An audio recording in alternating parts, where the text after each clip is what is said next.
Las Vegas TV on Cox Cable Channel 2. You could also watch the meeting live online and access other city content by visiting lasvegasnevada.gov/connect. The proceedings will be rebroadcast on the City of Las Vegas TV the Wednesday of the meeting at 8 p.m. and also on Friday at 4 a.m., Saturday at 7 p.m., Sunday at 7 a.m., and the following Monday at 5 p.m. This building is protected by a state-of-the-art fire detection and suppression sprinkler system. If alarms should activate during today's meeting, please evacuate using the exits at the back of the chambers, out to the mezzanine, proceed out the double doors to the terrace and down the back staircase. For anyone that has difficulty with stairs, please check with a marshal or fire official for assistance.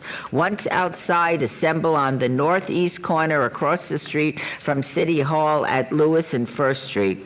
Employees wearing safety vests or our city marshals will inform you when it is safe to re-enter the building. For public comment related to the items on the agenda, citizen participation and public hearing items, we have available a speaker card which you can complete and submit to the city clerk. Cards are available in the clerk's office or at the rear of the chambers. If you do not submit a card, it does not prevent you from speaking under public comment, citizens participation, or specified public hearing items. If there is anyone present today that has a need for hearing impaired equipment, please see the city clerk's staff. Please note, if you parked in the parking garage across the street, a self-validation machine is located in the foyer between council chambers and the security desk you walk through to enter these chambers. You must have your ticket with you to use the machine. If you do not have your ticket, see security personnel when exiting for a validation coupon. We will now move on to item number 3. Agenda item number 3, public comment during this portion of the agenda must be limited to matters on the agenda for action. The amount of time any single speaker is allowed may be limited. All comments made will be cross-referenced to those specific items. If anyone submitted a speaker card or who wishes to speak under this portion of the agenda, please come to the podium and state your name for the record. We will set the time limit at 1 minute.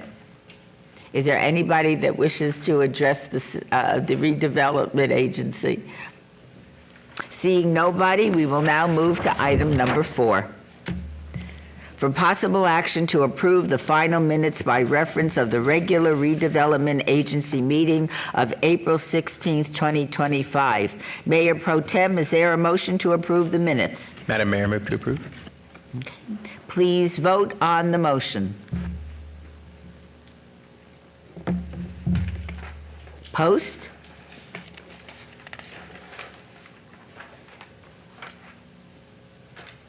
Post. Motion carries. Agenda item number 5, RA-10-2025, discussion for possible action regarding a resolution finding the project proposed by owner participation agreement between the City of Las Vegas Redevelopment Agency and 1015 Huntridge LLC, located at 1110 East Charleston Boulevard, to be in compliance with and in furtherance of the goals and objectives of the redevelopment plan, and authorizing the execution of the OPA by the RDA not to exceed $95,000, RDA Special Revenue Fund. Redevelopment Area 1, Ward 3, Councilwoman Diaz. Please note, this item is related to Council Item 27, R-29-2025. Ms. Babsky. Good morning, Mayor. Good morning, City Council members. Dina Babsky, Director of Economic and Urban Development for the city. And here with me today is Mr. Will Rastetter. He is the representative of the applicant, the J. Dapper Companies. Yes. Welcome. Thank you. For your consideration today, we are presenting an owner participation agreement in the amount of $95,000 to support the project that is located on the southwest corner of East Charleston Boulevard and Maryland Parkway. We commonly know this area as the Huntridge Center. The area is undergoing a huge commercial investment, so there's a lot of development happening. As we know, there's a lot of there's a lot of history behind the Huntridge Center as well as the Huntridge Theater, so this is a very exciting project for us to be able to partner on with the applicant. So this is an old 22,000 square feet former grocery store that is being remodeled completely, both interior and exterior. The shopping center itself is also undergoing a lot of construction work, but this particular one is the subject of the application. With that, I'd like to talk more a little bit about the project before I pass the mic over to Mr. Rastetter to talk about what's going inside it. But the funding is going towards the exterior and interior improvements. The applicant is investing over $3.5 million of their own funds. So our $95,000 contribution is going to help them to do some of the signage, painting, exterior improvements, as well as interior renovations. You could probably tell from the rendering, this is going to be a roller skating rink, as well as there's going to be arcade in the center itself. But what you see in front of you are some conceptual designs of what the interior will look like. Again, as I mentioned, it's a huge investment by the applicant. We're happy to partner, and the expected completion time for the roller skating rink to be opened is Q2 of next year. With that, Mr. Rastetter, would you like to say a few words about the project? I just respectfully hope that you guys approve this, and I thank you guys for your time. And if you have any questions, I'm here to answer. Thank you. Thank you so much. Are there any questions and comments from the agency members? Okay, seeing none. Is there a motion, Mayor Pro Tem? Would you care to make the motion, Councilwoman Diaz? Absolutely, Mayor, and as a mother of a 14-year-old that I have to drive outside of Ward 3, it's really exciting to hear that a roller skating rink will be coming to our neighborhood in the future. So appreciate that from a mom perspective, and I'll move to approve agenda item 5. Thank you. Shall we vote on the motion? Please post. Motion carries. Thank you so much. Thank you. Thank you, guys. Agenda item 6. Citizens' participation. Public comment during this portion of the agenda must be limited to matters within the jurisdiction of the redevelopment agency. No subject may be acted upon by the redevelopment agency unless that subject is on the agenda and is scheduled for action. If you wish to be heard, come to the podium, give your name for the record. The amount of discussion on any single subject, as well as the amount of time any single speaker is allowed, may be limited. Is there anyone wishing to speak under this portion of the agenda? Seeing none, this redevelopment agency is adjourned. We will start our city council meeting promptly at 9 a.m. Thank you so much. I'm good to go, I'm diamond, you know I glow up. Hey, so let's go. 'Cause I'm in the stars tonight. So watch me bring down fire, set the night light. Hey, shining through the city with a little funky soul. So I'ma light it up like dynamite. Whoa, bring a friend, join the crowd. Whoever wanna come along. Word up, talk, just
You felt like ooh la la la, yeah, no.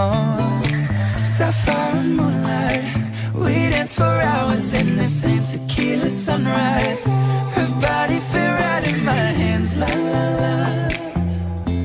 You felt like ooh la la la, yeah. I love it when you call me señorita. I wish I could pretend I didn't need ya, but every touch is ooh la la la.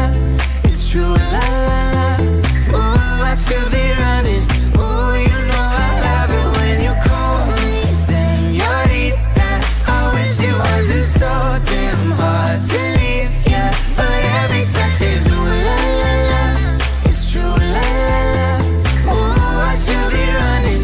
Ooh, you keep me coming for you. Back in the hotel, there's just some things that never change. You say we're just friends, but friends don't know the way you taste. La la la. Cause you know it's been a long time coming, don't you let me fall. Open your lips, undress me, hooked on your tongue. Oh, love your kisses, deadly, don't stop. I love it when you call me señorita. I wish I could pretend I didn't need ya, but every touch is ooh la la la. It's true, la la la. Ooh, I should be running. Ooh, you know I love it when you call me señorita. I wish it wasn't so damn hard to leave ya, but every touch is ooh la la la. It's true, la la la. Ooh, I should be running. Ooh, you keep me coming for ya. All along I've been coming for ya, and I hope it meant something to ya. Call my name, I'll be coming for ya, coming for ya.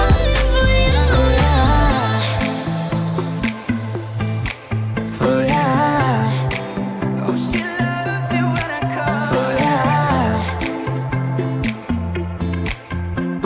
Ooh, I should be running. Ooh, you keep me coming for ya.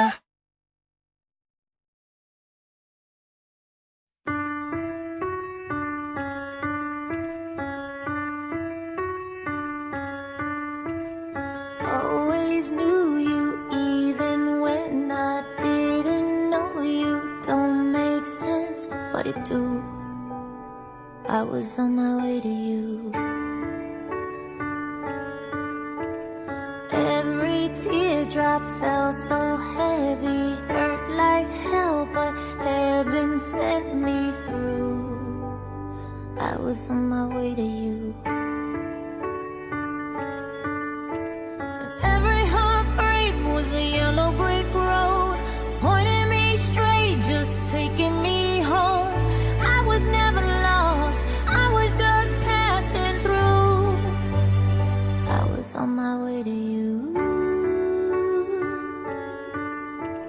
Hope was hopeless, faith was running, didn't notice you were coming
heart. I never kissed a mouth that tastes like yours.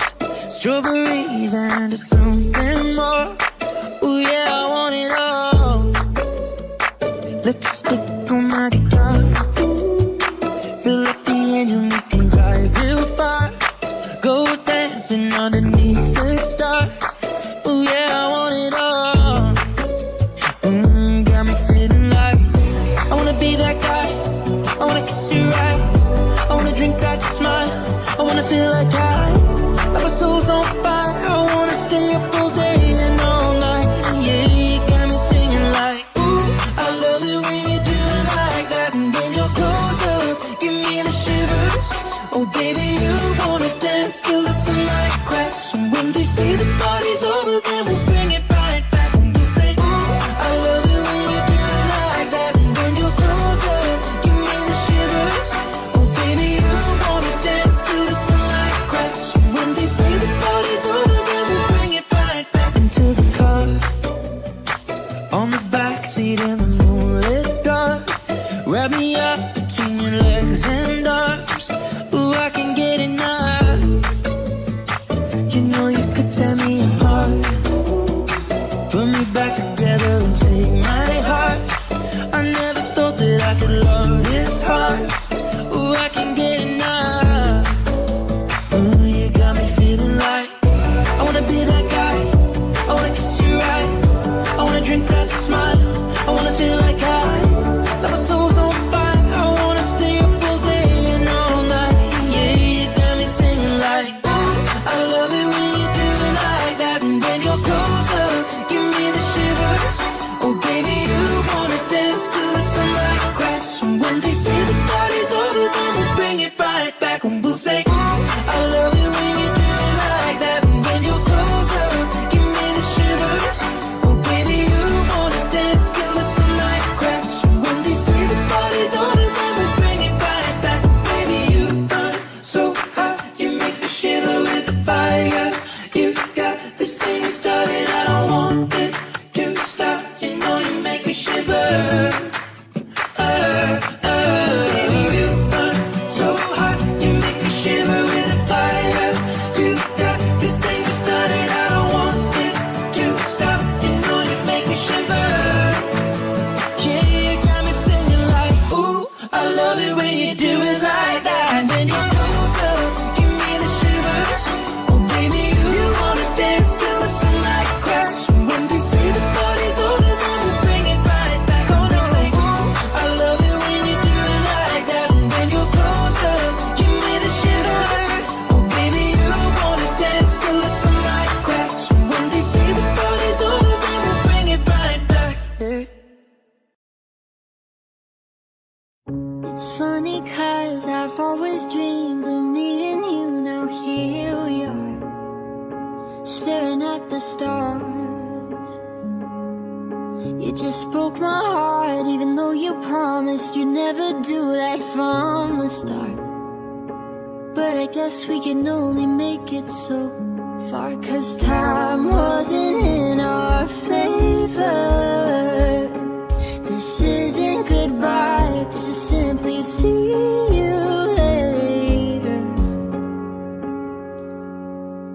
Let me know when it's time to come back. Maybe when your life is on track and you don't have to hesitate. Hopefully it isn't too late. Like I feel I'm patient. I'm okay with you making me wait, and as long as you're near, I'll be here. Even if it takes 10 years.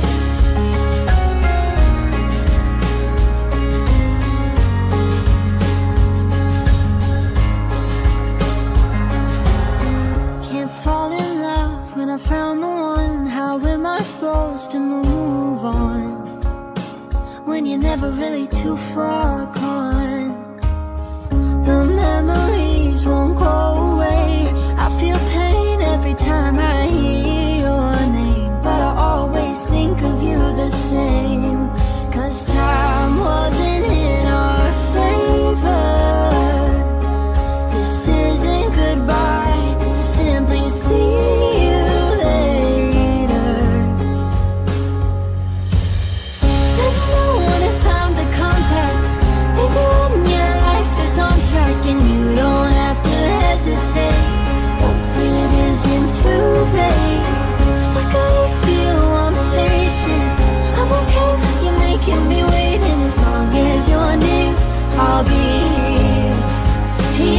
it takes 10 years.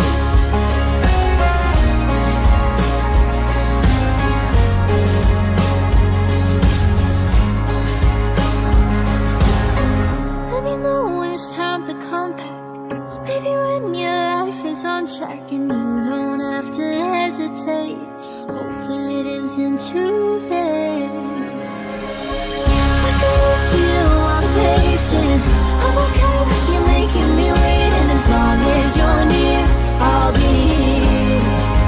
Even if it takes 10 years.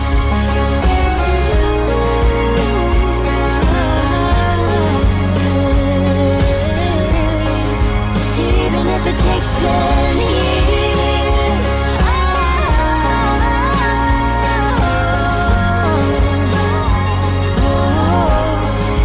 Even if it takes 10 years.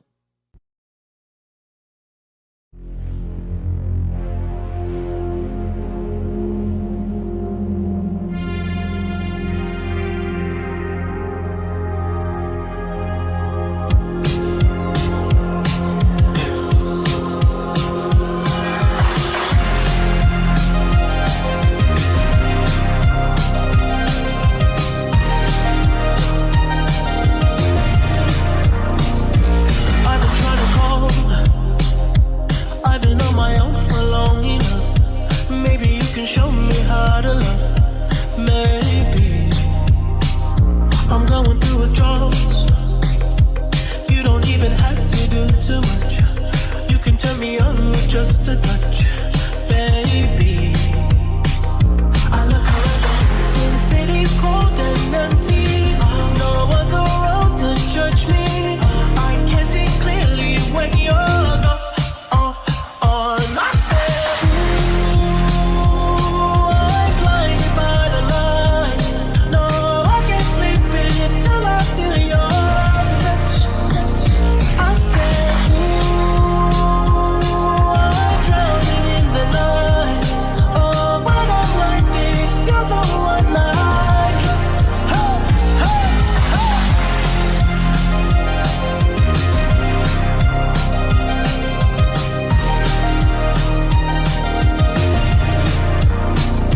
I'm running out of time, 'cause I can see the sun light up the sky.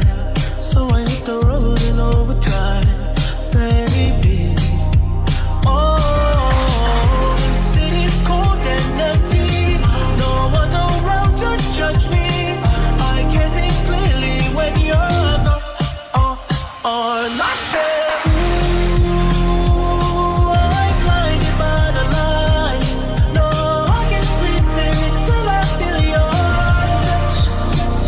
I said, ooh, I'm drowning in the night. Oh, when I'm like this, you're the one I trust. I just wanted back to let you know I can never say it on the phone. They'll never let you go this time. I said, ooh, I'm blinded by the lights. No, I can't sleep until I feel your touch. Hey, hey, hey.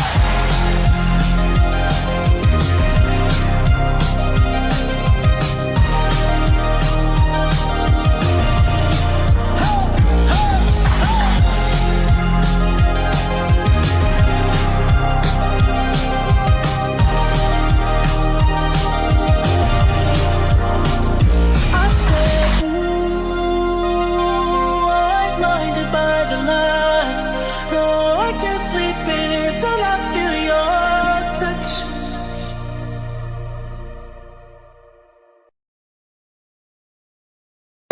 Ooh, ah, ooh, ah, ooh, ah. Ain't got nothing left to prove, man. I'm finally free. Damn, it feels good to be me. You're only shining when you act yourself. Wish I could've learned that before I went through hell. Lord, I was trying to flip the cards I was dealt. I was tired of hiding, I had some words with myself. I said, stop trying to be the things that I'm not. Trying to be like everyone else. Trying to fit inside of that box. Oh, you got magic inside of your heart. Had it right from the start. Copycat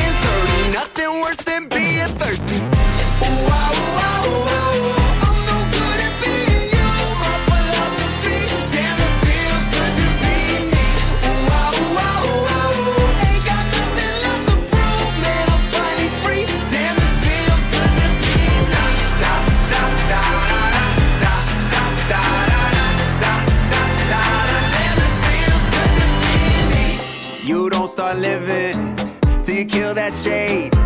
So I won't listen to the hate parade. I know that I'm not everyone's cup of tea. Some people spit me right out now when they ask me to leave. That's when I stop trying to be the things that I'm not, trying to be like everyone else, trying to fit inside of that box. Oh, you got magic inside your heart, had it right from the start. Copy.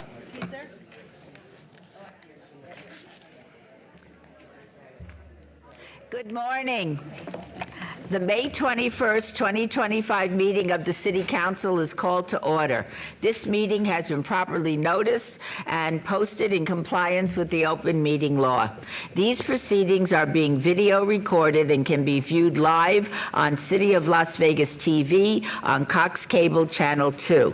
You can also watch the meeting live online and access other city content by visiting lasvegasnevada.gov/connect. The proceedings will be rebroadcast on City of Las Vegas TV the Wednesday of the meeting at 8 p.m. and also on Friday at 4 a.m., Saturday at 7 p.m., Sunday at 7 a.m., and the following Monday at 5 p.m. This building is protected by a state-of-the-art fire detection and suppression sprinkler system. If alarms should activate during today's meeting, please evacuate during the using the exits at the back of the chambers out to the mezzanine, proceed out the double doors to the terrace and down the back staircase. For anyone that has difficulty with stairs, please check with a marshal or fire officials for assistance. Once outside, assemble on the northeast corner across the street from City Hall at Lewis and First Street. Employees wearing safety vests or our city marshals will inform you when it is safe to re-enter the building. For public comment related to the items on the agenda, citizen participation, and public hearing items, we have available a speaker card which you can complete and submit to the city clerk. Cards are available in the clerk's office or in the rear of our chambers. If you do not submit a card, it does not prevent you from speaking under public comment, citizens' participation, or specified public hearing items. If there is anyone present today that has a need for hearing impaired equipment, please see the city clerk's staff. Please note, if you parked in the parking garage across the street, a self-validation machine is located in the foyer between council chambers and the security desk you walk through in order to enter these chambers. You must have your ticket with you to use the machine. If you do not have your ticket, see security personnel when exiting for a validation coupon. Before we proceed with the agenda, would everyone please rise for the invocation given by Reverend Carlton R. Fogg, Jr., Veterans of Foreign Wars, and please remain standing for the pledge. Please join me in prayer. Gracious Father, thank you for bringing us all here today to do the business for this great city. Father, I ask you to be with everybody, keep their minds sharp, their opinions to themselves. Father, also, it's just the month of May where we honor our military. And as we enter Memorial Day on Monday, let us not forget those who have made the ultimate sacrifice for this great country. I ask this in your most gracious name. Amen. Amen. And will you lead us in the pledge? Yes, ma'am. I pledge Allegiance to the States of America and to the republic for which it stands, one nation, under God, indivisible, with liberty and justice for all. Thank you, Madam. We are now going to start our ceremonial portion of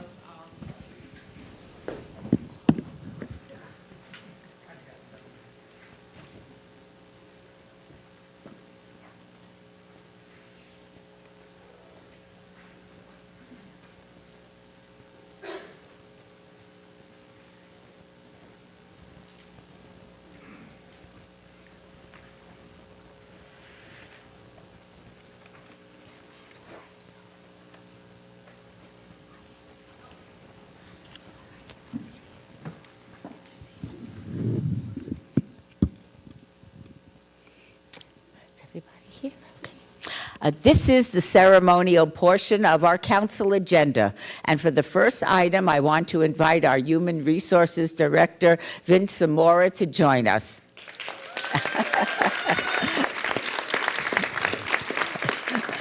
Good morning. I hate when anyone gets a bigger applause than me. So.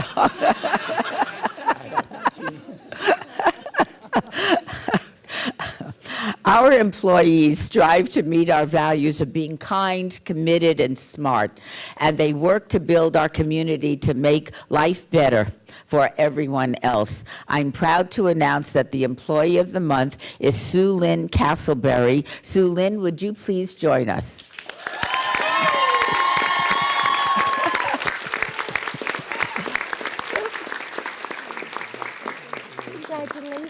Thank you. Thank you.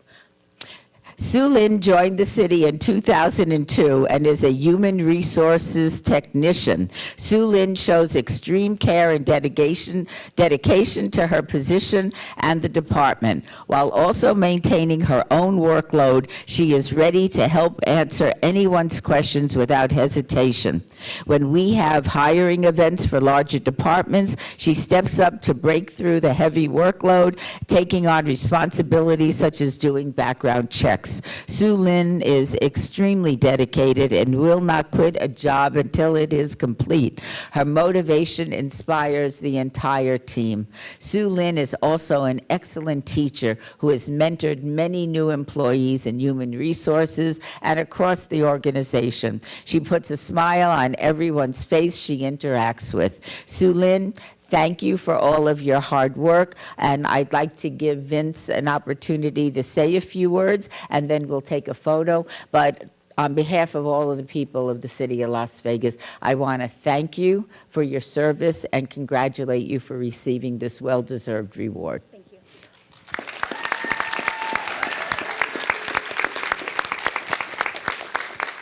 Thank you, Mayor and council members. I really appreciate it. These employee recognition programs are so important to our engagement with our employees, and without your support and that of the city manager's team, we wouldn't have the positive engagement that we have with our employees. So thank you very much. I've got some words to say about Sue Lynn. She started with the city in 2002. She joined the Human Resources team in 2017, and since that time, I've seen her progression in serving what I believe are the best customers that we can possibly have next to our citizens, and that is our employees. So, Sue Lynn, thank you very much. But I do have some things that I want to share. So I've got a list. And these are, what's really interesting about this this award for Sue Lynn is she was nominated by multiple people within our department. And some of the comments that those individuals shared with us were, Sue Lynn consistently exhibits the most selfless behavior I've ever seen in an employee. She is always doing whatever she can to ease the workload of myself and other employees by taking on extra tasks herself without even being asked to do so. Another person said, I have found Sue Lynn to be dependable, very helpful, and never begrudges a question that I need help on. Another person said, even when she's bogged down with work, she will come to the counter and help when she has a massive onboarding or when we are down a person. She shows leadership and is a little powerhouse when it comes to getting her work done. From her supervisor, Joseph Purcell, Sue Lynn is the longest tenured member of the HR Records team and is one of the most driven people I have worked with. She shows unmatched initiative when it comes to taking on projects. Oftentimes, Sue Lynn likes to operate unnoticed, but it is impossible to miss the impact she has on our division, and it is even more difficult to quantify the magnitude of her impact. We are so lucky to have her, and we're certainly so much better because of her.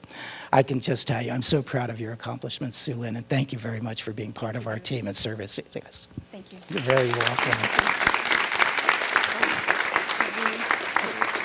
Yeah, would you care to say a few words? Thank you so much for selecting me for this award. It means a lot to me. But I especially want to thank my coworkers for selecting me or nominating me for this award. It means so much to me. I'm just so blessed and honored to be selected. It's been a pleasure to work for the city for the past 23 years. Thank you very much. Can I invite everybody to go to the front? Oh, thank you. Thank you. go in the center, Suzanne?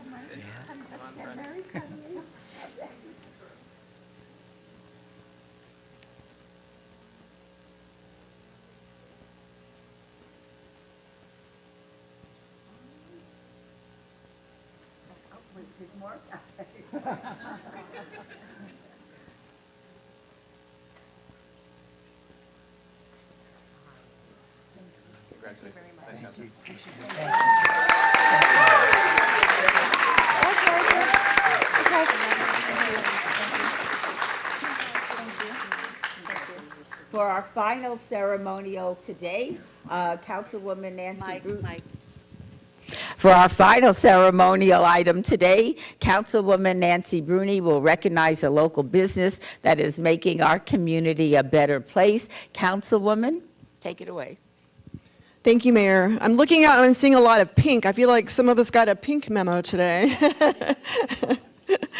So good morning, everyone. I'm pleased today to be able to honor Walker Furniture and the Alterwitz family, Daryl, Larry, and Linda.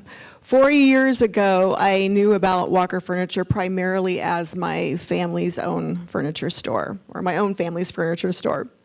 But over the years, through my service on various boards, including the Southern Nevada Regional Housing Authority, and my work with different initiatives, I've come to appreciate how entrenched Walker Furniture is in our community.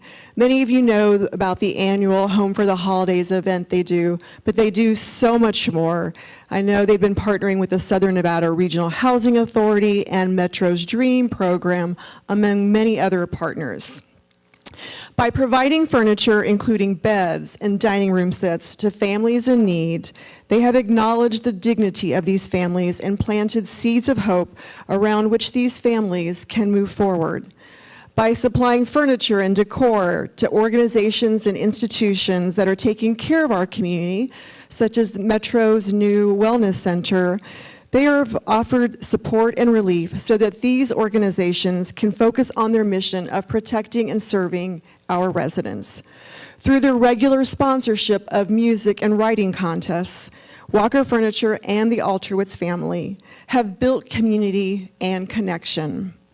I've come to realize that these beautiful pieces of furniture in their stores are simply a means to an end, and that is building connection and investing and creating community in the city that we all love and call home. At this time, I would like to invite a few folks to say a word of thanks. If we could have the video, please.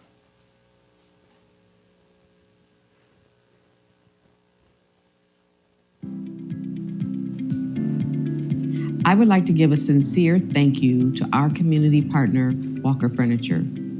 Earlier this year, they provided much-needed furniture to one of our families. In addition to the furniture, they also provided $600 in gift cards. The family was overwhelmed with gratitude at such an amazing gift.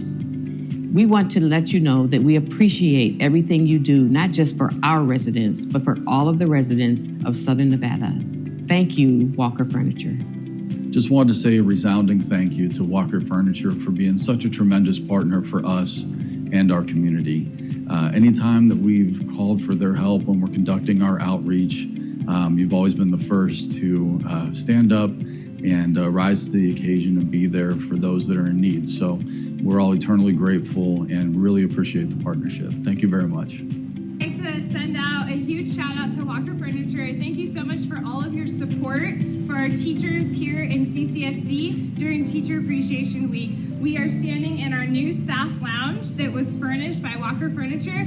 Thank you so much. This is Mr. I, who nominated myself. Mr. I. Thank you, Walker Furniture, for hearing all the student voices in our community. It is greatly appreciated. Thank you.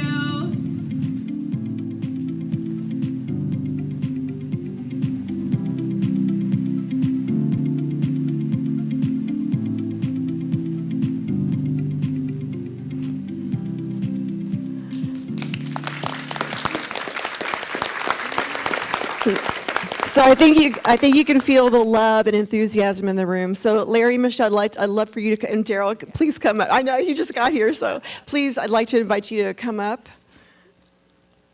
And as you're coming up again, I just want to thank you and Walker Furniture Every day you continue to brighten and strengthen our homes by providing beautiful furniture, but also providing seeds of hope to build our community and make it brighter. So thank you. And with that, I'd love to have you say a few words. Well, thank you, Nancy, for this wonderful award and recognition. Mayor and all the members, thank you so much. Seeing the video was very, very touching. So for myself, and especially my family, Daryl, Linda, and all of Walker Furniture, and Michelle, she is in charge at Walker of all of our community events, and if it weren't for her, I surely wouldn't be able to do it. So thank you so much. It's deeply, deeply appreciated. Thank you. Daryl? I just want to say to you and to the council, thank you for the award, but we don't do it for the award. It's who we are, and it's how we feel citizens must give back. Winston Churchill, I think, said, you make a living not by what you get, by what you give, and that's what we live by. Thank you, everyone. You can take a picture now. Yeah, we'll take a picture in front, yeah. You've done this before? Nancy, why don't you have the honors?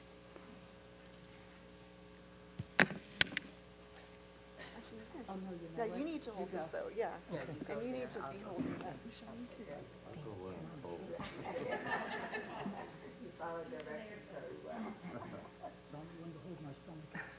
Right now. Okay.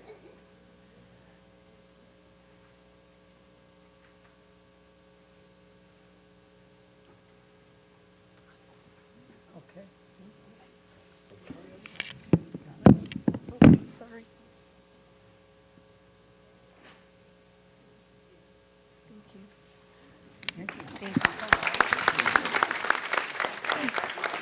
And I do want to recognize members of Metro's Dream program. If you'd like to come up too for a picture. Thank you for everything. Thank you so much. Did you want to, I know Officer Cruz couldn't be here, so I don't know if you wanted to just say a few words. They provided it for Okay, go ahead. Yeah. Hi, I'm Kelly with the Anti-Violence to Community Engagement Program with Metro. We work alongside DREAM in our Office of Community Engagement. And I just want to say a huge thank you because we know you do the Home for Holidays event every year, but we had a family, a mom had 11 children in her house. Half of them were not even her children. None of them had beds. They didn't have a couch or anything. We were referred 2 of her boys to our program just to assist them. They were kind of going down the wrong path, so we were asked to assist. And I went out on a limb, and I was like, I know Walker Furniture does the Home for the Holidays. I don't know if it's too late. So we reached out, and we asked you guys if there was anything you could do.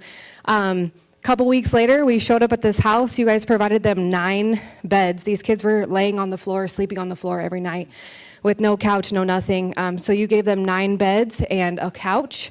And we showed up there and just got to see the kids decorate their beds and decorate their corners in their room. They had 3 beds to a room. And just because of that, like, you brought so much hope to their family. And we were able to partner with them on other things and get their kids jobs and get the mom a better job and just help them with your partnership.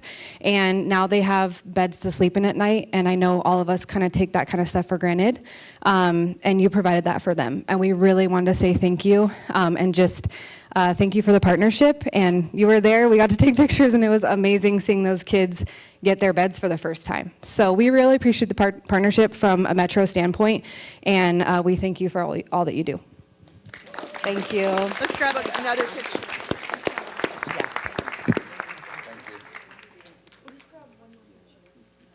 One more, you guys need to be in it, yeah.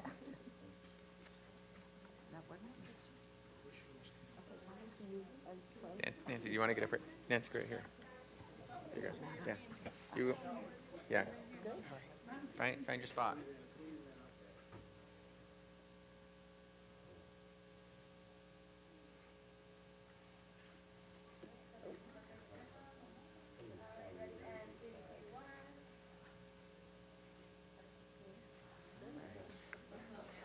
Thank you for coming down. Please help me take off my One more, One okay. more with the mic.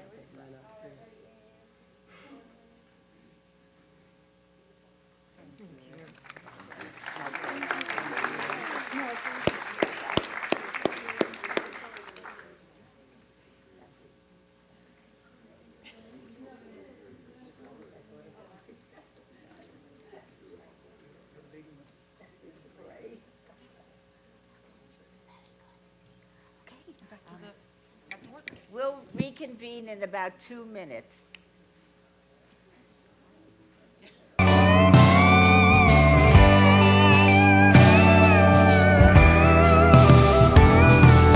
Roses are red, violets are blue. I don't need one, I need 1,000,002. Get you.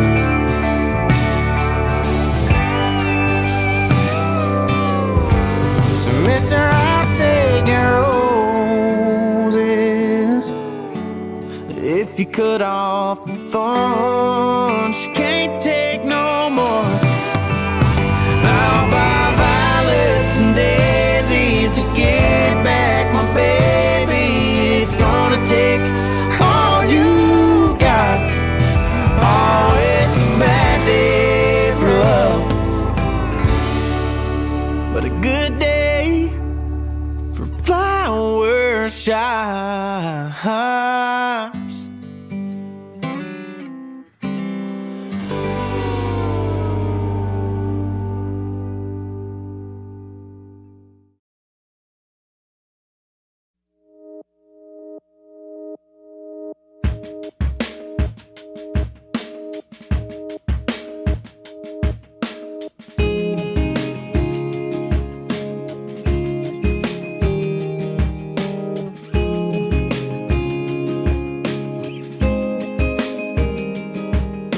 Way up in the mountains, 4,000 feet high, there's a trail through the trees to a cliff where Carolina meets the sky. Oh, and there's a view I just can't describe. No, we're not there yet, just a few more steps, baby, wait. Okay, you can open your eyes. This is it, this is now. This is what I've been talking about. Looking out, can't you see forever? Take my hand, just take it in. This is a moment we won't forget. On top of the world, here together. If there ever was a time for a perfect kiss, this is it.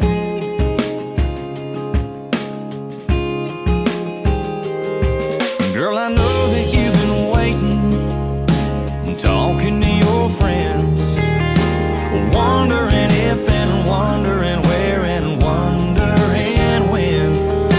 Well, I've been waiting too, holding on to this ring, for the right words to say, for the right time and place for me to get on one knee. This is it, this is now. This is what I've been talking about. Looking out, can't you see forever? Take my hand, just take it in. This is the moment we won't forget. On top of the world, here together. If there ever was a time for a perfect kiss, well, this is it.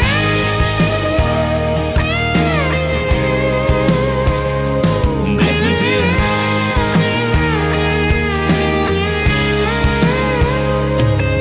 Now you're walking down the aisle, and I can't help but smile. This is it, this is now. It's what I've been talking about. Looking out, I can see forever. So take my hand, just take it in. This is the moment we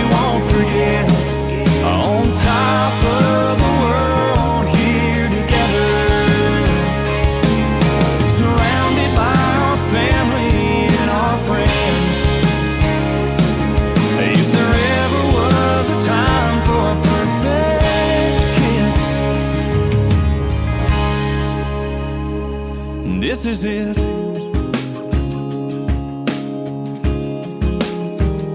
Yeah, this is it.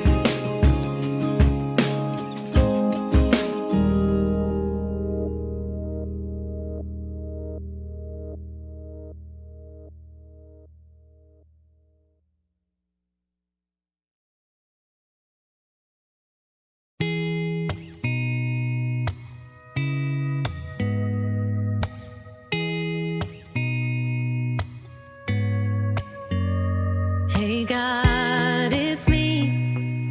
I hate to be a bother, but I could use a minute or two. Yeah, I'm just so heartbroken, disappointed in the way this world is coming unglued. And I can't help but wonder, are you? If you got a little love left in your back pocket, rain it down like pennies in this wishing well of tears. I know that you're busy, but if you could hear me talking, we could use a little more heaven down here. We could use a little more heaven down here. We could use a little more heaven. We could use a little more heaven. Hey God, I know I don't hit you up that often, but the world is turning upside down. I swear it feels like all we got is problems, and there's so many I'm losing count. If you got a little love left in your back pocket, rain it down like pennies in this wishing well of tears. I know that you're busy, but if you could hear me talking, we could use a little more heaven down here. We could use a little more heaven down here. We could use a little more heaven. We could use a little more heaven. Hey God, it's me. We're really going through it, and I can't help but wonder, are you? If you got a little love left in your back pocket, rain it down like pennies in this wishing well of tears. I know that you're busy, but if you could hear me talking, we could use a little more heaven down here. We could use a little more heaven down here. We could use a little more heaven. We could use a little more heaven. We could use a little more heaven. We could use a little more heaven.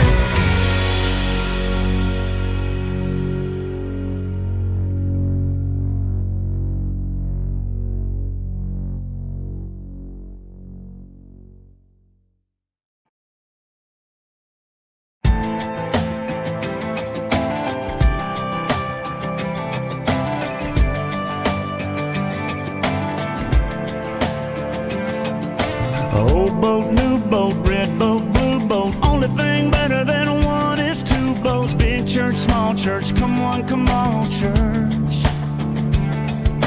New sound, old sound, small town,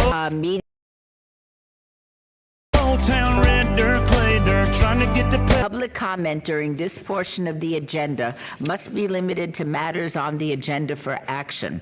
The amount of time any single speaker is allowed may be limited. All comments made will be cross-referenced to those specific items. If anyone submitted a speaker card who wishes to speak under this portion of the agenda, please come to the podium, state your name for the record. This is your opportunity to address the council, but the council is not able to respond or engage in dialogue. We will set the time at 2 minutes. Is there anybody wishing to speak to the city council?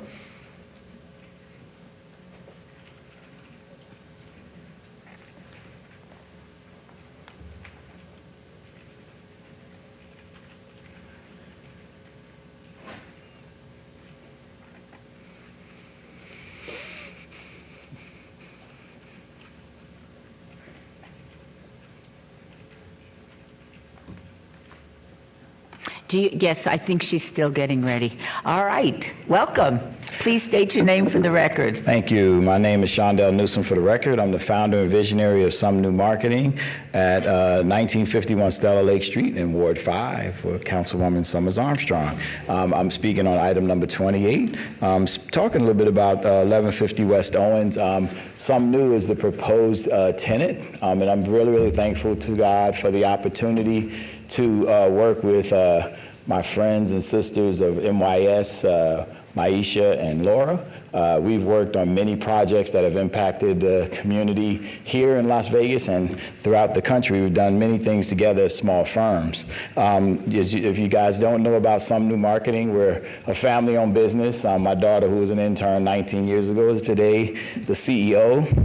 We're in partnership with my niece, Carla, who's the director of operations, and my wife, Arlene, who handles all of our HR. She has the hardest job in the world. And I'm really excited about this opportunity because what Some New has done over the last 19 years is we have provided internships in partnership with the city of Las Vegas. We've also provided work to help build out, like batteries included, and the YES program, the Youth Entrepreneur Success Program. That's our mission, that's our vision of what we wanted to do, is provide opportunities for the future workforce here in Nevada. And we've been doing that for hundreds of young people, some who are here today, who have once before started with us as interns in high school and college, and they work full-time with us today. So the many projects that we have the blessing to be a part of, they get to operate it, and the greatest gift that I get is watching them work and watching them do what they do and watching them grow and become future leaders in our community. So that's what this project is about, and I hope and pray that you guys can support it today and support it in the future as we build out in one of the areas that is much needed to have more jobs and more businesses. Thank you. Thank you so much. Yes, welcome. Hi, good morning. My name is Olanda Campos, and I'm here for number 51, Salvador Ibarra Commissary. And it's my understanding that he is getting or trying to get a permit to also getting approved for a food truck outside his commissary. And I am the owner of a restaurant that is 48 feet from where he's trying to put the food truck. I'm here because I think this will affect not only me. We are located on Bonanza between Eastern and Washington. I did some research. We are like 8 Mexican restaurants in that 1 mile. And there is about 7, 8 food trucks. I have pictures of every single place that is there. So I believe competition is good. I think food trucks are good. I myself have a food truck, but I don't think it's a healthy competition to have one within 48 feet of distance and then another one, 148, having a restaurant in the front, another restaurant in the side, and I mean, there it goes, and I believe it will affect not only me, but all the vendors that are within that mile. It will affect families. I mean, I've been there for 11 years. We are a family-owned business. With now we have about 27 employees maybe, and it will affect everyone, all the families, the food trucks, the other restaurants, because in that area we all sell the same food. having another competition with the situation now, that we are trying to keep prices to be like reachable to people. If you have another one, I mean, it's where I think like if one have an item for $3, the other one will have it for $2.98, $2.97, and we all will decrease. Thank you so much. We So- appreciate you coming in. Thank you. Is there anybody else that wishes to speak during this part of the agenda? Please state your name. My name is Eric Melchizedek Christ Nimrod. You can find Nimrod in Genesis, the 10th chapter, the 6th to the 10th verse. And he's slandered by biblical scholars for thousands of years. Good morning, council. Good morning, Mayor. That was a great news conference. And I consider, you can consider drunk drivers as terrorists, actually, because they do it premeditatedly. They get in the car drunk. So, therefore, and happy birthday to Las Vegas, 120th, happy anniversary to Las Vegas, 120th year. This is Agenda 16 and 17. I am in agreement for healthcare staffing services for the Department of Fire and Rescue. Agenda 17, neighborhood services, is for the possible action to approve the 2025-2026 composite interlocal agreement related to the regional homeless coordination and emergency shelter activities, etc. This sounds good because they're giving a whole lot of money to the homeless. I don't know where it's going. But it is a $256,177.72 dead on arrival initiative solution, because even the homeless courtyard shelter sleeping area cannot be kept clean by your contractor, the Behavioral Health Systems. That is heartless and disrespectful and pathetic. Or to put some money to that, just clean the sleeping area. I've spoken on this before about the deaths and the illnesses that happens in that filthy, filthy, filthy place. That is the reason I am for more healthcare staffing services for the Department of Fire and Rescue, because they're always going to be going to the courtyard homeless shelter to pick up sick and dead people because they can't keep that area clean. Thank you so much. All this money, this money goes to the Doge. I'm going to tell Elon Musk. Good luck with that. Is there anybody else wishing to speak with the members of the City Council?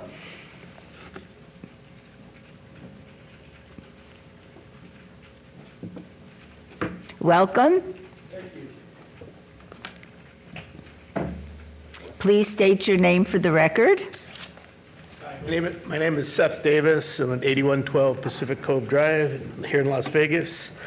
I'm speaking against 49C on the agenda. This is a variance that was approved by the Planning Commission, but inappropriately in our opinion, in my opinion. It does not meet any of the Las Vegas legal standards for approval. The Planning Commission seemed to ignore the over 75% of the residents in the neighborhood who objected vehemently to this wall extension. It does not present a particularly exceptional difficulties or exceptional undue hardship to the owner as required by the title. The applicant shouldn't be granted a variance just to relieve a personal hardship. The applicant also included in his application to the Planning Commission an approval letter from the Harbor Cove Homeowners Association, which did not exist and was fraudulent. The Harbor Cove Association has since rescinded and said that that was not anything that they authorized. The Desert Shores HOA, which is super seeds that also has not granted the approval. And the proposed wall violates both the Harbor Cove and the Desert Shores regulations governing frontage walls and setbacks. It alters the architectural integrity of our small community, 121 residents in the community, and it creates certainly maintenance and liability issues for the homeowners association. So we respectfully request that you deny that variance. Thank you very much, Mr. Davis. Is there anybody else wishing to speak with the City Council? Seeing no one else, we will now move on to agenda item number 8. For possible action, any items from the 9:30 a.m. session that the council, staff, and/or the applicant wish to be stricken, tabled, withdrawn, or held in abeyance to a future meeting may be brought forward and acted upon at this time. Mayor Pro Tem. Thank you, Mayor. I have several items. The first is item 31, R30-2025, resolution finding the third amendment of the disposition and development agreement between City Parkway and Panther Acquisitions concerning the sale of vacant real property at 505 Robin Leach Lane. There's an abeyance request by staff into the June 4th, 2025 City Council meeting. Item 4025-0008, SUP1, applicant owner 7676 Lake Mead Buffalo LLC at 7676 West Lake Mead Boulevard, Suite 101. There's an abeyance request by staff until the June 4th, 2025 City Council meeting. Item 4125-0036, TMP1, tentative map Sky Summit 125, applicant is Olympia Companies, owner is Canyon Walk LLC on 122.05 acres, generally located southwest of the intersection of Centennial Parkway and the Sheep Mountain Parkway alignment. There's a request by the applicant to table 52A through 52D, 25-0026, VAR1, VAR2, VAR3, and TMP2. Applicant Taylor Morrison of Nevada LLC.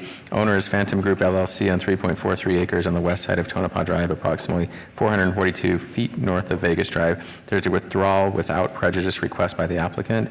And 54A through 54E, 25-0032, GPA1, ZLN1, VAR1, VAR2, and SDR1. Applicant is Shalom Buchanim, owner ASD Group LLC on 0.71 acres at the southwest corner of Owens Avenue at Henry Drive. There's an abeyance request by the applicant until the June 18th, 2025 City Council meeting, and that will be my motion. All right. Please vote on the motion. Post. Motion carries. Agenda item number 9, for possible action to approve the final minutes by reference of the April 16, 2025 regular City Council and April 21st, 2025 special City Council meetings. Mayor Pro Tem, may I have a motion to approve the minutes? Move to approve the minutes. Please vote.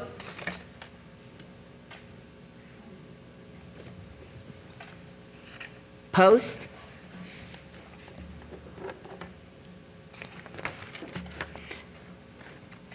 Post.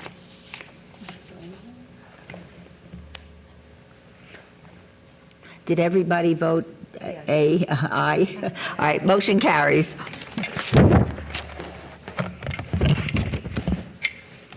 Agenda item number 10. Items number 10 through 27 are on the consent agenda, are considered to be routine, are recommended for approval by the departments, and may be enacted in one motion. Please note that item 13 should reflect Ward 5 instead of Ward 3. Are there any items the council wishes to bring forward? Mayor Pro Tem, may I have a motion for the consent agenda for items 10 through 27? Madam Mayor, move to approve items 10 through 27 with the noted change on item number 13. All right, shall we vote? Please post. Motion carries.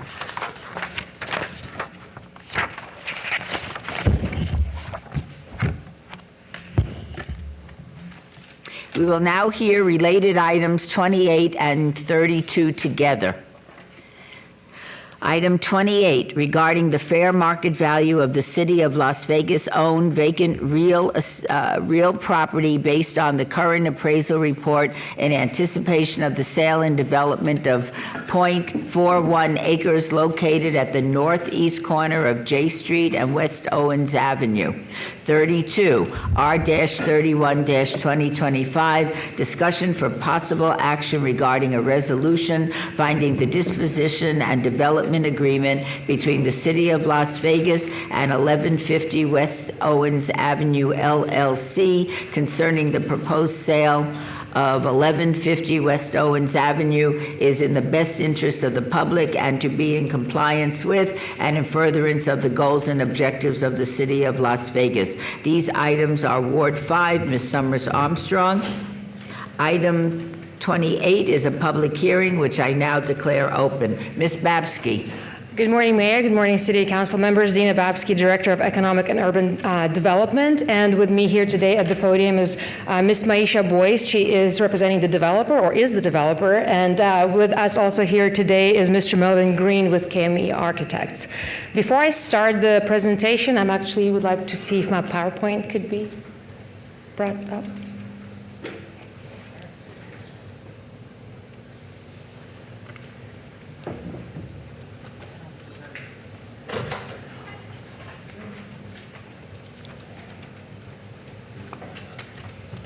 Well, let me tell you about the project. What would your PowerPoint say? Yes, so we are bringing forward for your consideration today a disposition and development agreement for a project located on the northeast corner of Owens and J at 1150 West Owens Avenue. And most of us know that that area is very eager for redevelopment. There's a lot of initiative both from the city side and from our development community and our community partners to revitalize the surrounding area and its community. So with that said, if I could show you the picture, but essentially the parcel that's here for your consideration is 0.41 acres. It's vacant, currently vacant land right now. The city previously has attempted to auction the site twice unsuccessfully. With that said, we are very excited to partner with Ms. Boyce on this very exciting project that will have a great impact on this community. So as part of the disposition and development agreement, we are going to sell the parcel once the developer is ready to pull the building permits. So they have to go through all of the pre-development components of the process first, but we will be selling the parcel for $114,000. And the performance schedule in the disposition and development agreement calls for groundbreaking sometime later this fall with completion in 2026. Again, I wish I could show you the, oh, there it is. Look at that. Ta-da. Okay, we're back in business. Again, the site that's subject for this disposition agreement, surrounding area, as I mentioned, is ready and prime for redevelopment. The vacant parcel and the beautiful rendering created by Mr. Melvin Green, and he will talk a little bit more about the architecture style. But I'm very excited to pass the mic over to Ms. Boyce to talk about what's going into the building. Thank you, Ms. Babsky. Maisha Boyce, so it's M-Y-I-S-H-A. B-O-Y-C-E for the record. I just want to thank you, Mayor, and the council for having this opportunity to present such an exciting project for us. We think it is incredibly important to reinvest in communities in which we come from, and this is hopefully just the first of many projects for this area that just deserves so much love. And so I want to thank Mr. Jansen, Ms. Babsky, and the council for working with us in partnership to make this a reality. As somebody who grew up incredibly low income, to kind of come full circle, to be in a position to be able to purchase a building in a community that resembles the one that I grew up in, just really hits the heart in a way that I can't explain. We're really excited to see this come to fruition and hope that it brings a lot of community benefit. As a little bit of background on our company, we're a consulting firm that focuses on community programming. So this speaks right to the heart of what we do, and hopefully that work will continue in partnership with Some New Marketing, who you heard from during public comment, to continue the good work that's being done to make sure communities like this one are represented well. So we appreciate you. Thank you so much. Thank you. All right, some additional renderings of the building. Good morning, Mayor and members of the board. My name is Mel Green, principal at KME Architects, and we are excited to be a part of this prestigious project. It's roughly about 4,198 square feet. It's going to be a middle building, 18 feet tall. We'll have a TPO roof system with skylights that will bring in natural light. We have intense landscaping on the J and Owen side. We've talked to Councilwoman Summers Armstrong about the landscaping on the north and east side. So we're making this a very community-oriented project. The interior will consist of two tenant spaces. One is roughly 1,600 square foot, which would be a community training center, flex space. And of course, Mr. Shandell talked about some new, that will be the second tenant. They will have offices, conference room, production area. And we believe that this project will be a great asset to the community. Thank you. Thank you so much. Is there anybody else that wishes to speak on this item? Seeing no one, are there any questions or comments from the council members? Thank you, Madam Mayor. I am extremely excited about this project. I know that it's been a minute in the making, but they say that good things come to those that wait. And obviously, we're going to get something great in Ward 5 on a corner that has been empty for a long time. And to have two proven community leaders involved in this, Ms. Boyce and then some new being having a really nice, big space to grow into and bring not only jobs, because I know that's what Some New does, but also training into the community is amazing and is going to fit in very well with the other aspirational projects that we have going up in the community. I want to thank you, Mr. Green, for meeting with me. Yes, I know that I'm getting the nickname of the tree hugger. I keep telling y'all I'm a Bay Area girl and my Birkenstocks are real, and I have a little hippie in me and I love trees. And so thank you for honoring the importance of doing everything we can to obey our heat islands. So thank you for those extra couple of trees. And unless someone else has anything to say, I will make a motion for approval. And would you mind, no action is required on item 28. Would you mind making the motion on item 32? Yes, ma'am. Thank you for the correction. I'd like to make a motion for item 32 for approval. Thank you so much. Shall we vote? Please post. Perhaps. Motion passes, and congratulations. We're very excited about the project. Appreciate it.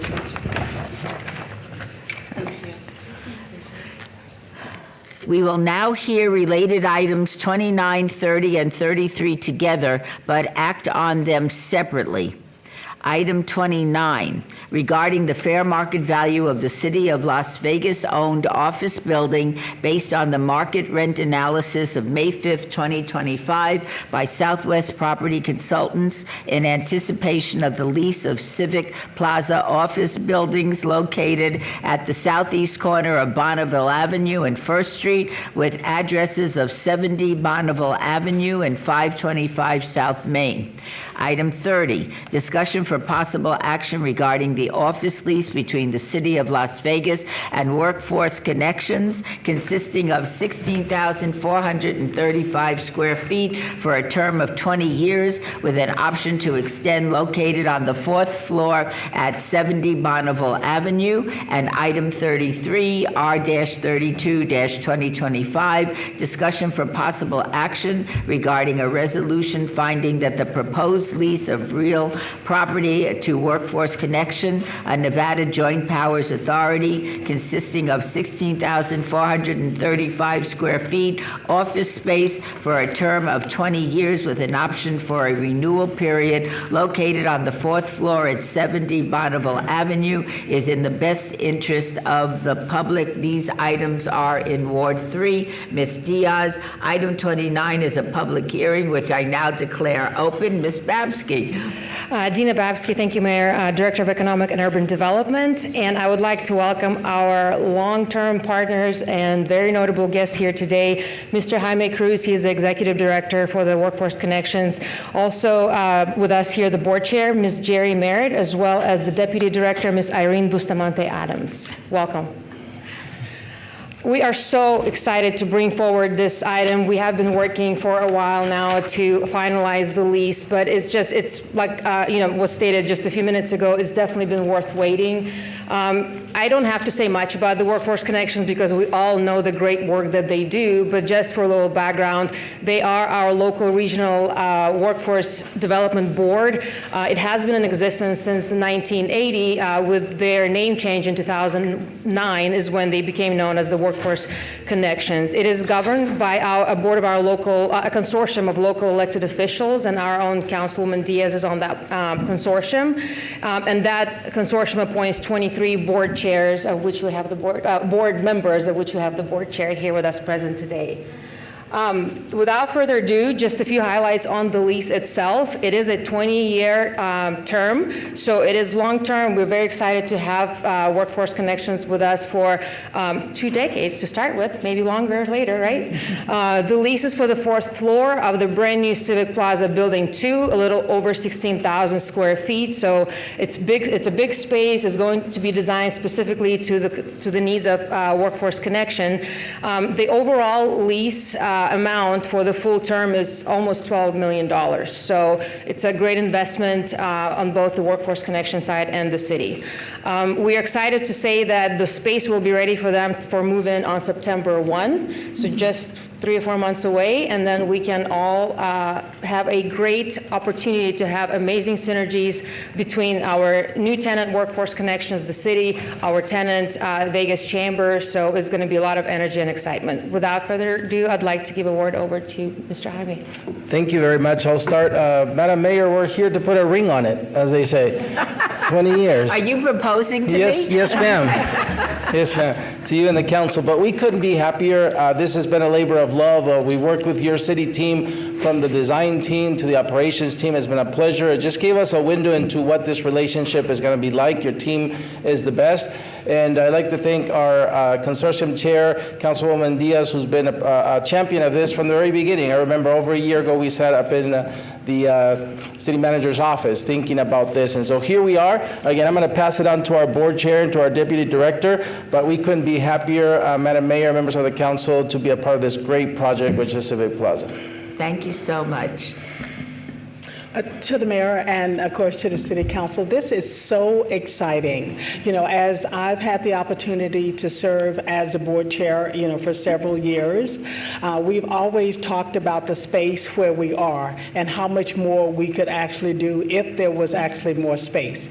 So to be able to occupy this space, not only in downtown city of Las Vegas, where it will be more available to not only the community, but others that we serve. We are very excited, and thank you for the opportunity. Our pleasure. Thank you, Mayor and City Council members. This is a first of its kind model. So I just want to say thank you for being forward thinking, for preparing for what is to come for this region, and the greatness that we are set up for. So I just want to express my gratitude. Thank you. Thank you so much.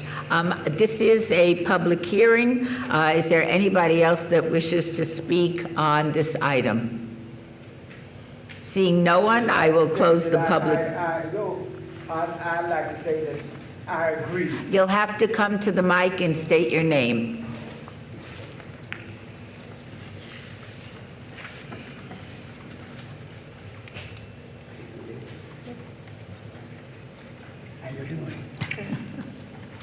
My name is Eric Melchizedek Christ Nimrod. You can find Nimrod, Genesis 10th chapter, the 6th to the 10th verse. He slandered for thousands of years. Be it as it may, I agree with this situation. Thank you so much for your input. You're welcome. And now I will close the public hearing. Are there any questions and comments from the council? No action is required on item 29, and we will need a motion on item 33 before 30. Is there a motion on related item 33, Ms. Diaz? Thank you, Madam Mayor. And I just, out of an abundance of caution, I was checking with our legal counsel, just making sure that as I am the chair of the Workforce LEO Board, I want to make sure there was no conflict for me on voting on this item. And so, Mr. Dorcak, can you just clarify if I am able to vote or not? Jeff Dorcak, City Attorney for the record. Yes, the ethics law in the state encourages disclosure in most instances where there might be a conflict, but when you're sitting on one board because you are a public officer on another board, disclosure is not necessary. And Councilwoman Diaz is on the Workforce Connections Board because she's a councilwoman here, so a disclosure is not officially necessary, but obviously she essentially just made it anyway. Thank you. Just want to keep everything squeaky clean. So with that, I can't wait for you all to be across the way and us moving the needle forward for workforce training in our community. So I move to approve agenda item 33. All right, shall we vote on the motion?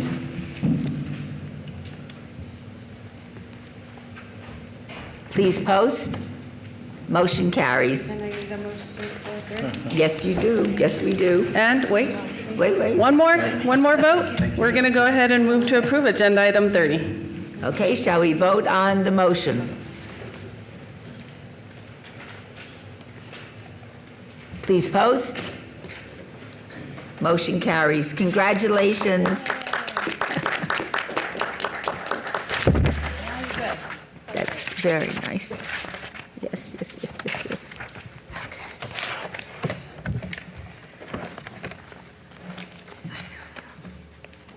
Okay. Agenda item 31 is held in abeyance until June 4th. Now moving to agenda item number 34. Boards and commissions. Discussion for possible action regarding the reappointment of Mayor Shelley Berkeley and council members Brian Knutson, Victoria Seaman, Nancy Bruni, and Chandra Summers Armstrong as representatives on the following boards: Debt Management Commission, Ms. Seaman; Regional Flood Control District, Berkeley and Knutson; Regional Transportation Commission, Berkeley and Knutson; and Southern Nevada Health District, Bruni and Summers Armstrong.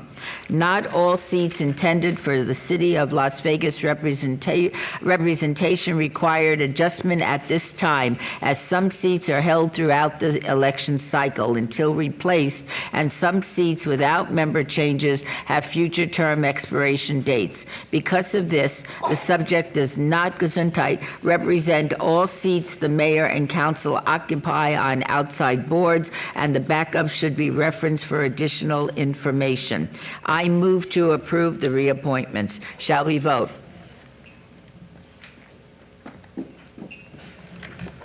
Please post. Motion carries. Agenda item 35. Recommending committee bills eligible for adoption at this meeting. Bill number 2025-3. Councilman Knutson, would you like to have the bill read? Yes, Mayor. Bill number 2025-3, an ordinance concerning the City of Las Vegas, Nevada Special Improvement District number 1485, Alta Drive Landscape Maintenance, FY 2026, providing for the payment of the costs and expenses of maintaining street beautification improvements, assessing the cost of maintenance against the accessible lots, tracts, and parcels of land benefited by said maintenance, ratifying, approving, and confirming all action previously taken, prescribing details in connection therewith. Move to approve. Shall we vote on the motion? Please post. Motion carries. Agenda item 36, bill number 2025-4. Councilman Knutson, would you like to have this bill read? Yes, Mayor.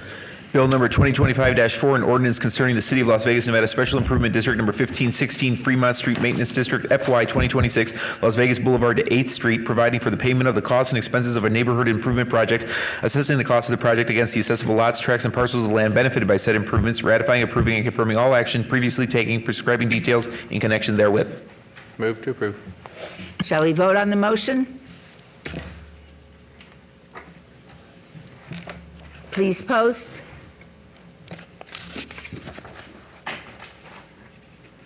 Motion carries. Agenda item 37, recommending committee bills eligible for adoption at a later meeting. Items number 37 and 38, bills 2025-9 and 2025-10 will be heard at a later meeting.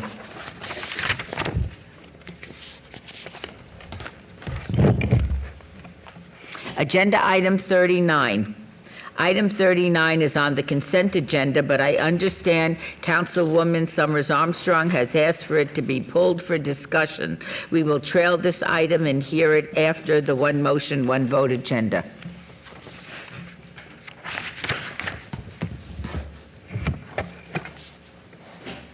Items number 40 through 46 appear to be on the one motion, one vote agenda. However, item 40 was obeyed and item 41 was tabled earlier in the meeting. Items number 42 through 46 may be considered in one motion, one vote, as they are routine items with no condition changes. Any person representing an applicant or a member of the public or member of the council not in agreement with the conditions and all standard conditions for the applications recommended by staff should request to have that item removed from this portion of the agenda. Item number 42, 25-0037-MOD1, applicant owner, Canyon Walk LLC, on the following land use entitlement project request to amend the Sky Summit Design Guidelines, Master Land Use Plan, Phase Map, and Parks Agreement, including associated exhibits on 515 acres located at the terminus of Centennial Parkway, west of Clark County 215. This is in Ward 4, Miss Allen Polensky. Item 43, 25-005-56-SUP1, applicant Shortline Gaming LLC, owner 95 LLC, on a land use entitlement project request for a proposed gaming establishment, restricted use 1 to 5 machines, with waivers to allow an 80-foot distance separation from an individual care center licensed for more than 12 children, and a 255-foot distance separated from a church house of worship where 400 feet is required at 6202 West Cheyenne Avenue, C1 Limited Commercial Zone, Ward 5, Summers Armstrong. Item number 44, 25-0068, applicant City of Las Vegas, owner City of Las Vegas et al., on the following land use entitlement projects request on 3.38 acres at the northwest corner of Alta Drive and Falcon Lane, Ward 1, Mr. Knutson. Item 44A, 25-0068, ZON1, from R1 Single Family Residential to CV Civic. Item 44B, 25-0068-SDR1, for a proposed one-story, 12,800 square foot fire station development. Item 45, 25-0069 ZON1, applicant owner Homes for Hopefuls LLC, on a land use entitlement project request from U Undeveloped R Rural Density Residential General Plan Designation to RE Residential Estates on 0.96 acres on the west side of Roland Avenue, approximately 1,200 feet north of Ann Road, Ward 6, Miss Bruni. Number 46, 25-0079 SUP1, applicant Thai Massage Golden Beauty LLC, owner Charleston Heights Shopping Center LLC, on a land use entitlement project request for a proposed 1,530 square foot massage establishment use with a waiver to allow 0-foot distance separation from a parcel zone for residential use where 400 feet is required at 5013 Alta Drive, C1 Limited Commercial Commercial and C2 General Commercial Zones. Ward 1, Mr. Knutson. Planning Commission and staff recommend approval of these items. These are public hearings that I now declare open. Is there anyone wishing to be heard on items 42 through 46? Please state your name for the record. Yes. My name is Eric Melchizedek Christ Nimrod. You can find Nimrod in Genesis, the 10th chapter, the 6th to the 10th verse. He's been slandered for thousands of years, but the truth is coming out. This is concerning Agenda 43. I do not agree with the waiver to allow a gaming establishment 80-foot distance from an individual care center licensed for more than 12 children, and a 255 distance separation from a church house of worship where 400 feet is required. What is the present requirement for a distance between a gaming establishment and an individual care center licensed for more than 12 children? What is the required distance? Why is it being shortened? Okay. Would you care to respond to that? And why is it being shortened? Why should a gaming establishment be moved closer to an individual care center licensed for more than 12 children? We understand your question, and now we're going to receive an answer. Okay. Thank you, Madam Mayor. Peter Lowenstein for the record. So the distance requirement is 400 feet. That distance Can't hear you. requirement can be, I'm standing right here. So it's 400 feet, and they can request a waiver through the special use permit, which they have done, and the separation between these uses is through by Rainbow and Cheyenne, both of which are 100-foot right-of-ways. All right, thank you very much, and thank you for your interest. What is the required distance? Because I heard you say something about 400 feet, but that is the distance between the church house worship, between the church house of worship and the gambling establishment. I have two questions. Why is the gaming establishment being moved closer to an individual daycare center license for more than 12 children? Because in Ward 5, they're having problems with children now attending school. So I don't think moving a gaming establishment closer to a child care center is any good. I believe he already answered your question, but I'll ask him to please repeat the answer. Through you, Madam Mayor, it's 400 feet for both protected uses, meaning for the church and the individual care facility. They have the same distance requirement. Okay. All right. You're talking about 400 feet between a church house worship and a gaming institution, 400 feet. I'm talking about, which is a problem for me also. Mr. Nimrod, we understand what you're saying. This is not the time to get in an argument with staff. He's answered your question, and now we'll hear if anybody else has a question, and then we will vote on the item. Thank you very much. You didn't answer my question, actually. Madam Mayor. Because it's 400 feet between a church house of worship and a gaming establishment. We understand your concern. Yes, Ms. Summers Armstrong. You didn't answer my question, partner. Please have a seat, Eric. Very good. Thank you. Thank you so much. Ms. Summers Armstrong, did you wish to comment? Yes, I do.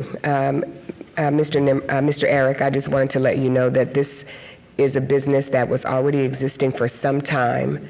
This gaming establishment has been there a long time, and it was sold, and the new owner had to reapply for this license. So this is not a new business going in or a new, this is not new.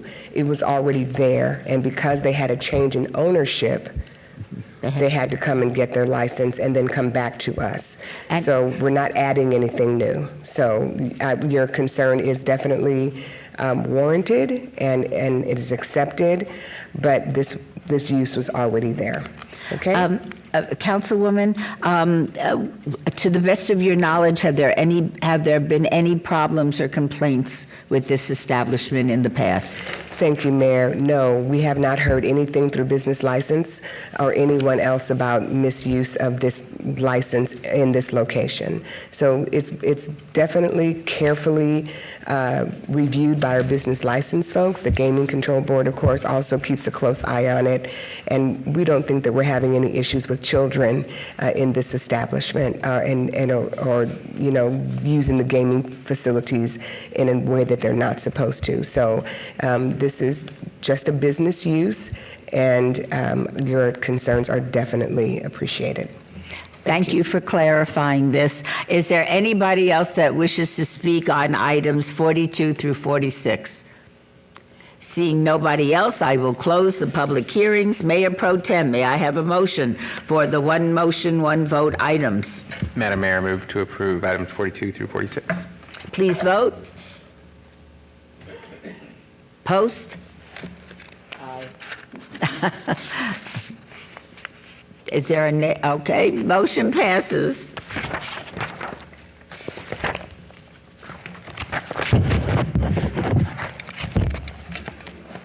Agenda item 39. 25-0049-EOT1, second extension of time, site development plan review, applicant owner Mammoth Underground LLC for possible action on a land use entitlement project request for an approved 6,580 square feet storage building with waivers of perimeter landscape development standards to allow no additional paving materials where such is required, to allow 0-foot side yard setback where 10 feet is required, and to allow 28 parking spaces where 30 spaces are required on 2.61 acres at 421 and 507 West Bonanza Road, T5-M, T5 Maker Zone, Ward 5, Ms. Summers Armstrong. The Planning Commission voted 7-0, and staff recommends approval. Is the applicant present? Good morning, Mayor and Council. Melissa Uri, EURE, here on behalf of the applicant. Would you care to tell us about your project?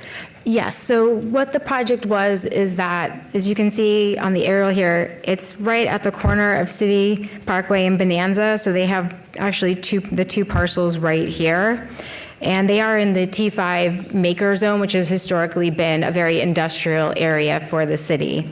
And what we came through with was back in 2020, although it was approved at the beginning of 2021, was to remove a storage space that they have back here at this back portion of the lot. There's also a Connex box that's currently there that would also be removed, and replace it with a larger, approximately 6,580 square foot storage building where they could place some of their trucks, as well as other materials that can't be out in the sun because it would be degraded. This is used as a contractor's yard. Mammoth Underground does underground utilities. And so this is where they store all of their vehicles as well as all of their supplies. So it would be a prefab metal building. It would be painted to match the existing office building that they already have on site. When they originally came through, we obviously, due to COVID and a lot of the struggle that many businesses were going through, they weren't able to go forward. So we did come back for a first extension of time. That was approved at the time. The owner, he purchased the building. He started having permit plans drawn. However, he was diagnosed with a terminal illness and unfortunately passed at the beginning of this year. So his daughter, who is now taking over the business, wants to move forward with this, but during the time when he was ill, he, for very obvious reasons, did not want to pose too much of a financial burden, and so it was put on hold. So she has every intention of now moving forward with this project, but we're just asking for the additional 2 years' time to allow her to submit the permit plans, get those approved, and then construct the building. In conversations with the Councilwoman Chandra Summers Armstrong, she did note part of the request originally was waivers for a 0 setback, where a 10-foot setback is required on the east side of the property, which also required a landscape waiver. And so in order to put a few trees back onto the site, unfortunately, if we put them in the yard, chances of them surviving were very small. And so we've agreed that we would put a couple of trees here up along the building, along Bonanza, where they would pose greater use and be more visible. And then also replacing the kind of small palm tree that's here at the parking lot with, again, another small tree in place of that to provide more shade. All right, thank you so much. May I have a report from the staff? Yes, Madam Mayor. Peter Lowenstein for the record. The development as approved remains compatible with the existing contractor's yard, the adjacent zoning districts and land uses, which are commercial and industrial in nature, and staff therefore recommends approval of the request for another 2-year period. Thank you. All right, thank you. I believe you've already stated this, but you agree to all of the conditions? Yes. All right, thank you very much. Are there any questions or comments from the council members? Seeing none, is there a motion, Councilwoman Summers Armstrong? Thank you, Madam Mayor, and thank you so much for your willingness to, again, help us by adding some trees to abate our heat island. That's a pretty hot corridor. I understand that we can't get anything in the back by the railroad, but this is, I think, a decent compromise. So I appreciate it, and I would like to make a motion to approve item 39. Thank you so much. Shall we vote? Madam Mayor, do you want to, through you to the councilwoman, do you want an added condition specific to the landscaping? Thank you, Mr. Lowenstein, for the reminder. With the condition for the landscape, the trees on the northwest front of the building, and at least one type of a shade tree of some kind in the parking lot. All right, I can turn that into planarese for the record, if you'd like, so I'll read that. Go right ahead, condition. planner ease. 3 additional 24-inch box trees shall be planted within the landscape area adjacent to Bonanza Road and the existing building. Plant material is to be reviewed and approved by the Department of Community Development's Planning Division prior to the installation of the landscaping. Thank you. Okay. So, Ms. Summers Armstrong, do you incorporate these landscape conditions into your motion? Yes, ma'am. Thank you. All right. Shall we vote? Please post. Motion carries. Thank you so Thank you. much. Agenda item 47, 24-0640, variance 1, appeal item variance, applicant owner, Harbor Cove Properties LLC, for possible action on an appeal of the approval by the Planning Commission on a land use entitlement project request to allow a proposed front yard wall that does not conform to Title 19.06 Development Standards for Height on a .03 acres at 2980 Harbor Cove Drive, R-PD5 Residential Plan Development, 5 units per acre zone. This is Ward 4, Ms. Alan Polensky. The Planning Commission voted 7-0, and staff recommends approval. This is a public hearing. I now declare it open. Does the appellant wish to come forward? Thank you. David Brown, 520 South 4th Street, on behalf of the appellant, Harbor Cove HOA. There's going to be a little bit of disagreement between us and the applicant, Mr. Harvey, who's going to speak about the history and whether or not Mr. Harvey ever had the approval of the HOA. We would submit that Mr. Harvey, who at the time was president of the HOA, was able to secure 1 vote from a friend that was on the board, and it was not a formal vote, and it wasn't brought before him. But forgetting the history, we can say unequivocally today, 1, the appellant is Harbor Cove HOA, and 2, we've provided a cease and desist letter letting him know that this is not approved, as well as a declaration that has been signed by, since he's still technically, he has resigned as president at his own free will. He's not able to vote on the matter, but the other 3 board members have all signed a declaration that they're against it and do not support it, and I would ask that be submitted as part of the record, and happy to put it on the overhead. Thank you very much. Again, what Mr. Harvey is requesting, or the applicant is requesting, is to move a side wall approximately 18 inches from the curb. Right now, it's 10 feet back. Mr. Harvey says one of the main reasons he wants to do this is privacy. We would submit there's no benefit to privacy to having the wall closer to make it easier. He says as it exists, people tend to walk over the rocks to look over his wall and to look in his backyard, but all he's doing is bringing the wall. He's not asking for the wall to be heightened, increased in height. He's basically just wanting to make it easier for people to look over the wall. The reason he wants to move the wall is to increase his backyard space. It's approximately 82 feet, so you would be moving 82 feet to the curb, and that's in the Desert Shores community, a well-walked community where people, enjoy being outdoors. And now people would just be able to look over the wall without having to walk 10 feet over rocks onto his property to look over the wall. The HOA wants to work with Mr. Harvey if that really is his concern on privacy. They will fast track any plants, trees he wants to help secure his privacy. They will work with him. I think he also says there's an issue that these are hard rocks that occasionally dogs use and go to the bathroom. They'd work with him on any other kind of shrubbery, anything else he wanted to put in that space. They would do it on an expedited basis to try to make it work. It's just uncharacteristic with what else is in the neighborhood, and they don't want the wall to be moved forward. There's obviously other HOA issues, which I know don't concern this council, but happy to answer any questions if you have them. All right, thank you. Is the applicant present? Yes. Would you care to tell us about your project?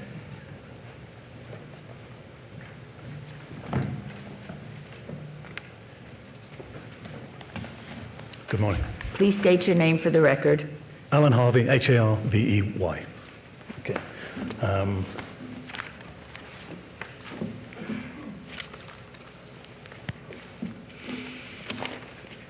Sorry. Addressing the issue of not having permission. I do have permission. I even have screenshots from the HOA website telling me that I do have it as of this morning.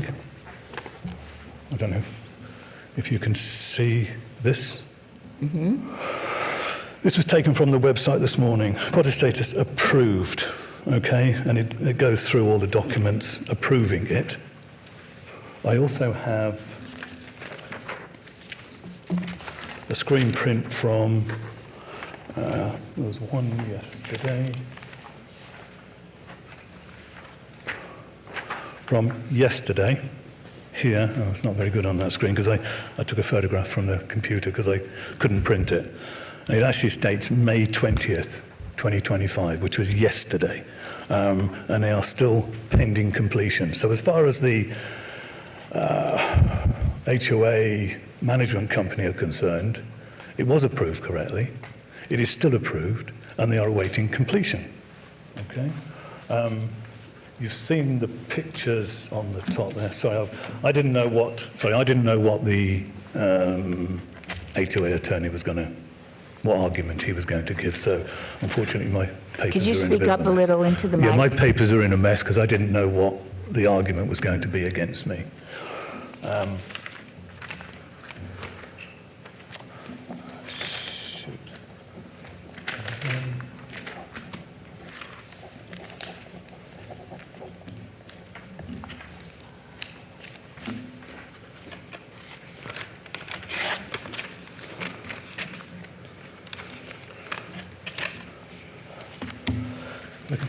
Perhaps you could tell us why you want to move the wall. The reason why I want to move the wall, and I'm trying to look for a photograph here, which shows the height difference.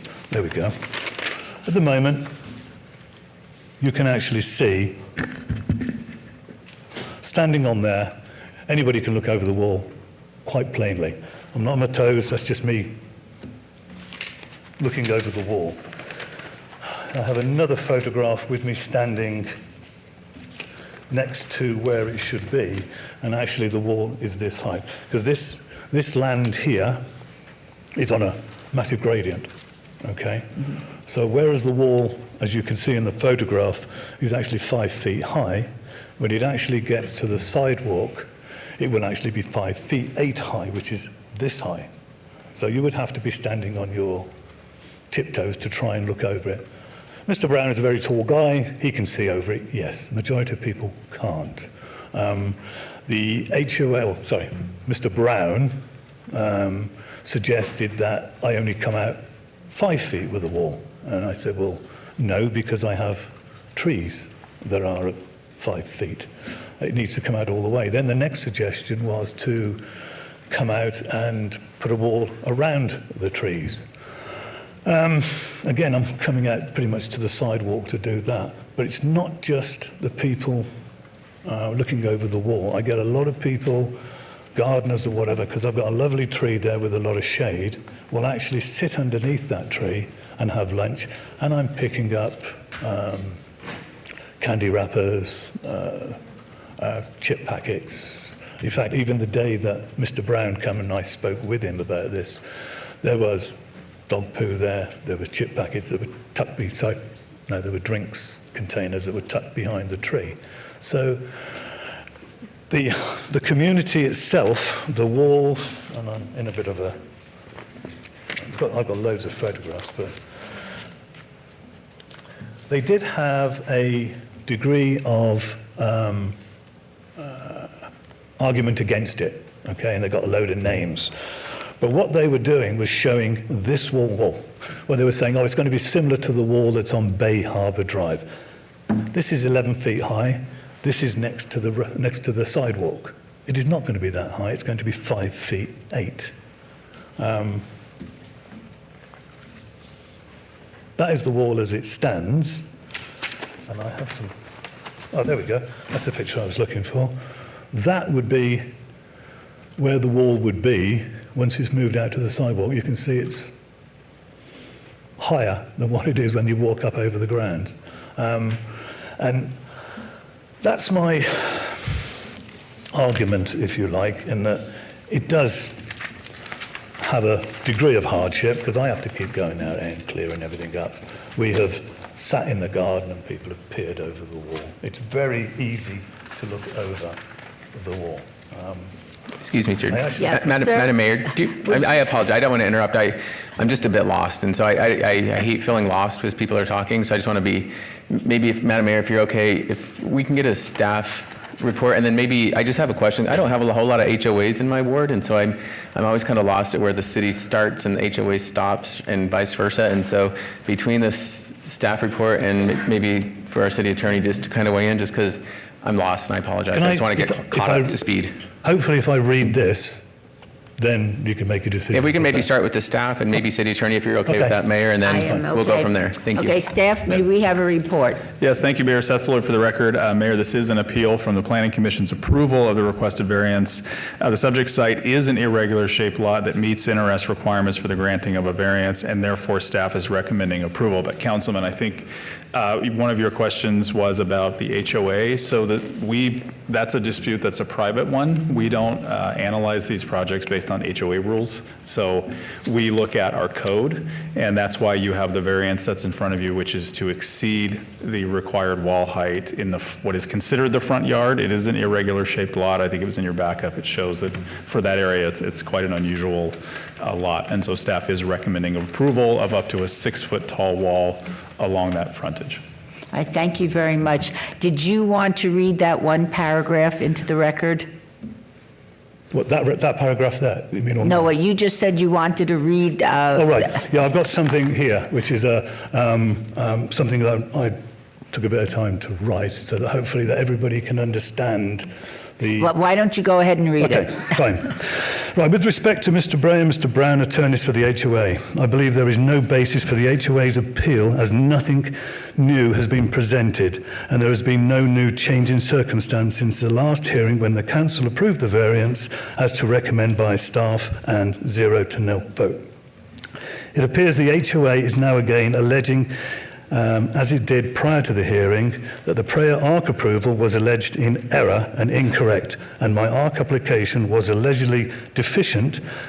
I am not an attorney, but I believe any such allegations will be a civil matter and does not and should not serve as a basis for the council to overturn the prior 7-0 approval. Thank you. That'll be sufficient, I believe. Okay. Is there anybody? Oh, yes. sorry. Sir. And it was approved over 12 months ago, by the way. My last question, then I'll back off. Perfectly okay. I don't understand the arc, but before you answer that, to our city attorney, I just don't have a lot of HOAs, and so I don't understand if the city approves, the HOA can still deny. Is that accurate? Or that's where I get lost a little bit. Jeff Dorkak, City Attorney. I would say what you just said is generally accurate. There's separate legal avenues going on here. As Seth described, we are reviewing for the fence from a city Title 19 view, and the gentleman has his own issues with his HOA. Per what he just read and what I can see on the screen, it looks like an application called an ARC went through his HOA, and the HOA approved it in June of 2024. Ultimately, we don't really care about that. It's you and the HOA, as I think both parties would concede that's between them, and I think Seth said the same thing, or maybe you did at MPT. Again, what we're looking at is our staff report and our Title 19 recommended for approval, and it was approved. The HOA is appealing. At the end of the day, if the appeal is upheld, or the appeal is denied, or the appeal is upheld, we're still going to review only from Title 19 perspective. And once this whole matter is complete, whether it's today or if the item's held in abeyance and later, as the gentleman indicated, the applicant, his HOA issue is going to be between him and the HOA. So we can feel comfortable with what staff and community development is telling us, and we're dealing with the fence from a Title 19 perspective. We don't need to worry about that ARC. Does that answer your question? All right. In that case, is there anyone else that wishes to be heard on this matter?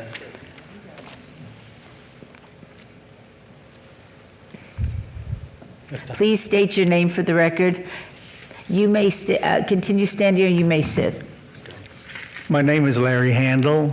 I live in Horizon Lake Drive in the same Harbor Cove neighborhood. I walk my dog 3 times a day throughout the whole property.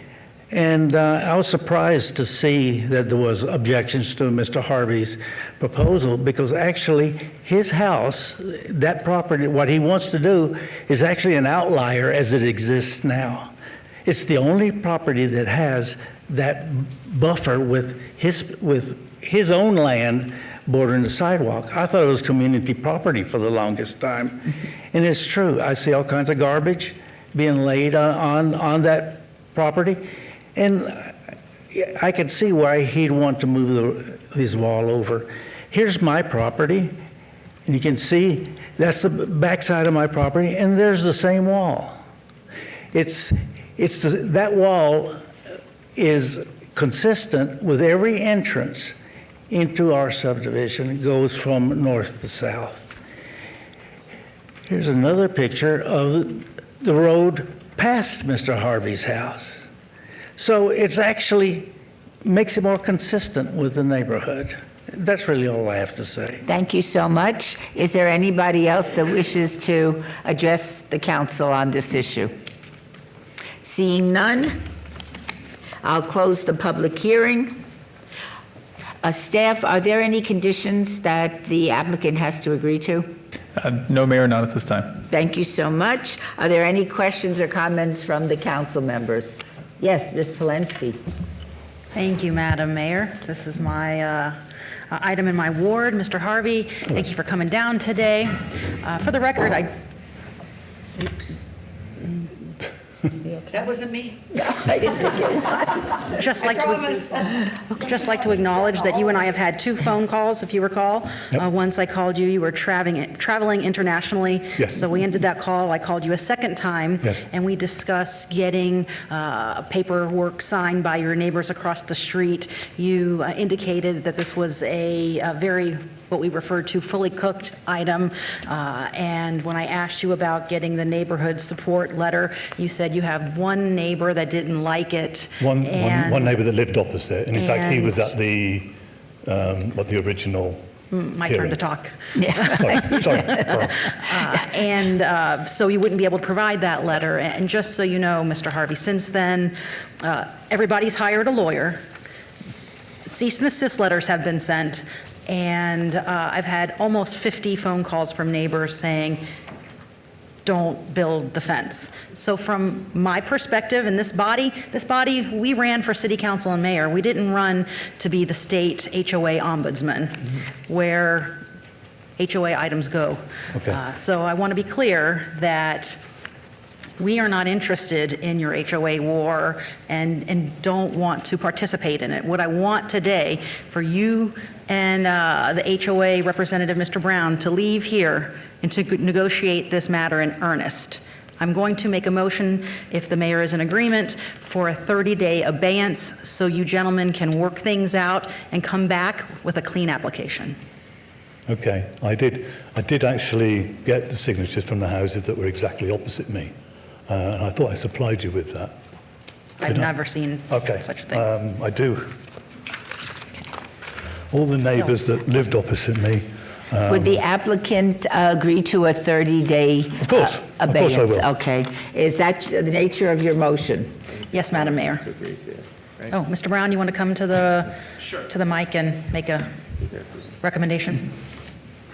Will you be willing to delay this, will you agree to the council delaying the vote so that you and the applicant can sit down and have a meaningful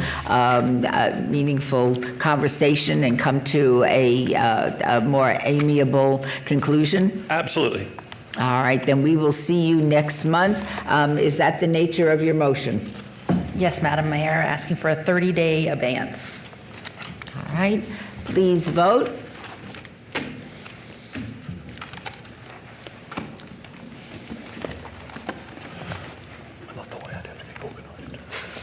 Post. Motion for a 30-day delay is passed. Thank you. Thank you very much. Madam Mayor, that would be to the June 18th meeting. I'm sorry? June 18th. June 18th, okay. June 18th meeting, we will rehear this. Okay. Item 48, 24-0631, on the following land use entitlement project requests on 3.93 acres at the northeast corner of Alexander Road and El Capitan Way. 48A, 24-0631-ZON1 from RE Residential Estates to RR1 Single Family Residential. 48B, 28-0631-VAR1 to allow private streets that do not conform to Title 19.04 complete street standards for private street requirements and street terminations other than at intersections. 48C, 24-0631-TMP1 Alexander and El Capitan for a proposed 19-lot single-family residential subdivision with a waiver of the perimeter landscape buffer requirement. The applicant is Stone Land Holdings LLC, and the owner is Clark County Vacant Series of the Cab Properties LLC. The Planning Commission recommends approval on the entire land use entitlement project, and staff recommends denial on the entire land use entitlement project. These are in Ward 4, Ms. Polensky, and our public hearings, which I now declare open. Is the applicant present? Good morning, Jennifer Lazovich, 1980 Festival Plaza Drive. Would you care to tell us what the project is? Sure. So the location of the site is just to the east of El Capitan Way and on the north side of Alexander. When the application was initially filed, it was filed for a zone change to R1, but showing 19 lots. And the square footage of those lots at that time was 6,500 square feet. This area subsequently, as we kind of got into the application, we became made aware that it is part of the interlocal agreement between the county and the city. And that interlocal agreement says that lots on this particular piece of property have to be 10,000 square feet. And so we subsequently held the application at the Planning Commission for a total, if I recall correctly, of 60 days. It was a 30-day and another 30-day, trying to get our plans revised so that it would reflect 10,000 square foot lots. So what was presented to the Planning Commission and what we're presenting tonight is not 19 lots, it's now a total of 12 lots. All of the lots are a minimum of 10,000 square feet. It does comply with the interlocal agreement. We still do need, though, a variance for our internal street and a 1-foot waiver for landscaping along Alexander. It's 5 feet where 6 feet is required, but we'll still do the same amount of trees. So we still do have that as part of our application. I think it's also important to note, if any neighbors are watching, we are doing street landscaping or perimeter landscaping along Giuliano, along Alexander, and along El Capitan Way. That was something else that came up. There's been confusion in the neighborhood because, unfortunately, the notice continues to say the 19 lots because that's how we initially filed. And so I did have the opportunity to talk to a handful of neighbors over the last couple of days and explain to them that this was not the 19 lots, this was not 6,500 square foot lots. It is now moving forward like we did at the Planning Commission with 12 lots at 10,000 square feet. We talked a lot about what is the interlocal agreement, how does that play here? And there's also confusion because the property is zoned RE, and so RE usually means half-acre lots, but then you look to the master plan, or in this case, the interlocal agreement, and it kind of dictates where to go. So there could be some people here to talk today. They might be watching. I was texting with one of them right before I got up. They've all been very, very nice and very interested in making sure that this is a good project and really fits in with their community as much as it can. So I would like to ask, and I'd be happy to answer any questions, but I did want to give that long history that even though, again, our plans that have been submitted to the Planning Department and that were presented to the Planning Commission and today reflect 12 lots, we would ask that a condition be added to read subdivision limited to 12 lots.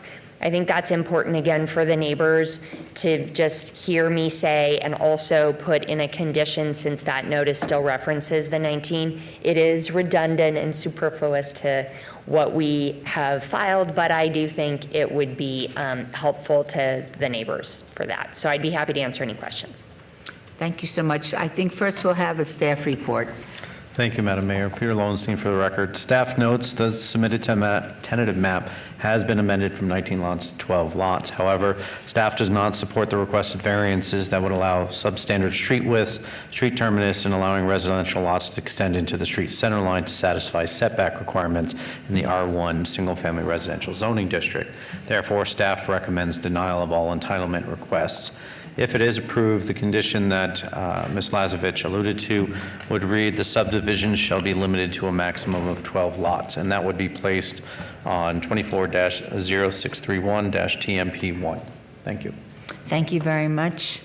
This is a public hearing. Does anybody else wish to speak on this issue?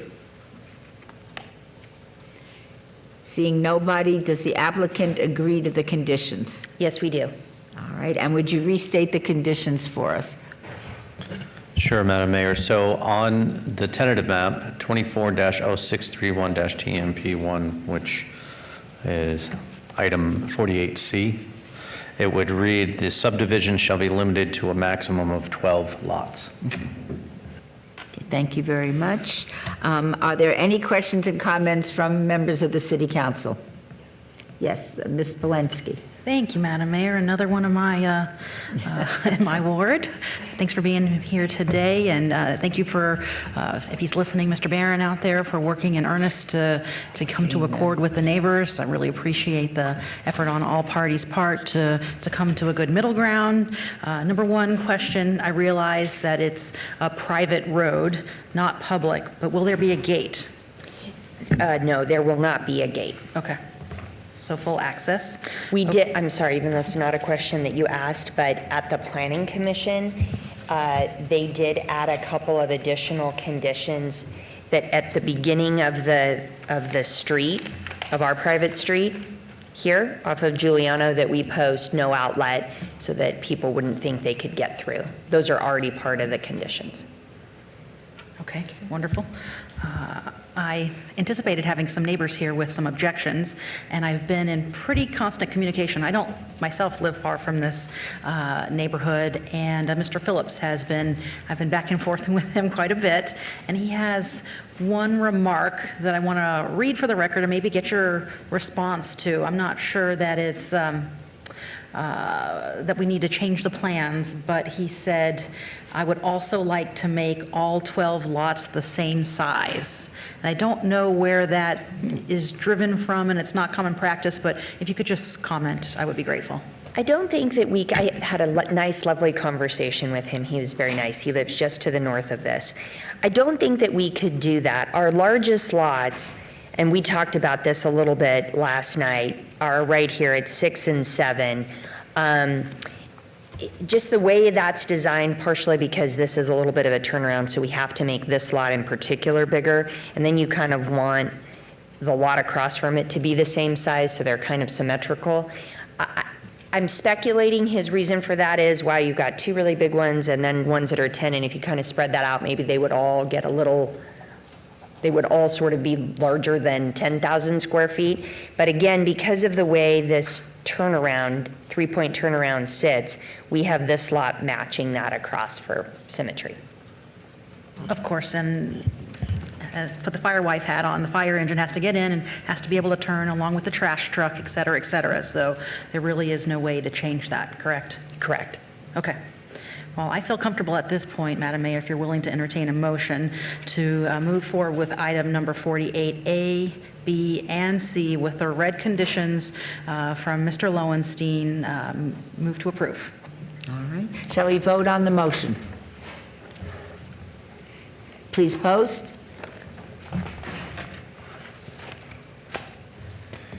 Motion carries. Item 49, 24-06688 on the following land use entitlement project request on 15 acres at the northeast corner of Hickam and Jordanville Street. 49A, 24-0668-ZON from U Undeveloped PCD Plan Community Development General Plan Designation to PD Plan Development. 49B, 24-0668-MOD1 to amend the Lone Mountain West Master Development Plan to change the land use designation from PF, Public Facilities, to MFM, Multifamily Medium Residential. Item 49C. 49C, 24-0668-VAR1 to allow 21-foot tall retaining walls where 6 feet is the maximum allowed and an overall wall height of 21 feet where 12 feet is the maximum allowed. 49D, 24-0668-SDR1 for a proposed 3-story, 282-unit senior citizen apartment development. The applicant is Silver Desert Estates Limited Partnership, and the owner is United States of America. The Planning Commission and staff recommend approval on the entire land use entitlement project. These are in Ward 4. Councilwoman Polensky, and our public hearings, which I now declare open. Is the applicant present? Good morning again, Jennifer Lazovich, 1980 Festival Plaza Drive, here today on behalf of the applicant. The location of the property sits just to the west of the 215 and just to the north side of Hickam. In terms of access, if you're on the 215 and you exit off of Cheyenne, you come around to Cliff Shadows Parkway and Hickam, and then this is where the site is located. The site is currently owned by the BLM, and the city of Las Vegas placed a reservation on it to do affordable housing here. In January of 2024, the city issued or released a request for proposal to see if there would be any interest in development for an all-senior, and to be defined, that's 55 and older, an all-senior affordable community. They received responses, and in April of 2024, they awarded that RFP to the applicant today.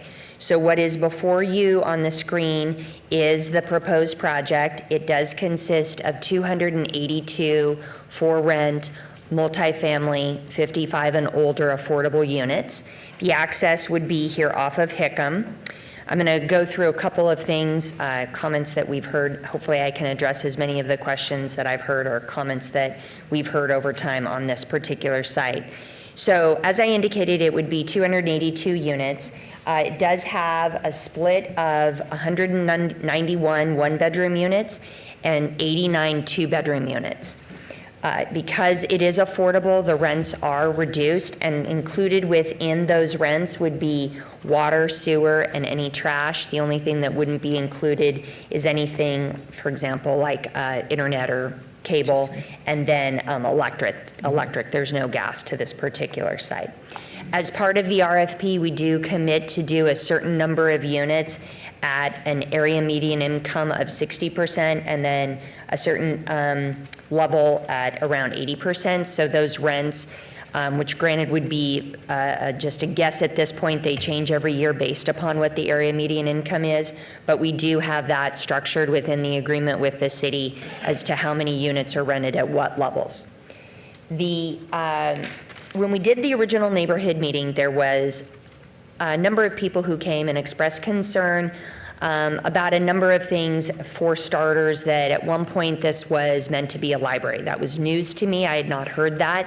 So we did some research. We talked with the library district to understand what the history of that was. And yes, at one point, I think it was at least 15 years ago, maybe a little bit before that, the library goes out, much like the school district or the parks departments, they go out and they put reservations on things where they, BLM land, where they think they may have a need in the future.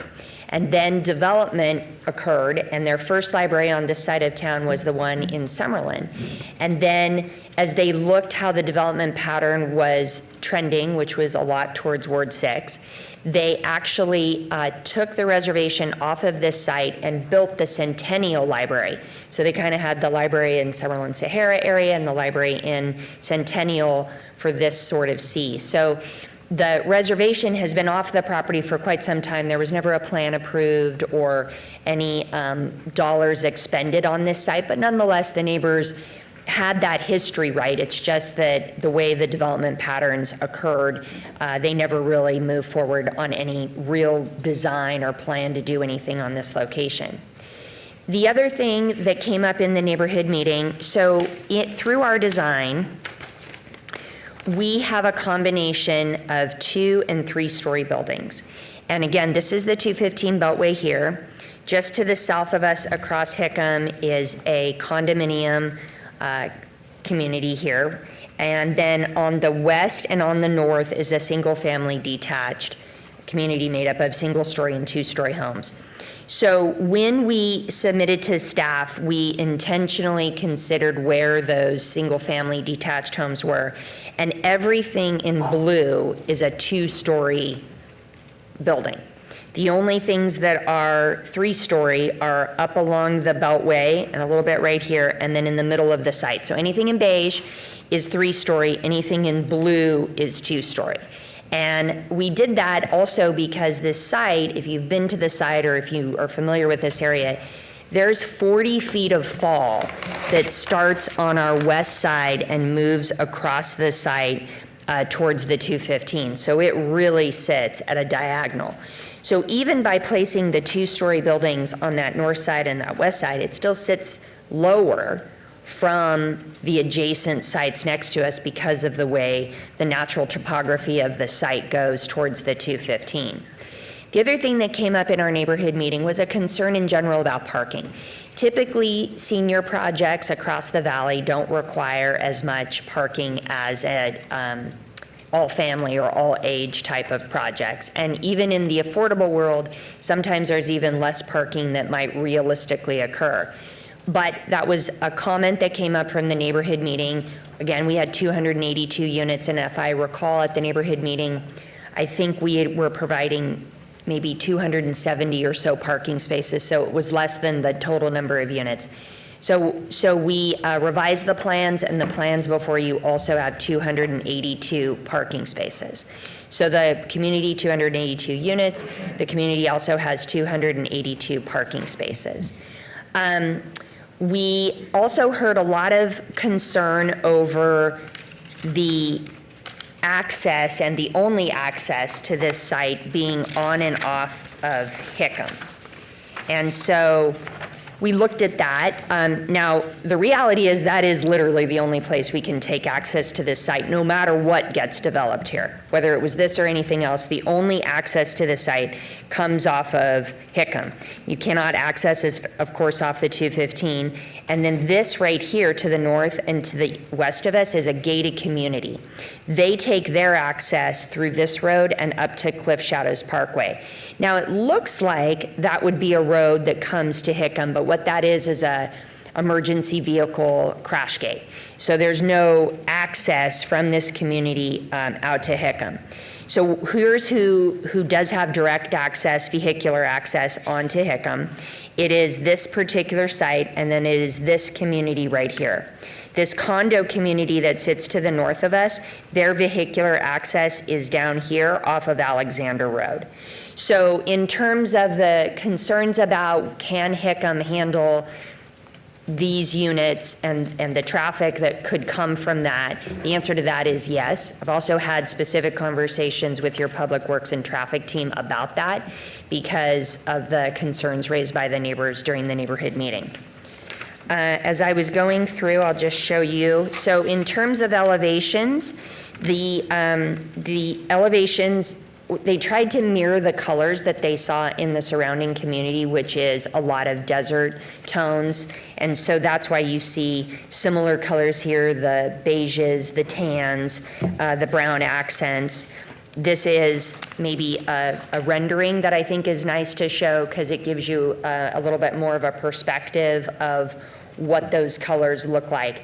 What I think is good about this particular exhibit is to show you that we have a natural arroyo that goes through the middle of our site. And on this site plan, you may say, what is this? Well, this kind of gives you an idea of what that is. So we would have pathways on either side of it. In addition to that, we will still have our own other amenities. That's not the only amenity in there. We'll have a fitness center. We'll have community washer and dryer so that residents can wash their clothes on site. All of the units, every building is elevator accessed, which means all of the individual units are accessed via internal hallways. There's no external stairs or anything like that. And so I thought that this was a good representation of kind of a rendering to show you what that would look like. Now, the other thing that came up from the neighborhood meeting was just a concern again about the heights of 2 and 3 stories. So this is a perspective, if you were in the community to the west of us, as a reminder, this street right here is what I talked about that doesn't have access to Hickam.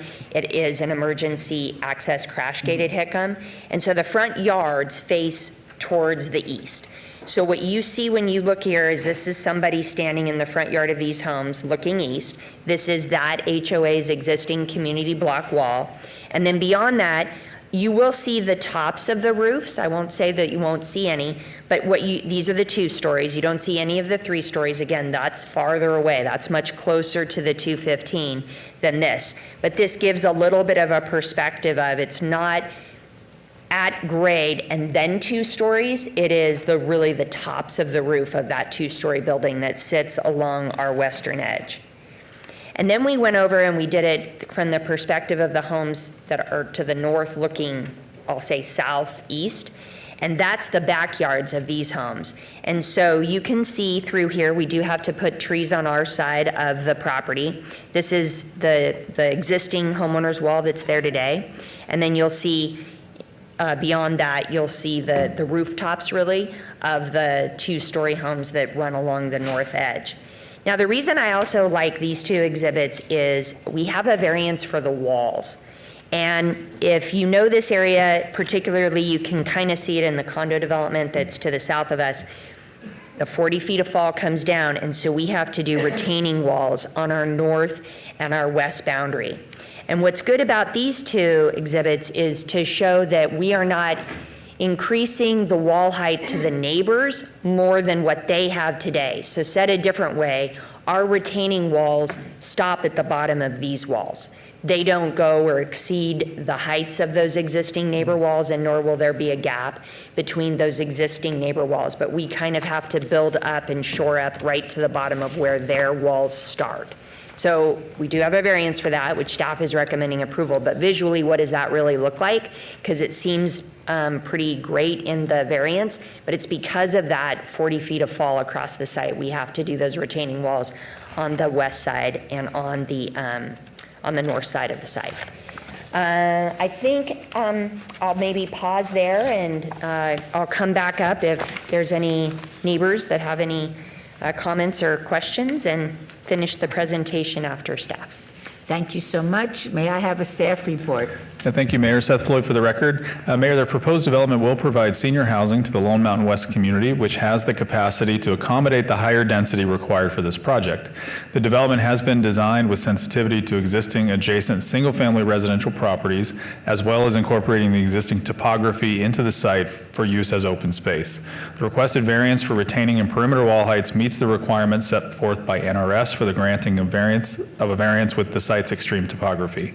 Therefore, staff is recommending approval of all the requested applications. Thank you. Thank you so much. Is there anyone else wishing to be heard on this item? Seeing nobody, does the applicant agree to any of the conditions that have been not specified? No, we agree with the conditions in the staff report. Thank you very much. Any comments or questions from city council members? Yes, yes, Ms. Bruni.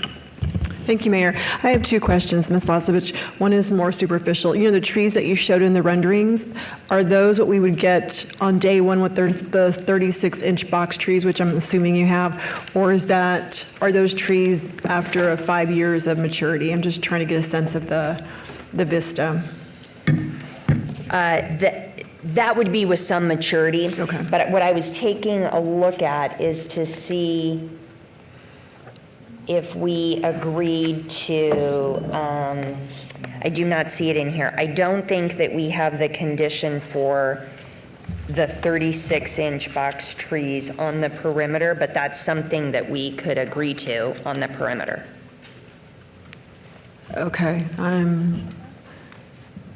And by perimeter, what I mean by that is on the north and on the west, up adjacent to where the single-family homes are, but on our side, we could do 36-inch box trees along the north and along the west.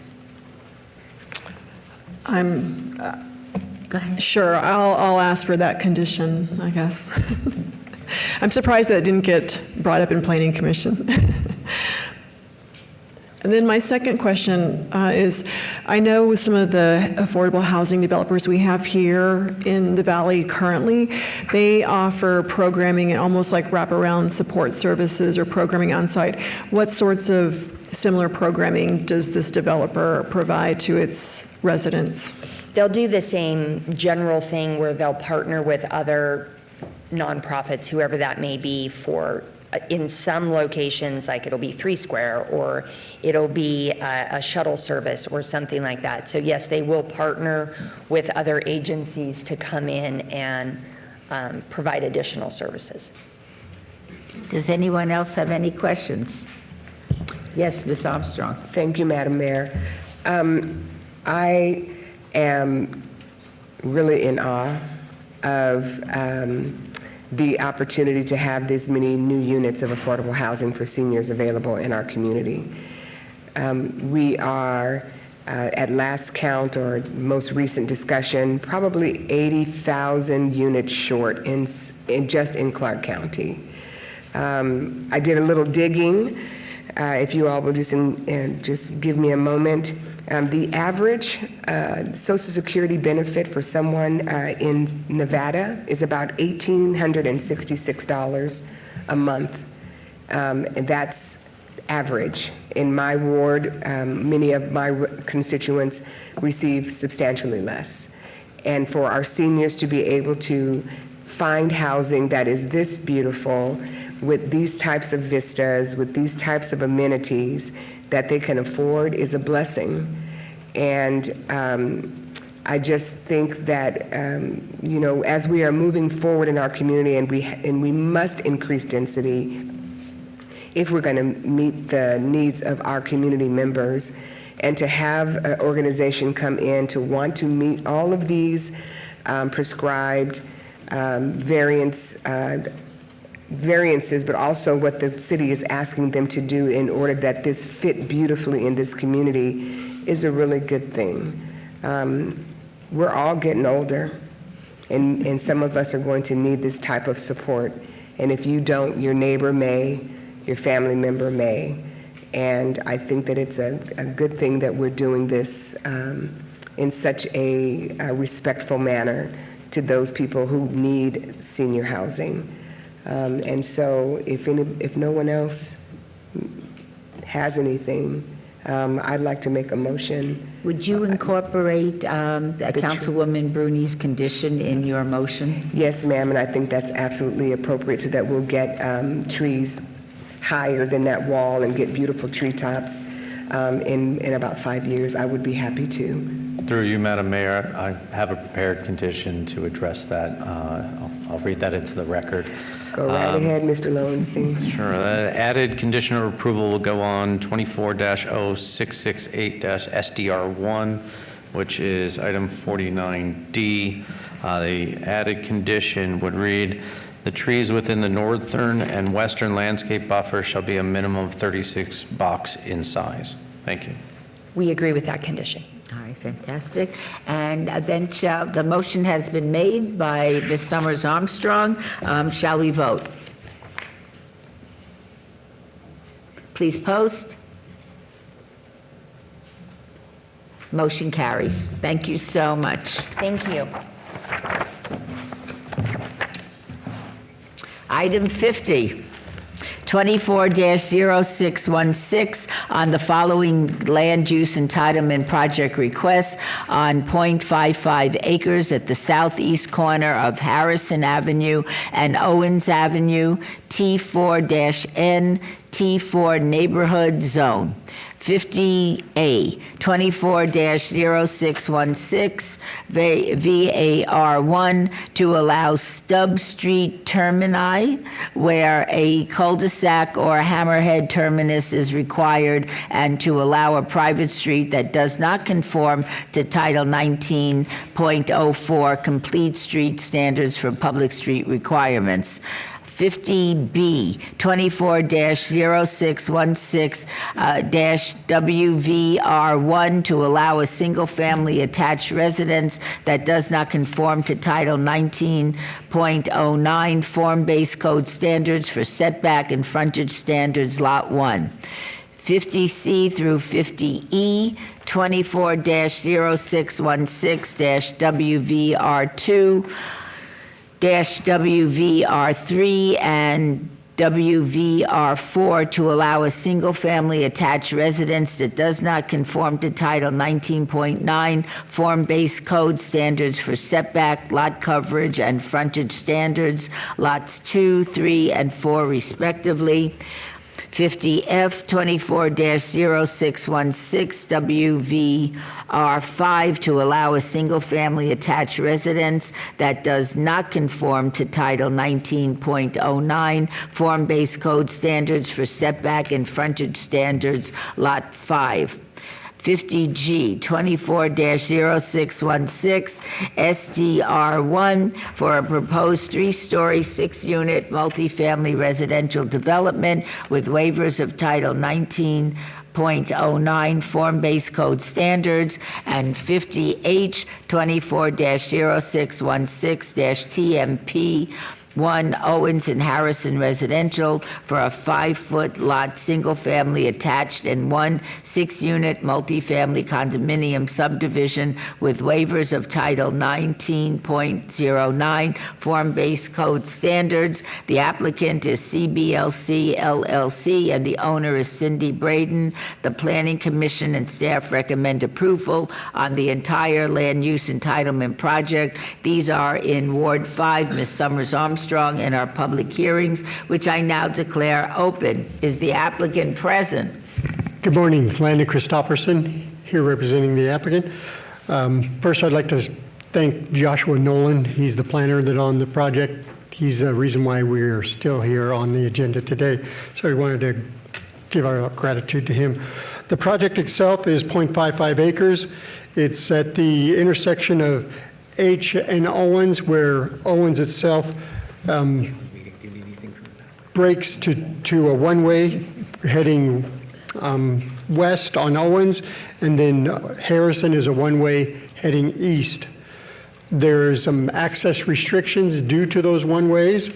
So on the site itself, we had to provide the stub street that comes in, which would access the garages as well as the parking for the 3-story, 6-unit condo. We have revised the site, again, thanks to Josh for his help. We have eliminated the majority of those setback waivers. We've provided 15 feet to the backyards. We have provided 10 feet from Owens and Harrison.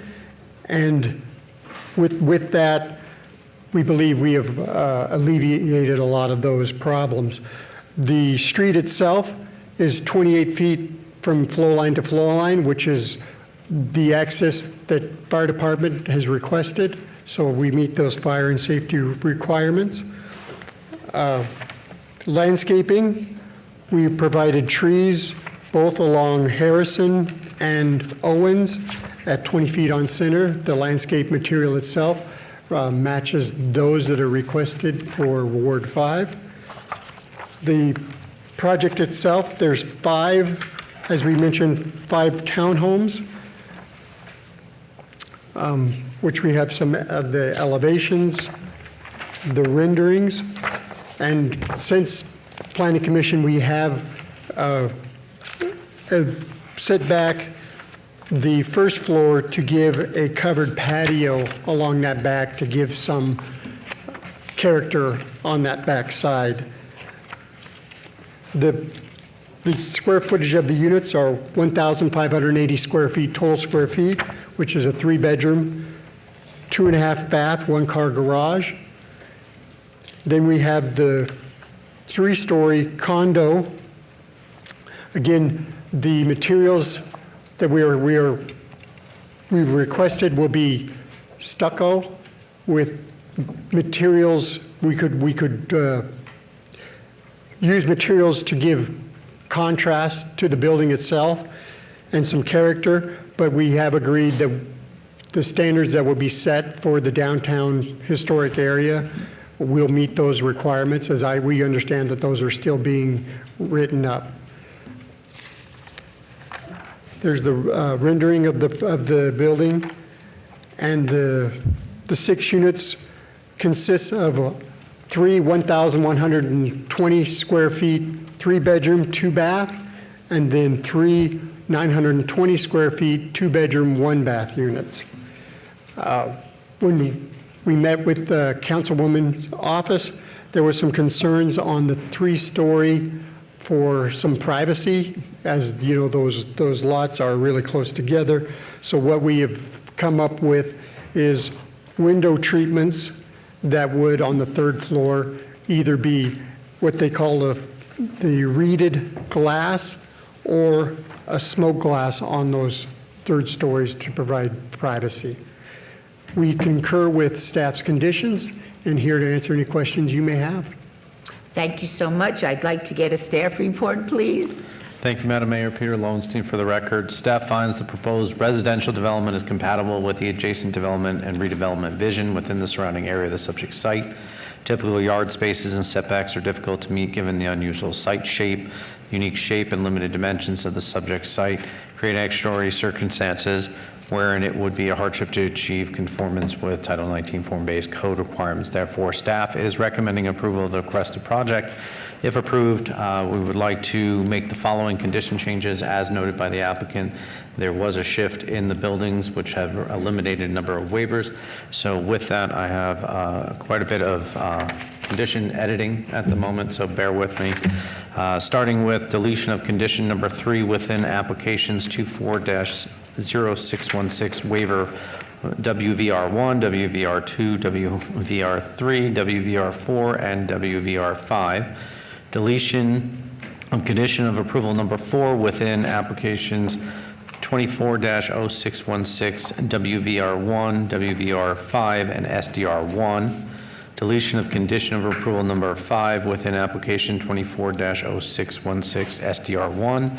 And then finally, revising condition of approval number 3 of 24-0616 SDR1 to reflect a site plan and landscape plan, date stamped 5/19/25.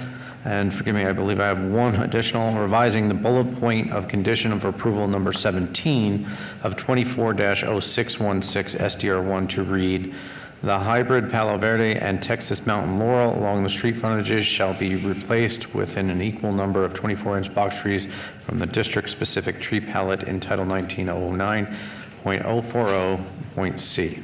Thank you. Does the applicant agree to all the conditions? Yes, we do. All right.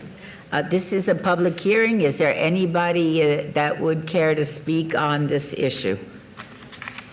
Please come forward and state your name.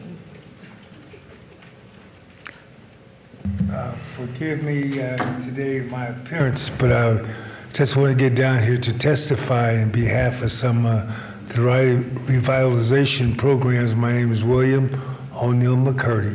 I support this project because I think our councilwoman is trying to do something to revitalize her district.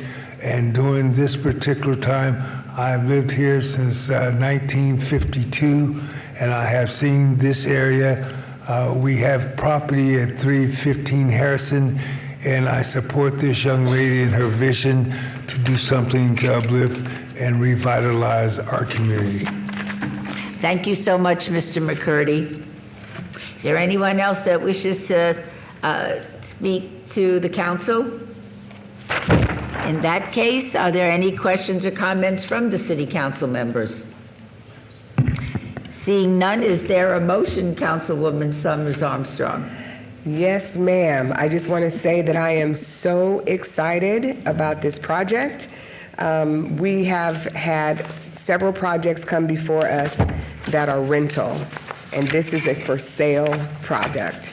And it is important that as we are revitalizing historic West Las Vegas, that we are conscious of the mix that we have rental, but that we also have for sale, so that our community will sustain its neighborliness and give people an opportunity to own in the historic West Side. So I thank you for your courage, and I thank you for your desire to do something that is really beautiful. When we met, I told you that when I was in the legislature, I stayed in condos that were almost exactly like this, townhomes, and we lived in a very comfortable manner. And so I'm just grateful that you're here, and Mr. McCurdy, thank you for coming down.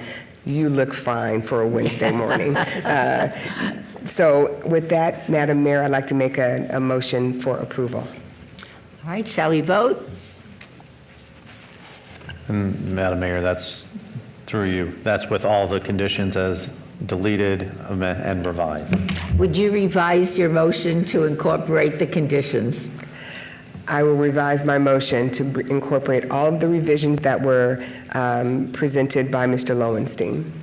Thank you so much. Please vote. Post. Motion carries. Thank you so much. Thank you. We're very excited. Agenda item 53.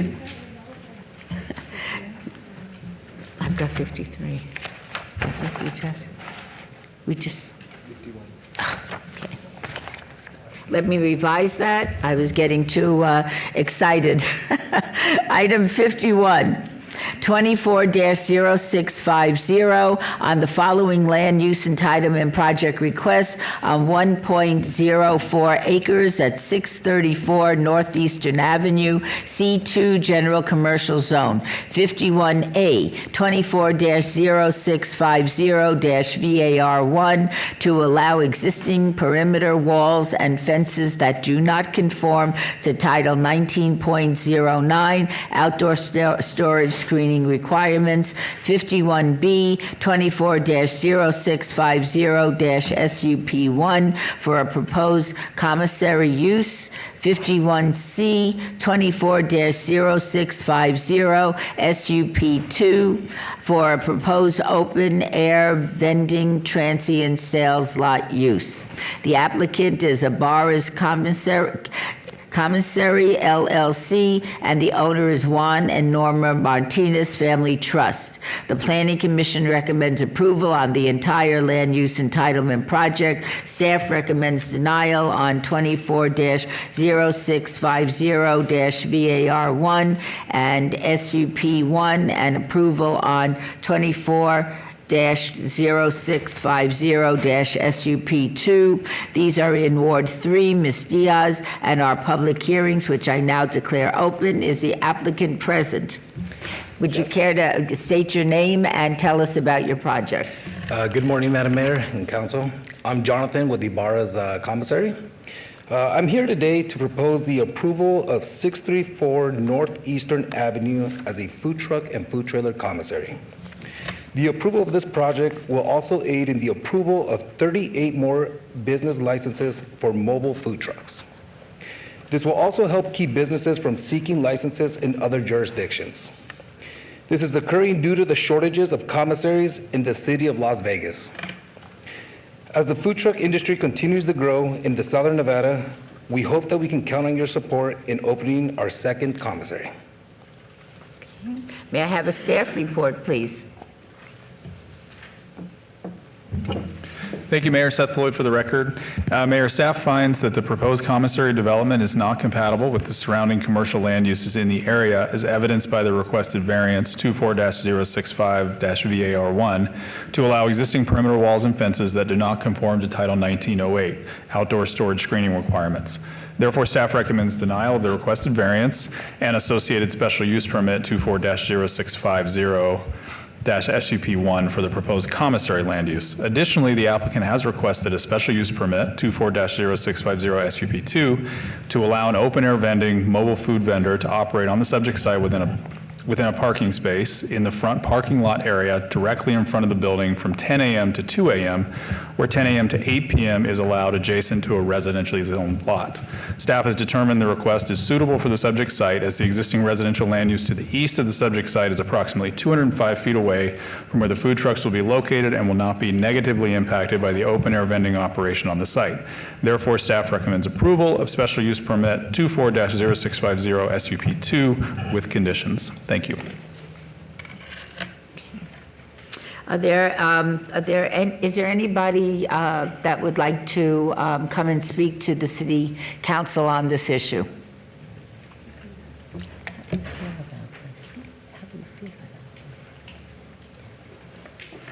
Yes, please state your name for the record. Good morning, Madam Mayor and Council. My name is Samantha Silcox. I am also with Ibarra's Commissary.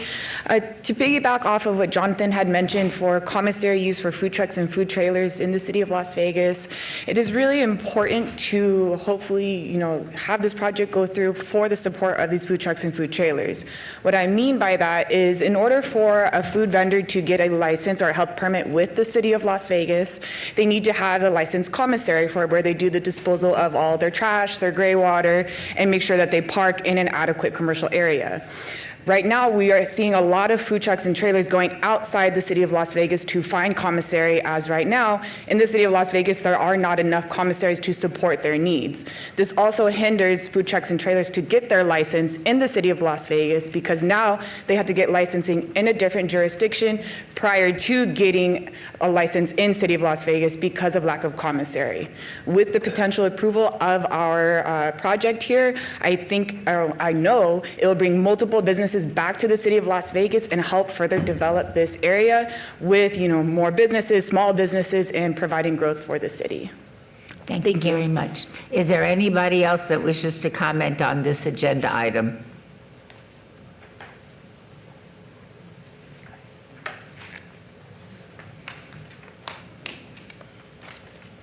Please state your name again for the record. Hi, my name is Yolanda Campos, and I'm here regarding 51C, the special use permit for the open air vending.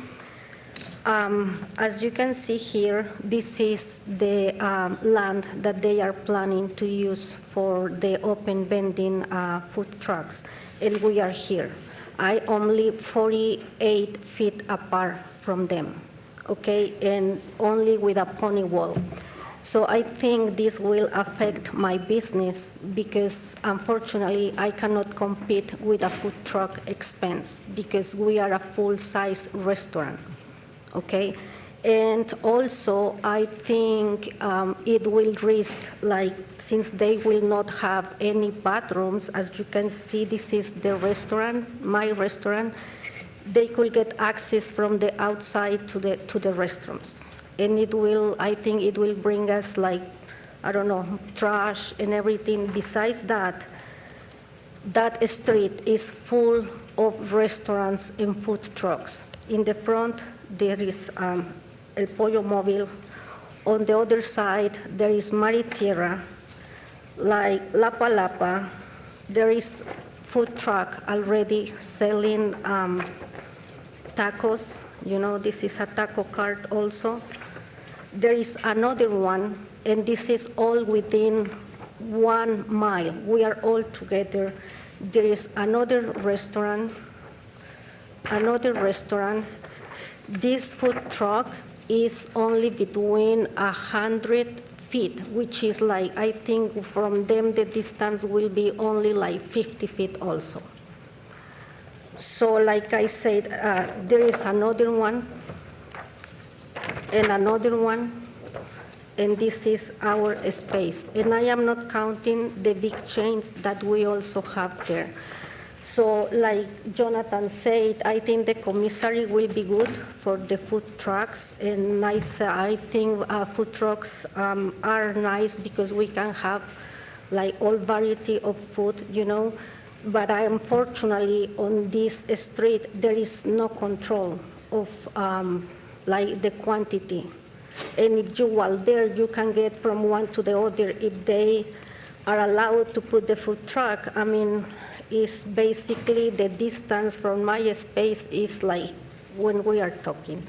So I respectfully will ask you to consider the negative impact that not only me, but all the food restaurants will have if we keep adding more open vendors. Thank you very much. Thank you so much. Is there anybody else that wishes to speak to the City Council on this item? Yes, Please hello. state your name. Hello, my name is Jonathan Kaler. Good name, Jonathan. I am Yolanda's brother. I would just like to say, location, location, location. Oversaturation is what I would be concerned about, based on what Yolanda was saying. Just having so many restaurants so close together, so many different options piled in all at once. It'll just end up impacting negatively on everyone. So just keeping it short and sweet, but just throwing that out Thank you there. very much. Anybody else? Seeing no one else, I will close the public hearing. Are there any questions or comments from the council members? In that case, is there a motion, Councilwoman Diaz? Thank you, Madam Mayor. After we met in our office, Mr. Ibarra, I've received an influx of concerns over the commissary going into the space that you're proposing. Former Councilman Reese reached out to me, and he held my seat, and I have utmost respect for him. He thinks it's way too intense of a commercial use for all of the adjacency. As I looked at the map today, everything around you is highly residential. We have the senior affordable housing that's just on the other side of that wall. We have so many apartments on the other side of the street. We have so many homes. I just don't want to set a trend or a precedent where a major entry thoroughfare like Eastern and Bonanza, we're intensifying with what I would consider, I think a commissary is more of an industrial use and should go more in an industrial part of the ward. I have industrial parts of my ward, but I just can't conceive, after receiving several phone calls from community members, the sign went down for a bit, notifying people that of the intent to change what was going to go in there. I just can't, and especially after reading the staff report, I can't get on board with seeing that type of operation that close to the community, especially after receiving several phone calls from residents concerned about it. So with that, I am going to follow staff's report and recommendation for denial on all three items. That is my motion, Madam Mayor. All right. Shall we vote? Can I speak on, am I able to speak? I think we're in the middle of a vote at this time. A city attorney, once we start the vote, can we open it up to the applicant to say another few words? Jeff Dorkak, City Attorney. It's your prerogative, Mayor, but I think the general practice would be once there's a motion on the floor and you've called for the vote, to proceed with the vote. All righty. Okay, we'll proceed with the vote. Please post.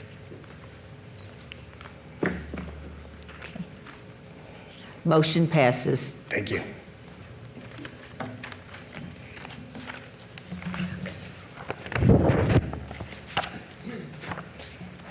Item 53, 25-0031 on the following land use entitlement project request on 2.16 acres located on the west side of Decatur Boulevard, approximately 1,000 feet south of Lake Mead Boulevard, R-TH, single-family attached zone, 53A, 25-0031-VAR1, to allow a private street that does not conform to Title 19.04 Development Standards for street termini.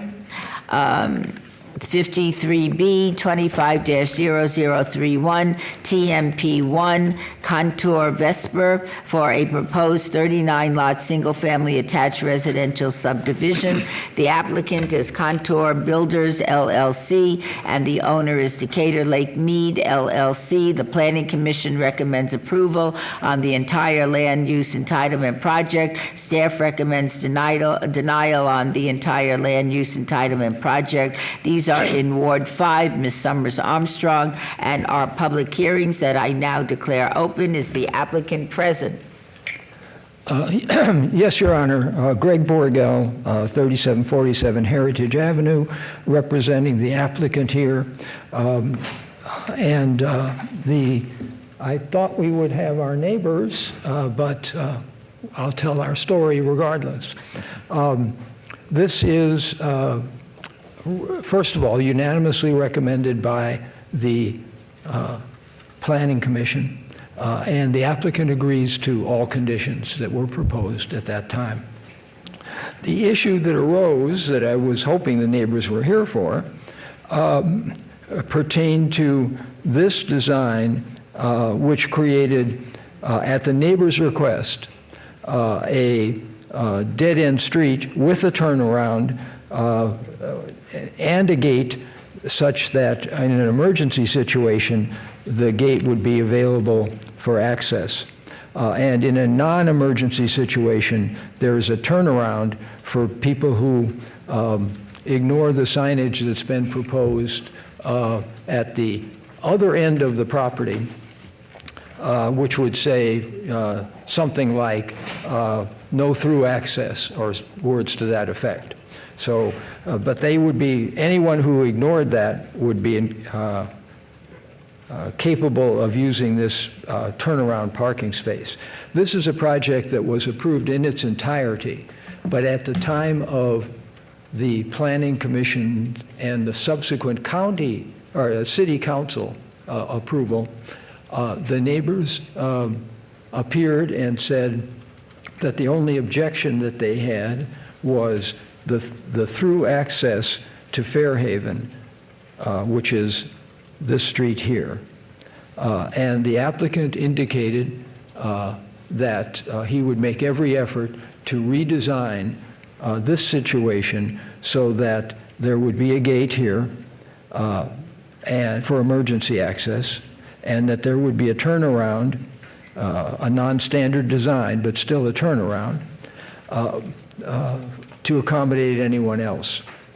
And that is the variance that is before you today. In other words, the applicant has fulfilled the promise to the neighbors that he would make every effort to accommodate their concern by redesigning so that this would be a gated access for emergencies only, and separately a turnaround for people who might get lost on the street. We've coordinated that with the neighbors. They came out in favor of the project with the amendment which is the map before you now. No further amendment was needed. And we also coordinated, because there had been a change in the in Councilman Summers' area. In other words, it was approved by her predecessor previously, and so we did consult with her office again, and I guess we have to make the assertion that the neighbors were happy at the Planning Commission on a unanimous vote there, and their absence today, I think, can be fairly construed as continuing approval. It's tougher to get people out when they approve. And so I would submit this as judgment for the new council and the new councilman, Councilman Summers Armstrong, who has met with us, and we told HER's office what we were doing, and I think I can paraphrase her to say that she prefers this plan, but at this point, I probably should just be quiet. Thank you, Mr. Borgel. Could I get a staff report? Yes, thank you, Mayor. Peter Lowenstein for the record. As indicated, the proposed development was previously approved in November of 2024, except for the roadway not offering access to Fairhaven Street. The plan before you today is removing access to Fairhaven Street, and in doing so fails to comply with city standards for roadway terminus. Staff finds the variance request to be self-imposed and hardship outside the realm of the NRS for granting of variances. Therefore, staff recommends denial of the variance request and the design-dependent tentative map. If approved, staff would like to delete condition number 4 of 25-0031-TMP1 as it's not applicable to the site. And then any future conditions, I'll wait for the councilwoman to give me direction. Thank you. Thank you so much. Is there anyone else wishing to speak on this item? Seeing nobody else, are there any members of the City Council that wish to comment or ask questions? Thank you, Madam Mayor. I appreciate you coming down, sir. Thank you so much for your presentation. I think this was a good compromise because this is a higher density use, and Fairhaven is in an RE zone. And so this is just respecting the neighbors who were there before us to make sure that what we're infilling, and this is something that I'm really working hard that we are aware of, that we are just respecting the neighbors around who were already there, and you all were just really amenable, and I'm grateful for that. One of the things I remember from Planning Commission, because I did watch it, was there was some question about no parking signs right outside the gate. and I think there was an agreement to install, and I'm asking Mr. Lowenstein if you could help us with placement, and how do we deal with that request if the developer is willing to pay for signs, and then how do we get them installed and placement, sir? Well, as far as a condition, I can read a proposed condition into the record. I do have a vast Public Works Department and staff right next to me that can address some of the actual installation comments. The condition would be added to the tentative map, TMP1, which is 25-0031-TMP1. The condition would read, no parking signs shall be installed adjacent to as well as 200 feet north and south of the subject site along the eastern alignment of Fairhaven Street at the applicant's expense. With that, I don't know if Mr. Norby or Mr. Robinson wants to comment as far as the coordination component. Yeah, Joseph Norby, City Traffic Engineer for the record. On that, there's really two avenues we could go with that. We could condition, as Mr. Lowenstein has read in, for the applicant to do that, or we could let them develop, let the site come to fruition, and see, do we actually have a parking issue that we need to limit parking for? Looking at, some aerial imagery in the area, I don't see a vast amount of on-street parking along Fairhaven today. Not to say that there isn't, but it is less dense developed along Fairhaven. Properties are a lot larger, which allows for parking on property. So really we could go one of two ways, Councilwoman, on that. We can condition, or we can wait and do a post-development review, at which point it would be likely be a city-driven initiative to go out there and take it through our Traffic and Parking Commission and then install the no parking signs if warranted. What would your pleasure be? My recommendation would be we wait and see if it actually creates a problem. And we would certainly volunteer, if I may speak again. You may, certainly. When the decision is made, and we're still under construction, that we would certainly agree to participate in signage on Fairhaven prohibiting parking, since we wouldn't want people parking in front of our gate anyway, but we would want to limit that to adjacent to our property. We wouldn't want to improve Fairhaven with street signage that might not be the desire of everyone in the community overall. So if there is an inclination to approve it while we're under construction, so that we're there and can participate in the signage along Fairhaven adjacent to our property, that is something that would not be a problem for the developer. However, it also strikes to the question of is a study perhaps needed, because we're now crossing a city-county boundary as well, and issues that I would vote with staff to say that you ought to have a study in hand before you decide how much of the street would need signage. However, we certainly would participate to the extent that we have frontage on Fairhaven for that portion of the project. And that's, once again, I'll stop talking. Thank you. So the conundrum is always, do we wait? What I'm hearing is, do we wait for the study? Because that's what we do as municipalities. But I think we also have to weigh that with expectation of the neighbors and those people who came out to the Planning Commission meeting.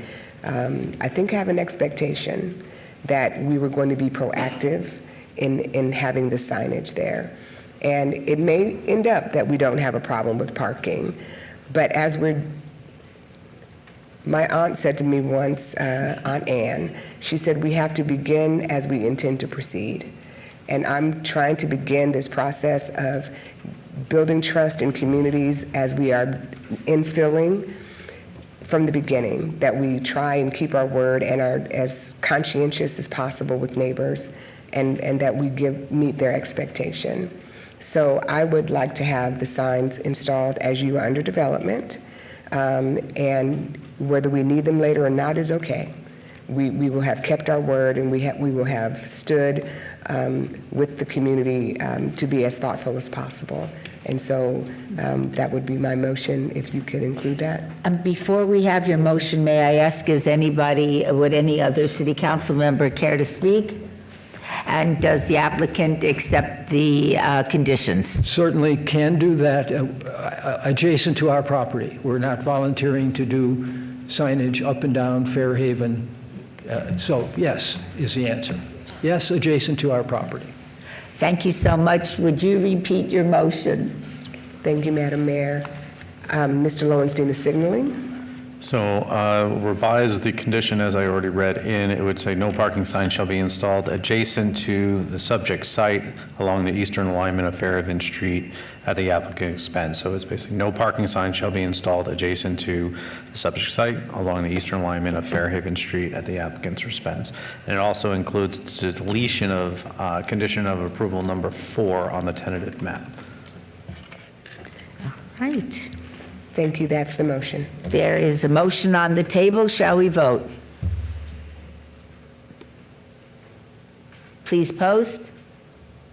Motion carries. It's nice seeing you, Mr. Borgel. Thank you. And for those who don't know me, or perhaps aren't familiar with the mayor as well, we have worked together over the years on any number of projects. And so when she says it's good to see me, I take it as that you are welcoming me to come back from time to time. Anytime, anytime. Agenda item 55. 25-0043-VAR1 variance, applicant owner Charles Edward Groves, I hope I'm saying that correctly, and Carrie Renee Groves, Living Trust, for possible action on a land use entitlement project request to allow a proposed patio cover that does not conform to Title 19.06 Development Standards for setbacks and height on 0.46 acres at 6235 North Eula Street, RE Residence Estate Zone, Ward 4, Ms. Alan Polensky. The Planning Commission recommends a 7-0 vote, approval, and staff recommends denial. This is a public hearing that I now declare open. Is the applicant present? Yes, ma'am. Good morning. Jessica Lane with Proficient Patios, representing Mr. and Mrs. Gross, the homeowners. We are here requesting today a side setback reduction where a 10-foot is required to build an AlumaWood patio cover to cover his RV. So there is a 10-foot requirement there. We are requesting to reduce it to a 4-foot setback to the overhang and 5 foot to the post. This is sort of an aerial of where the proposed cover is wanting to get built at on the side of the property. Obviously, they're bigger lots. The color, it would be a solid cover, and the color would be resembling the color of the home.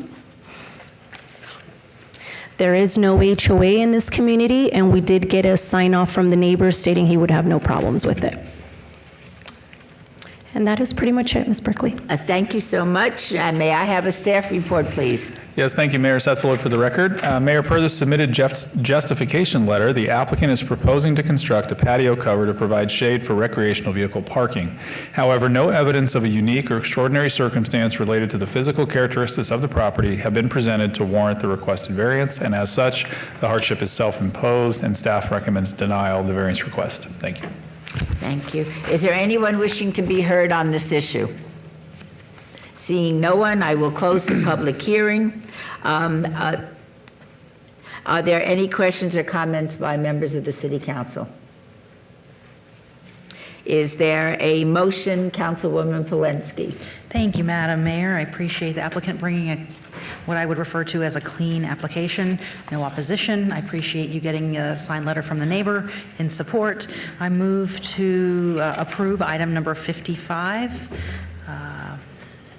And we're very pro RV in Ward 4. Thank you. Shall we vote? Please post. Motion passes. Thank you so much. Thank you.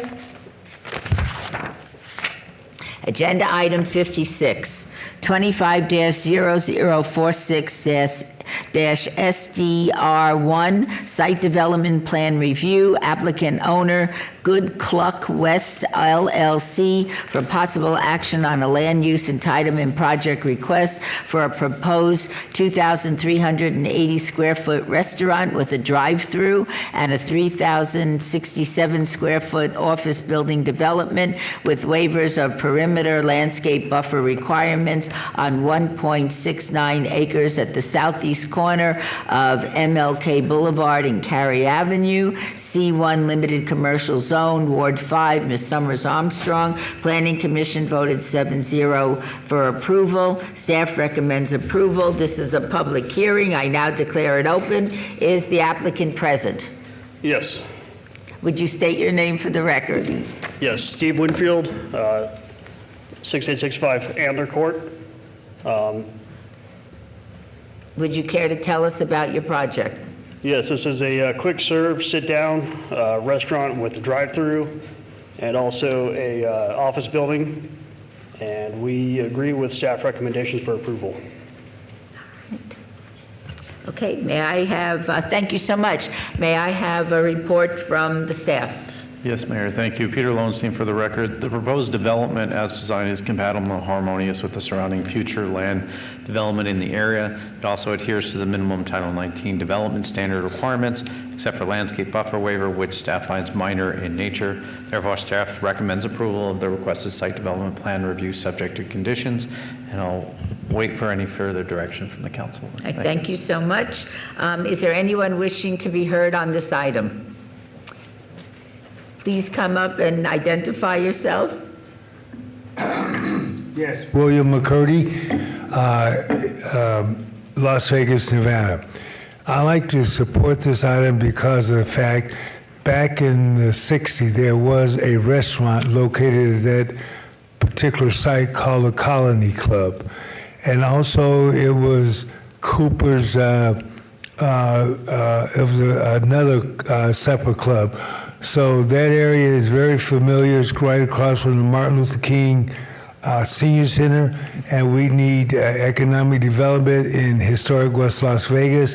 So therefore, I support my councilwoman as she strives to bring economic development to that underserved area. Thank you, Mr. McCurdy. Would anybody else care to say anything to the city council? If seeing no one, I'll close the public hearing. Does the applicant agree to all of the conditions?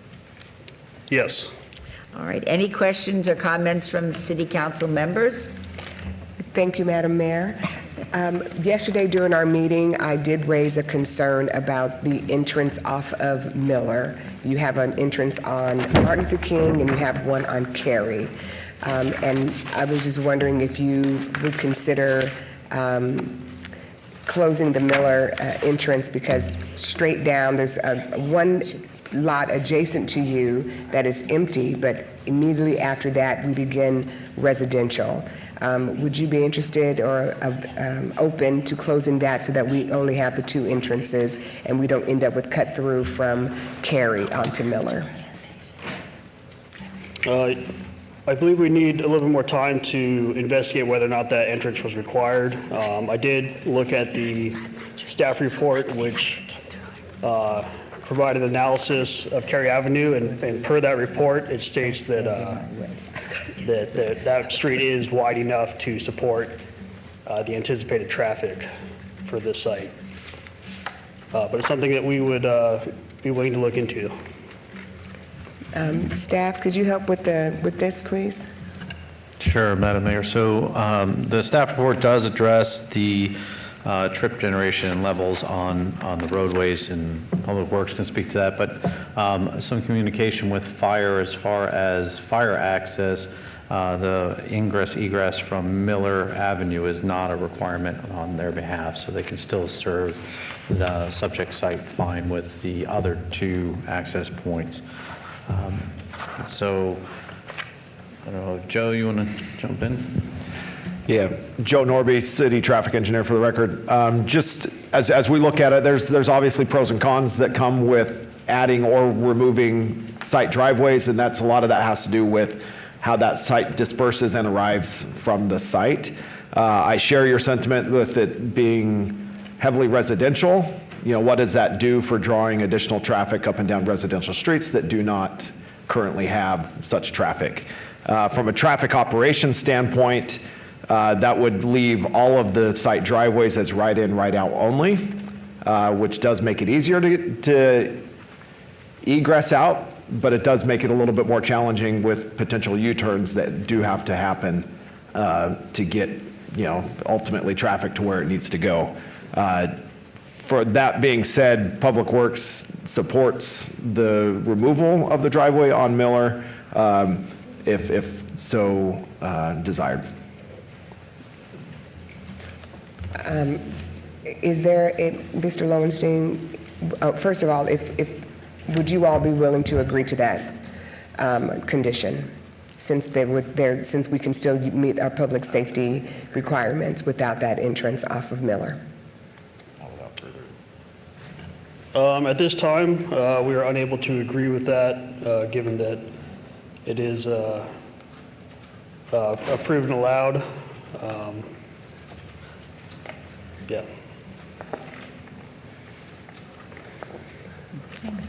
Okay. Can I have a moment, please? I beg your pardon? May I have a moment? Of course you may. Thank you. Yeah. This has been an extremely long meeting. Why don't we take a 5-minute recess and reconvene at 5 minutes after 12? Okay?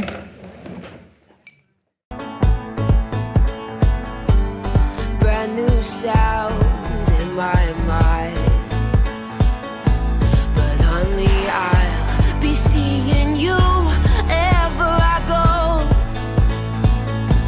But honey, I'll be seeing you down every road. I'm waiting for it, that green light. 'Cause honey, I'll come get my things, but I can't let go. I'm waiting for it, that green light. Oh honey, I'll come get my things, but I can't let go. I'm waiting for it, that green light. Yeah, honey, I'll come get my things, but I can't let go. I'm waiting for it, that green light. Oh, I wish I could get my things and just let go. I'm waiting for it, that green light. I want it.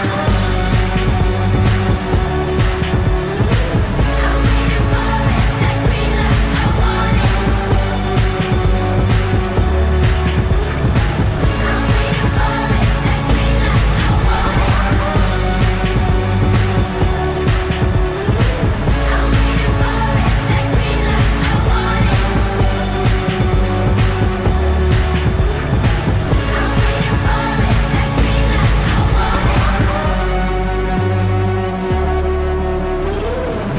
waiting for it, that green light. I want it. I'm waiting for it, that green light. I want it.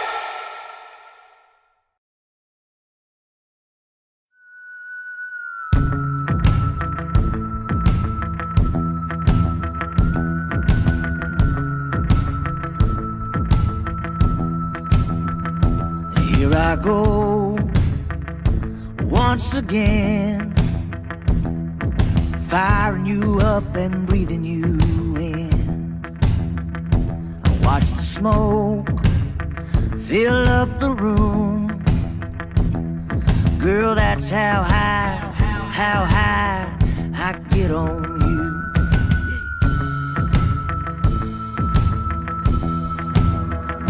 A red balloon, let it go.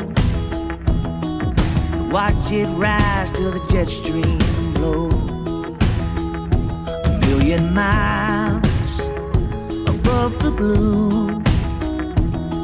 Girl, that's how high I get on you. It's your eyes, it's your touch, it's tonight, it's your love, it's a ride and it's a rush. It always feels just like a drug. Take me there, take me on, let down your hair, anything I want. Yeah, I need you like the air. Girl, I swear you keep me stoned.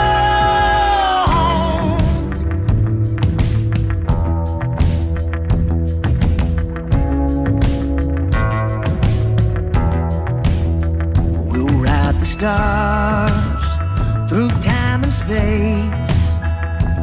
Make our bed, baby, lay our head on the Milky Way. Looking down on 1,000,000 moons. Girl, that's how high I get on you. It's your eyes, it's your touch, it's tonight, it's your love, it's a ride and it's a rush. It always feels just like a drug. Take me there, take me on, let down your hair, anything I want. Yeah, I need you like the air. Girl, I swear you keep me stoned.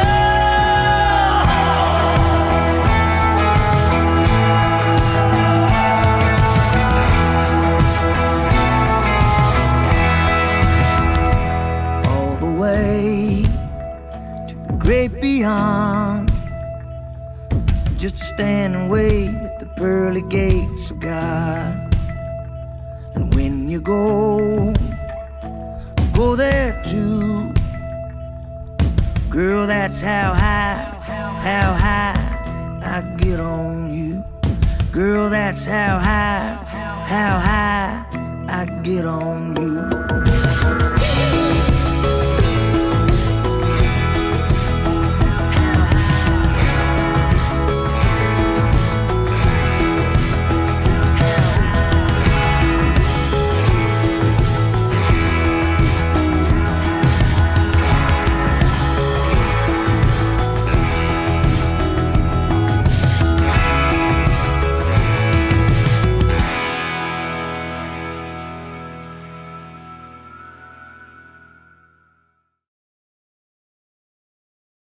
There are many people who drink in moderation, with no problems, social, moral, or medical. They have learned to enjoy liquor without letting it upset the functioning of their body and mind. It relaxes you, makes you more congenial. I just had one sip. This helps make a gathering cheerful and friendly. It ain't my fault, so don't blame me. I swear I just came here to unwind and have one drink. The way it looks ain't what you think. This Cabernet has a way of vanishing on me. There's a hole in the bottle, leaking all this wine. It's already empty, it ain't even supper time. I let you know I don't miss it. In fact, it slipped my mind. There's a hole in the bottle of wine. I keep my cool, play by all the rules.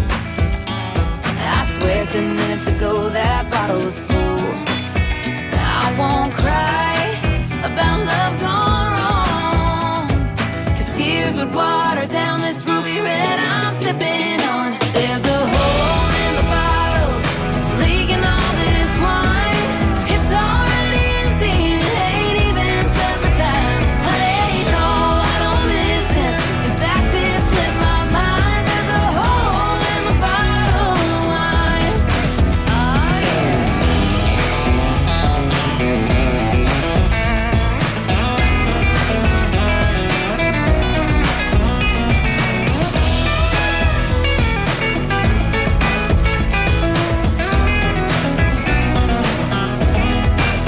I went and got a new one, 'cause the other one was broken. Now this one's halfway gone, and it's barely even open. There's a hole in the bottle, leaking.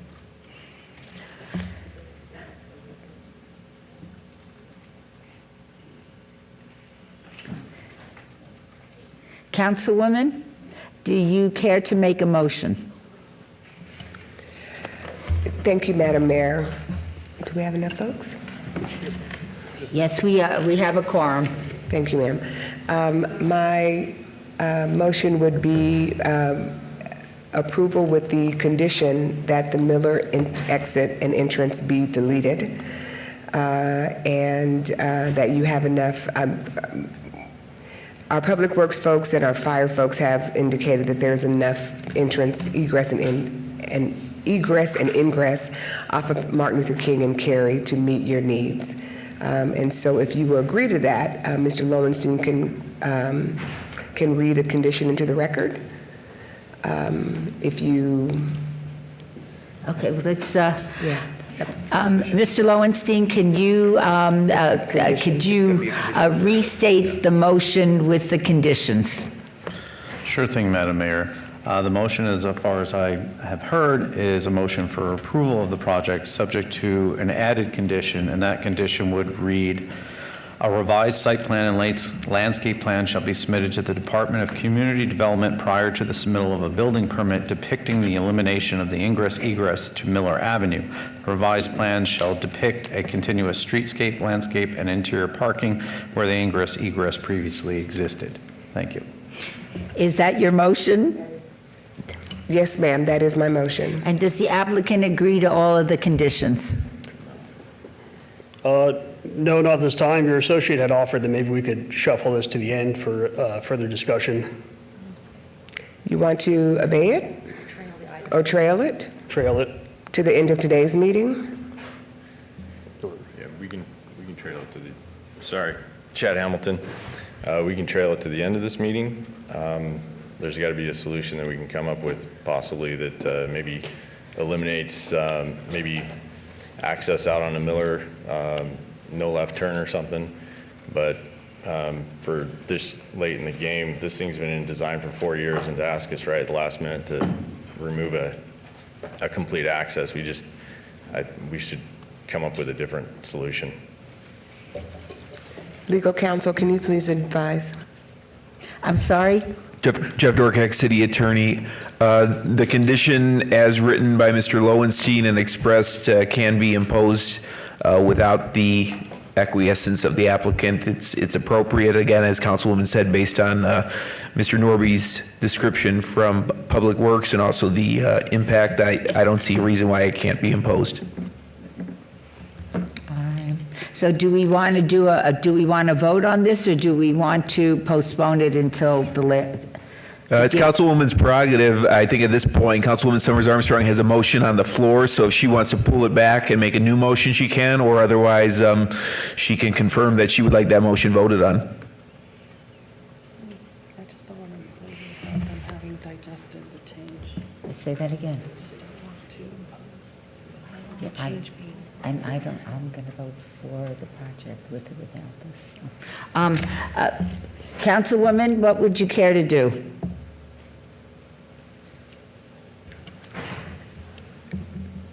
Okay, I think maybe we obey this for one meeting. I still stand firm on my position because, again, this is an infill project. We are, and I think that it's important that you all understand the importance of development in this community being respectful of an already built community. I'm not asking you to do anything outside of normalcy, except not have an egress or ingress on a residential street. You will still have access on 2 major streets. Martin Luther King is a freeway, 3 lanes, as is Cary, which is 2.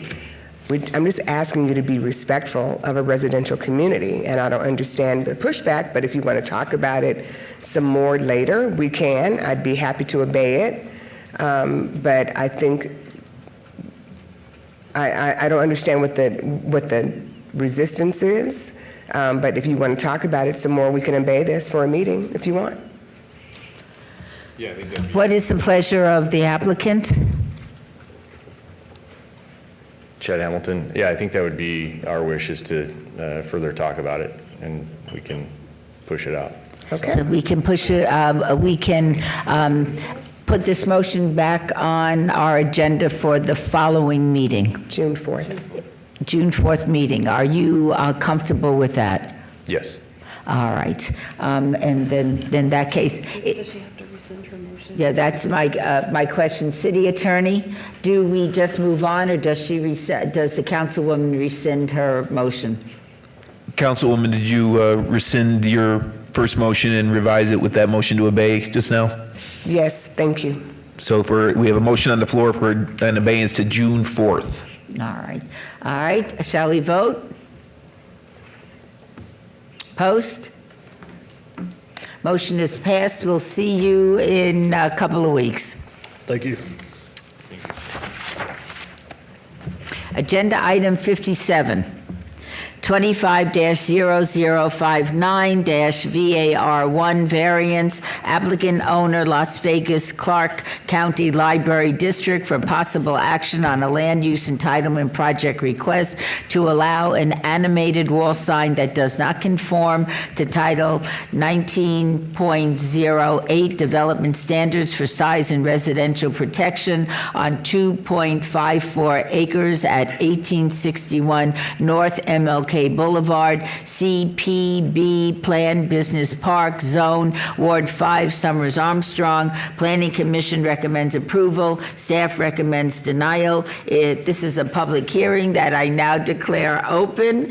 Is the applicant present? Yes, good afternoon, Madam Mayor and member of the board. My name is Melvin Green, KME Architects, 5195 South Durango Drive, 89113, representing the applicant. Mayor, City Council, members, Kelvin Watson, Executive Director for the Las Vegas Clark County Library District. Good morning, everyone. John Vino, General Services Director for the Library District. Would you like to tell us about the project? Absolutely. This project here is a monumental project that will bring a prestigious area to the West Las Vegas neighborhood.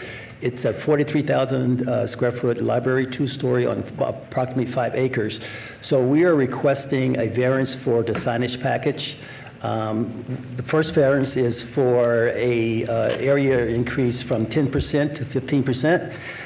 You can see here we have the actual LED sign here, and it is below the top of the soffit, and it's in line with the actual window wall. So we're requesting that that be approved. And the second item is the variance for the distance between the single-family residential property, which is across the street. So that should go away in a matter of months because we're getting that rezoned from single-family to commercial. And we're requesting that the City Council approve that variance as well. And then the hours of operation will be from 6 a.m. to 10 p.m. I know that was a concern with the Councilwoman. So we wanted to make sure that we adhere to that, and we adhere to all of the standard conditions as imposed by the Planning Department, and we respectfully request your approval. All right, thank you, May I have a staff report? Yep, thank you, Mayor. Seth Floyd for the record. No evidence of a unique or extraordinary circumstance has been presented, and that the applicant has created a self-imposed hardship by proposing an animated wall sign that fails to comply with Title 19 development standards. In view of the absence of any hardships, it is concluded that the applicant's hardship is preferential in nature and is thereby outside the realm of NRS for granting variances, and therefore staff is recommending denial of the requested variance. I would point out that condition number 1 does state that the wall sign shall not be illuminated between the hours of 10 p.m. and 6 a.m. daily. Thank you so much. This is a public hearing. Does anybody wish to be heard on this item? Please state your name for the record. My name is William O'Neill McCurdy, Sr. I'm in support of this project because on the northwest corner is what we know as the Westmoreland Building, which now is Cox Cable. across the street, the city of Las Vegas Housing Authority property. To the north, there are more commercial buildings on the north side of West Martin Luther King. Martin Luther King is a north-south egress route, which has a lot of traffic. Right across the street from the library board is property owned by the church, which we had a meeting with Evergreen Missionary Baptist Church. They supports the project. They're in the process trying to get that property rezoned to commercial, which will eliminate the requirement that the library have to go and get this zone variance. I am very much in support because this community is in dire need to have a commercial led sign because of the simple fact when there are events going on at the library, which they have a community part and then they have a library part, that those community members that have events at that library should be able to advertise. In West Las Vegas, we do not have the luxury to having all of the other parts of the amenities that they have in other areas. So therefore, the church supports it. The pastor supports it, Reverend Walton T. Smith. He's out of town, and he supports it. And their trustee board supports the library getting this sign. And while I'm talking on that, I'm going to make it very fast and quick. I'm very concerned that the library has to dead end at Doolittle, which Doolittle is a public street and is right away at the New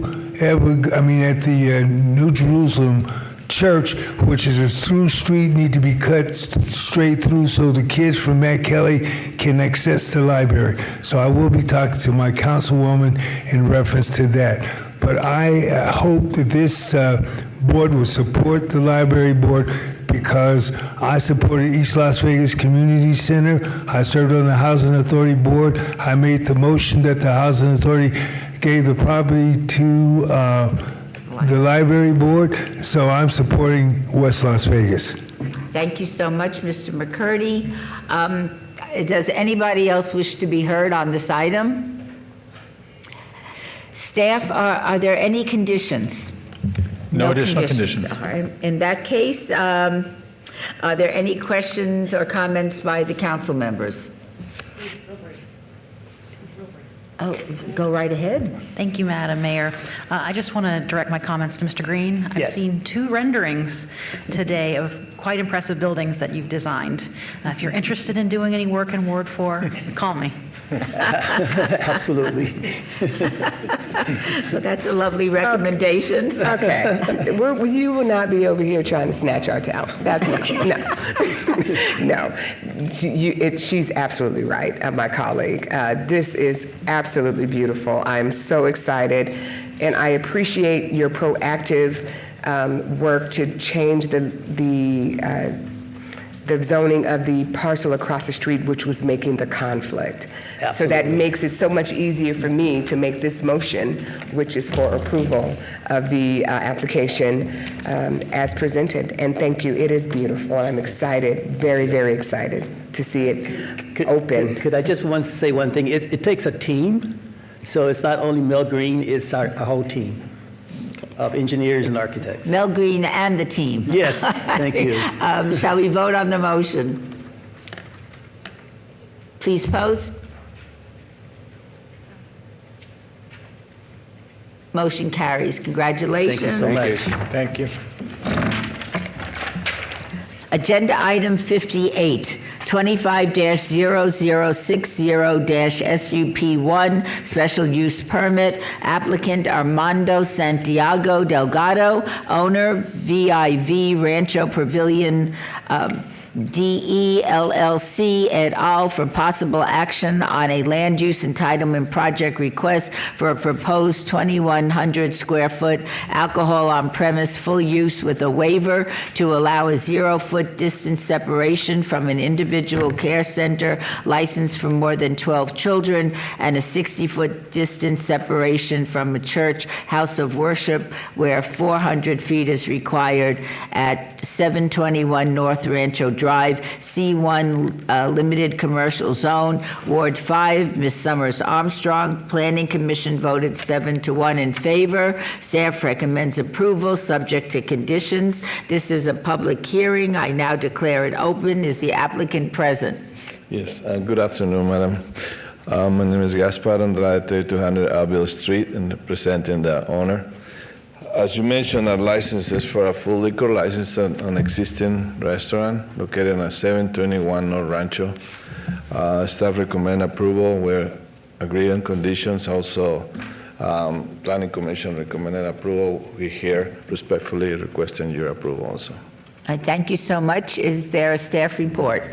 Yes, Madam Mayor. Peter Lowenstein for the record. The proposed use is consistent with the uses allowed in a C1 limited commercial zoning district and can be conducted in a compatible and harmonious manner with the surrounding land uses. Therefore, staff recommends approval of the special use permit. Thank you. Thank you so much. This is a public hearing. Does anybody care to comment on this item? Seeing no one, I will close the public hearing. Are there any questions or comments from council members? Ms. Summers Armstrong. Thank you, Madam Mayor, and thank you, sir, for coming to meet with us. And if no one else has any comments, I would make a motion for approval with the conditions that are already there. Shall we vote?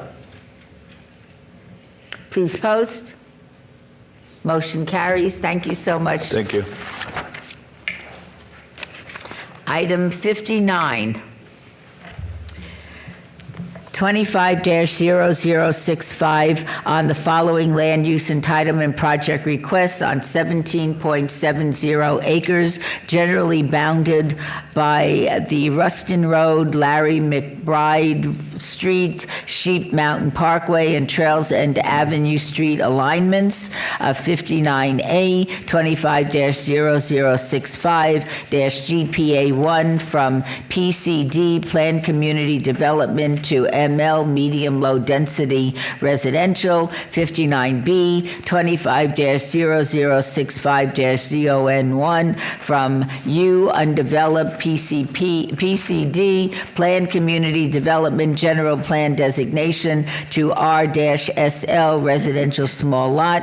59C, 25-0065-VAR1 to allow proposed private gated streets that do not conform to Title 19.04 Complete Street Standards from Street Termini.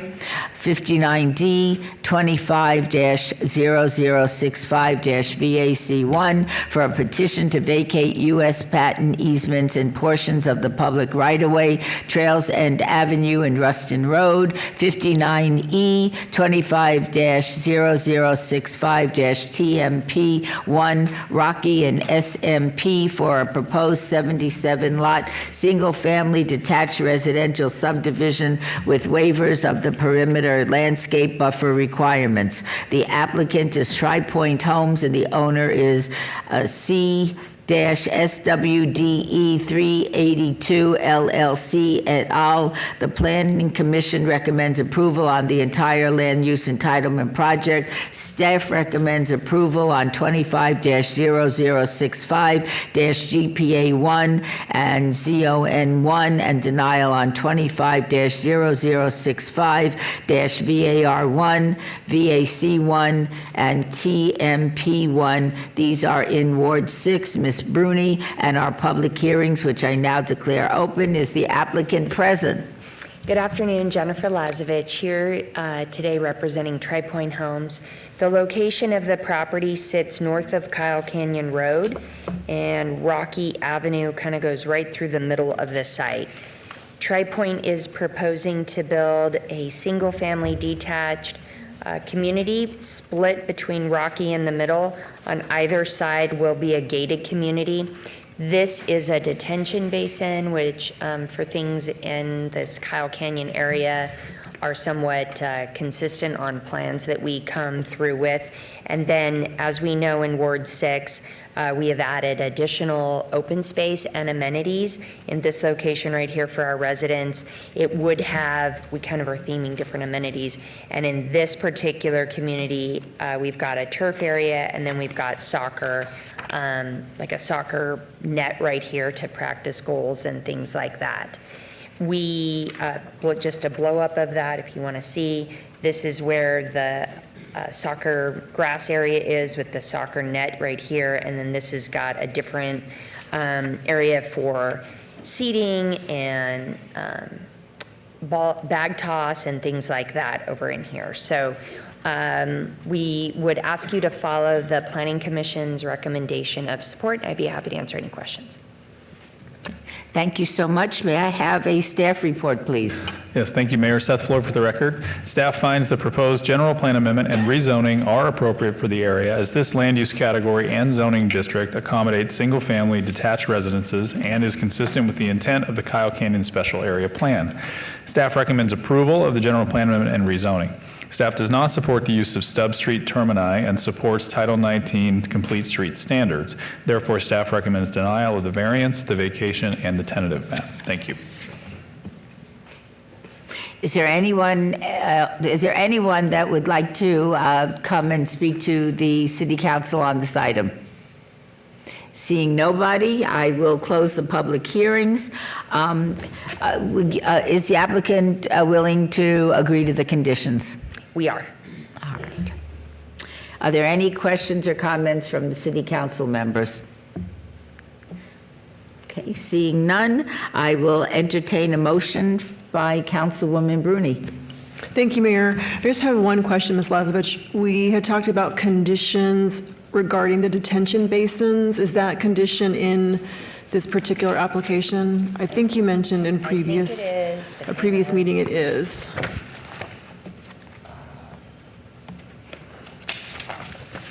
I know what you're talking about. Yes, it is under 26. It is under 26-0065-TMP1 under planning, number A. That's labeled as A in the staff report. In the future, the on-site detention. If in the future the on-site detention basin is determined by the city engineer to no longer be needed, a maximum of 4 additional lots could be added. That addresses this area. If there's a more global approach to drainage in this area, then what that is kind of accounting for is you could add additional homes here, but it would be a maximum of 4 additional lots. Great, thank you. Thank you for this project. I think it looks great. And as I shared earlier, we have, as you saw from the map, we have very few neighbors still out there. But so the fact that we got 6 support cards actually shows that it's a huge win for the community. So with that, I will make a motion to approve item 25-0065 A through E. I think that's 59. Did I say 59? Yes. Okay. All right, shall we vote? Please post. Okay, take your time. Okay, motion passes. Thank you so much. Have a good day. Agenda item 60. 25-0080-SDR1 Site Development Plan Review, applicant owner Nevada Health and Bioscience Asset Corporation for possible action on a land use entitlement project request for a major amendment to an approved site development plan review for a proposed reduction in square footage of an approved medical office development with waivers of Title 19.09 form-based code development standards on 9.11 acres at the southeast corner of Pinto Lane and Shadow Lane. T6 UG, T6 Urban General Zone Ward 1, Mr. Knutson. The Planning Commission recommends approval. Staff recommends denial. This is a public hearing that I now declare open. Is the applicant present? Yes, I'm Michelle Brigida with Carpenter Sellers Delgado Architects, architect for Nevada Health and Bioscience Corporation. Would you please tell us about your project? Absolutely. So it's the second building on NHBC's campus located on Pinto and Shadow Lane. And programmatically, the building will be housing laboratory components supporting UMC, a blood bank, and some administrative offices as well supporting the program. It's 34,000 square feet, two-story. We reduced it in height. Unfortunately, budgets happen, and the previous application was approved. Certainly, we've done a lot of work with NHBC and the team to make sure that the vision is maintained to elevate the services that are provided through good design. And these are some of the renderings expressing some of the branding that addresses Nevada Health and Bioscience Corporation as well, and how this building has been shaped up to this moment. So we would like to request support of the project. Thank you so much. Is there a staff report? Yes, thank you, Mayor. Seth Floyd for the record. Mayor, staff finds the applicant is proposing to underdevelop the subject site in a manner that does not ultimately support the Vision 2045 downtown master plan, and as such, staff recommends denial of the site development review. Thank you. Is there anybody wishing to be heard on this item? Seeing no one, I will close the public hearing. Are there conditions that the applicant would have to approve? None, okay. Are there any questions or comments from the city council members? Okay. Seeing none, is there a motion, Councilman Knutson?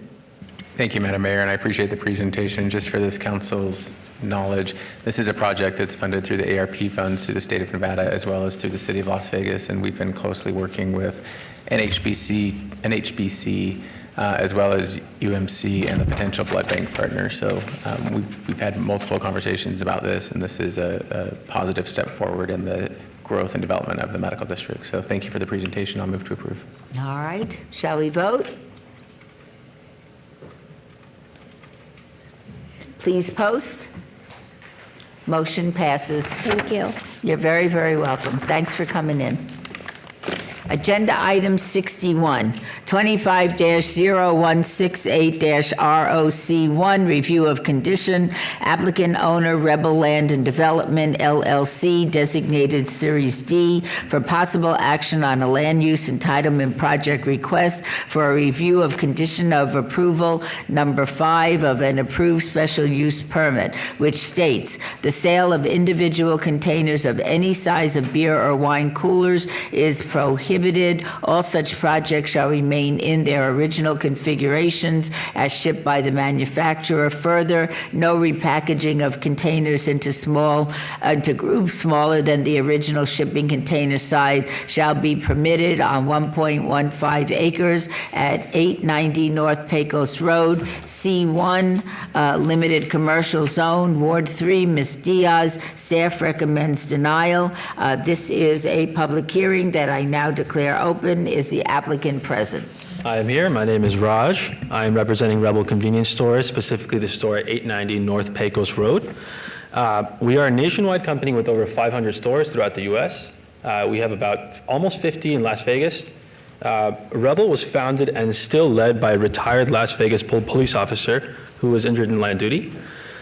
His commitment to public safety did not end with his service. He still works there. In fact, our corporate security team is made up almost entirely of retired law enforcement officers. They actively monitor our stores, the security footage across the valley, and they regularly audit operations for compliance and safety. We are here today seeking your approval to remove an outdated condition that prevents our store at 890 North Pecos Road from selling single-unit alcohol containers. We already have a valid alcohol license and operate with full compliance. This condition restricts us from offering products that are legal, regulated, and already being sold by many of our competitors already, including national chains. And I believe that creates an uneven playing field for us specifically, especially considering the national chains. And I guess the biggest thing for you guys is the major concern that often comes with single container sales is vagrancy, loitering, trash. I want you guys to know that we do not ignore these issues. And I want to be very clear, our store operates with strict ID compliance, 24/7 security monitoring by our security team, and a zero tolerance policy for loitering, and especially public consumption. We do everything in our power to maintain a safe, clean environment. One challenge that does affect perceptions is the vacant property next to us, which is not owned or controlled by Rebel. And unfortunately, it's become a sight for sore eyes, and it's become a site for homeless encampments, and it doesn't look good for us either. Unfortunately, it's as a private party, we're legally restricted from taking enforcement action there. That said, after speaking with the city and Councilwoman Diaz, we are in process of coordinating with a special division within the Metro PD that can help us resolve these issues proactively. And that's the responsibility that we aim to hold ourselves to, not just right now, but in the future, should we be approved for this condition. And we're not asking for special treatment, just fairness. Let us compete like our neighbors, meet customer demand, and continue to be a responsible business. We are willing to work with staff on reasonable operational conditions if needed. And we respectfully ask for your approval. Thank you for your time and consideration. Thank you very much. Does staff have a report? Yes, Madam Mayor. Peter Lowenstein for the record. Staff supports the conditions placed on the approved special use permit by the City Council in 2008 and therefore recommends denial of the review of condition request. Thank you. This is a public hearing. Does anybody care to comment on this item? Seeing nobody, I will close the public hearing. Are there any questions or comments from the council members? Okay, seeing none. Is there a motion, Councilwoman Diaz? Thank you, Madam Mayor. Sometimes you do former council members a solid, and then sometimes you don't. I know that former councils don't like us changing what they implemented or deployed, but after much thought and consideration, I appreciate you bringing up basically that you do hire retired law enforcement officers for your security teams. That's helpful for us to know that you deploy strict ID compliance. That's super important for me in this area because you're strictly across a pool and a park, and Desert Pines is really close to you, so I do not want to see any sales to minors that should not be consuming alcoholic beverages, period. Doesn't matter if it's one or a 12-pack, that shouldn't be happening. But as I reviewed this, I saw that there were other convenience stores within, a stone's throw from you that are able to sell singles and you're not. And I didn't think that that was fair. And I think that as long as you promise that you're going to continue to ensure the vagrancy, loitering, public consumption, all of that does not happen on your premises. And I do want to come back because when we remove a condition, if we see that we did a mistake, it's really hard to institute it. So I do want to have a required review of removing this condition in 1 year's time, just to make sure that I'm making the right decision. If for some reason we don't see follow through on your end, or on your end, I can then reinstate the condition back, because I wouldn't want to kind of pull it off and then see that it's going all, like the unintended consequences that none of us want were to happen, and then I have no recourse. So, Mr. Lowenstein, what would that required review condition state? Sure. Through you, Madam Mayor, the condition would read, an administrative required review shall be conducted 1 year from the date of final approval. At such time, if issues exist, the required review shall be referred to the City Council for review, whereat the original condition of approval could be reinstated. Does the applicant agree with the condition? Yes, I do. All right. All right. So with that, City Attorney, I just need to make the motion to remove this condition from Or what would, I'm trying to make sure I have the right motion. Your motion language, which you can take from me, will be move to approve the review of condition with the new condition stated by Mr. Lowenstein. Okay, that is my motion. All right, shall we vote?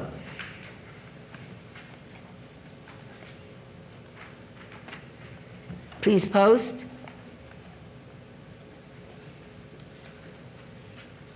Motion passes. Thank you for coming over. Thank you all. Agenda item 61. Set date on any appeals filed or required public hearings from the City Planning Commission meetings and dangerous building or nuisance litter abatements. I would instruct the city clerk to set the public hearing dates and appeals from the City Planning Commission meetings and dangerous buildings or nuisance litter abatements. Will do, thank you. Thank you. Agenda item 63, citizens' participation. Public comments during this portion of the agenda must be limited to matters within the jurisdiction of the City Council. No subject may be acted upon by the City Council unless that subject is on the agenda and is scheduled for action. If you wish to be heard, come to the podium, give your name for the record. The amount of discussion on any single subject, as well as the amount of any time any single speaker is allowed, may be limited. This is your opportunity to address the council, but the council is not able to respond or engage in dialogue. Are there any members of the public who wish to speak under this portion of the agenda? Seeing no one, I will move to item 54.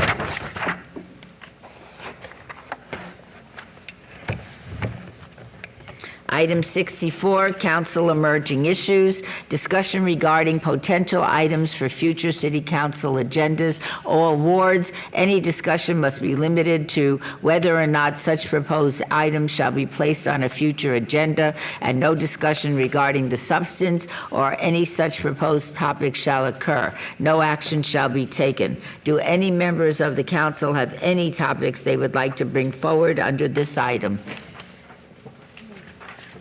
Nope, seeing none, we will move forward. Agenda item number 65. Council members' recognition comments made by individual city council members during this portion of the agenda will not be acted upon by the city council unless that subject is on the agenda and scheduled for action. How about we start with Ms. Summers Armstrong? Thank you, Madam Mayor. I'll be brief. We had a lot of lovely events in Ward 5. On May 21st, we had big hats, floral dresses, sneakers and pearls Mother Day event out at Floyd Lamb Park. We partnered with my colleague, Councilwoman Bruni, Clark County Commissioner William McCurdy II, and Congressman Stephen Horsford for an unforgettable event. We had a blast. We danced. Fans were popping out there.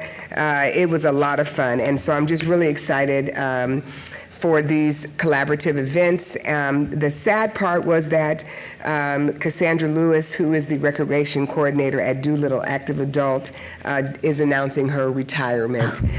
She has put on some amazing events over the years, and we're going to miss her, but we are hopeful that her staff will take over and continue that wonderful just community access.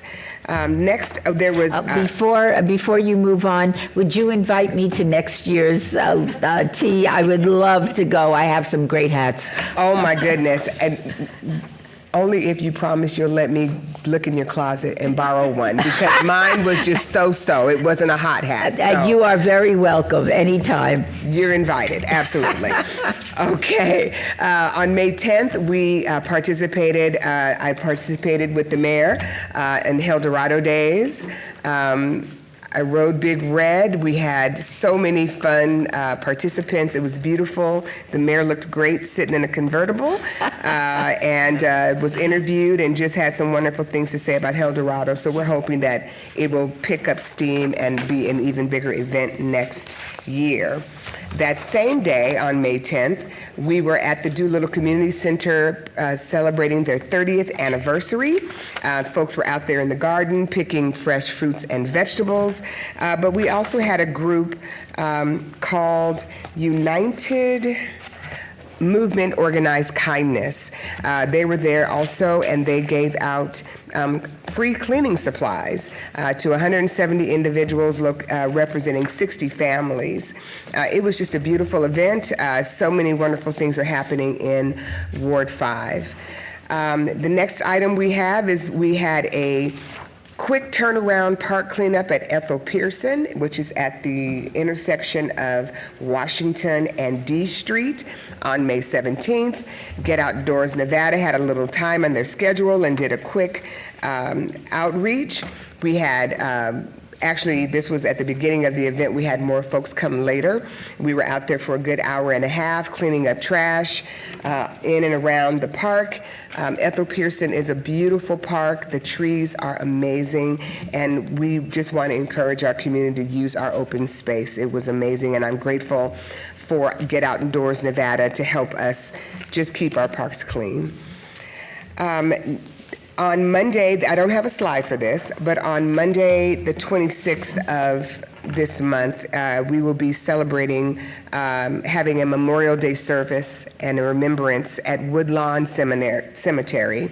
That's at Fort Master and Las Vegas Boulevard North. We invite the public to come out. We will begin at 9:30 a.m. at the Bunker, I said Woodlawn, didn't I? It is Woodlawn Cemetery, and we will be at Bunker Mortuaries and Crematories, 1500 North Las Vegas Boulevard. So if you would like to come out and just stand with us as we honor those who have fallen in the line of duty, we would love to have you. On Wednesday, May 28th, we will be at the Pearson Community Center. Southern Nevada Regional Housing Authority is doing a broad community outreach, trying to encourage small businesses to participate as contractors in the rebuilding of Marble Manor. This is a 7 or 8 year project. There will be lots of opportunities for small businesses to contract, and so we encourage you all to please come out, get engaged, learn how you can boost your business by participating in this wonderful redevelopment effort. And finally, it's a little ways out, but Juneteenth Festival 2025 is just around the corner. Saturday, June 21st, beginning at 4 p.m. at the Expo at World Market Center, 435 South Grand Central Parkway. We are celebrating freedom, culture, and community at this year's event. It has a wonderful lineup of entertainment, singers, dancers. There will be vendors, food trucks, wares, different community organizations will be there. If you are a community organization or a business and you would like to vend, please go to www.june19lv.com to sign up to be a vendor. But most of all, I want you to join me and Commissioner William McCurdy and Mayor Pamela Goins-Brown as we work together to participate in this wonderful celebration. Thank you. Thank you so much. Councilwoman Polensky. Thank you, Madam Mayor. Let's go. On May 8th, I was proud to honor Raiders President Sandra Douglas Morgan with my first ever Lotus Leadership Award. Sandra is a tremendous force in the Las Vegas community and continues to enjoy trailblazing career. Congratulations, Sandra. The same day, I attended the Asian American Pacific Islander Appreciation Day here at City Hall. A big shout out to David Valverde and other city staff who did an exceptionally beautiful job and thoughtful job planning and executing this great event. For the second year, I had the opportunity to highlight Ward 4 teachers with an Excellence in Teaching Award. On Friday, May 9th, I was able to surprise Mrs. Jewell, Mr. Sable, and Mr. Cardy with certificates, cash prizes, and gifts. Teachers Thank you for your dedication to our students. And a huge thanks and shout out to Republic Services, Southwest Gas, and Western Elite for sponsoring these awards. Next up, on Saturday, May 10th, my staff attended the 32nd Annual Flag Retirement Ceremony hosted by the National Society Daughters of the American Revolution at the Nevada State Veterans Cemetery in Boulder City. These ceremonies are a way to show reverence and patriotism and provide members of the community with an opportunity to learn how to properly dispose of a U.S. flag that is worn, torn, or faded, or no longer suitable for display. And last Monday, Mimi and Brooke from Just One Project gave me a tour of their campus with a mission aimed at increasing access to food resources and supportive services. This organization is striving to build stronger, healthier, and a more connected community. On Friday, I spent my morning attending the annual Mark Carey Day at Mark Carey Elementary School. The event is held in honor of Officer Carey, who lost his life in the line of duty on October 11th, 1988. And to boost recruitment efforts, Las Vegas Fire and Rescue held a women boot camp on Saturday. I was happy to attend and speak to the candidates, or the potential candidates, and it was attended by over 25 women who are interested in working in the fire service. So way to go, ladies. And next up, tomorrow evening, I will be hosting the Southern Nevada Law Enforcement Memorial Ceremony with Mayor Berkeley and Sheriff McMahill. Please join us at Police Memorial Park, located at 3250 Metro Academy Way, for a 7 p.m. ceremony. As we pay tribute to our dedicated law enforcement officers who have been lost in the line of duty. And to commemorate Memorial Day, Mayor Berkeley and I are hosting a walk of honor to memorialize our fallen service members on Friday, May 23rd. Please bring a photo of your fallen service member and join us at Police Memorial Park at 7:30 for a somber walk among 7,000 American flags. All are welcome. And we'll be having Major C.J. Wilkinson from the Defense POW MIA Accounting Agency will be speaking about the powerful work the agency does to recover service members' remains and return them to their families so they can be given a proper burial. The walk will begin at sunset and candles will be provided while supplies last. Next up, are you looking for tips and resources to improve your overall health? The Durango Hills YMCA is hosting an info session on Saturday, May 31st from 11:30 a.m. to 12:45. On Saturday, June 7th, Councilwoman Bruni and I are excited to co-host the Dazzle Prom. This special event will be a wonderful collaboration with several community partners. We cannot wait to welcome individuals of diverse abilities for an unforgettable evening. And lastly, do you have any information regarding the 14 missing kids featured on this slide? Please take a look. If so, call LVMPD Missing Person Detail at 702-828-3111. And of course, at-risk youth and runaways, there is always a bus ride home. Please call. And stay connected with myself and staff on social media platforms or contact us directly.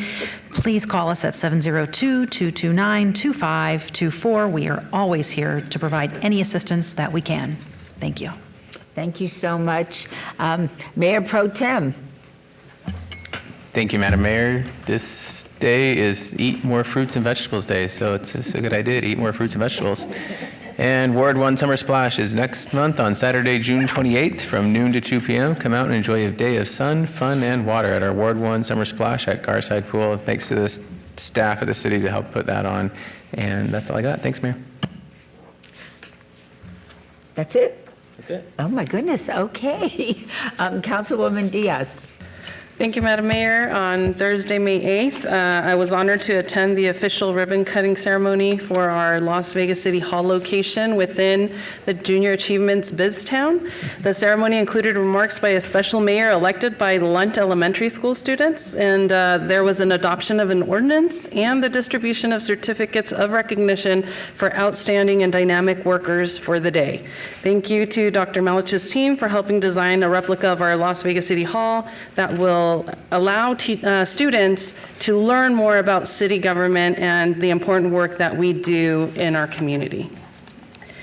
Friday, May 9th, I was able to attend the UNLV Latinx celebration, and I was happy to return to my alma mater. Not so happy to think that it's been 25 years that I graduated as a student from UNLV, but it was a really special celebration for all graduates that had bachelor's, master's, and doctoral degrees programs and were going to receive their diploma in just the course of a few days. So I just want to say congratulations to all UNLV graduates of all levels, and can't wait to see what you're going to do next. We've been really busy in Ward 3 with our annual tradition of rose distribution for our Ward 3 high school graduates. I started my annual rose distribution for this year with the Valley High School on the left. And last week, I visited Rancho High School, my alma mater for high school, for their grad walk. And it's a place where my journey begun as a student and continued to UNLV. So I just want to say congratulations, class of 2025. It's the first class that went through high school uninterrupted. No pandemic interrupted their ability to be in the school setting, and it definitely shows. And I was really excited to be amongst this class. So their hard work, resilience, and determination have brought them to that moment, and I hope parents are happy that their kids are finishing this chapter, and hopefully, from what I heard from many attendees, they're moving on to CSN, trades, and college systems. So the future is bright for us. Wednesday, May 14th, we took a tour of Hebron here in Ward 3 on Las Vegas Boulevard. I had heard a lot about what Hebron does, and I was able to be on campus to learn about and see for myself the incredible services that they provide to residents. It's a 124 unit of supportive housing community for seniors. There's over 50 veterans that call that place home, and formerly homeless individuals are trying to make a real difference in getting back on their feet and in a community that makes them feel loved and welcome. A big thank you to Chief Kindness Officer Meredith Spriggs and the property manager Malik Russell for showing us around and sharing their programming and everything that they do.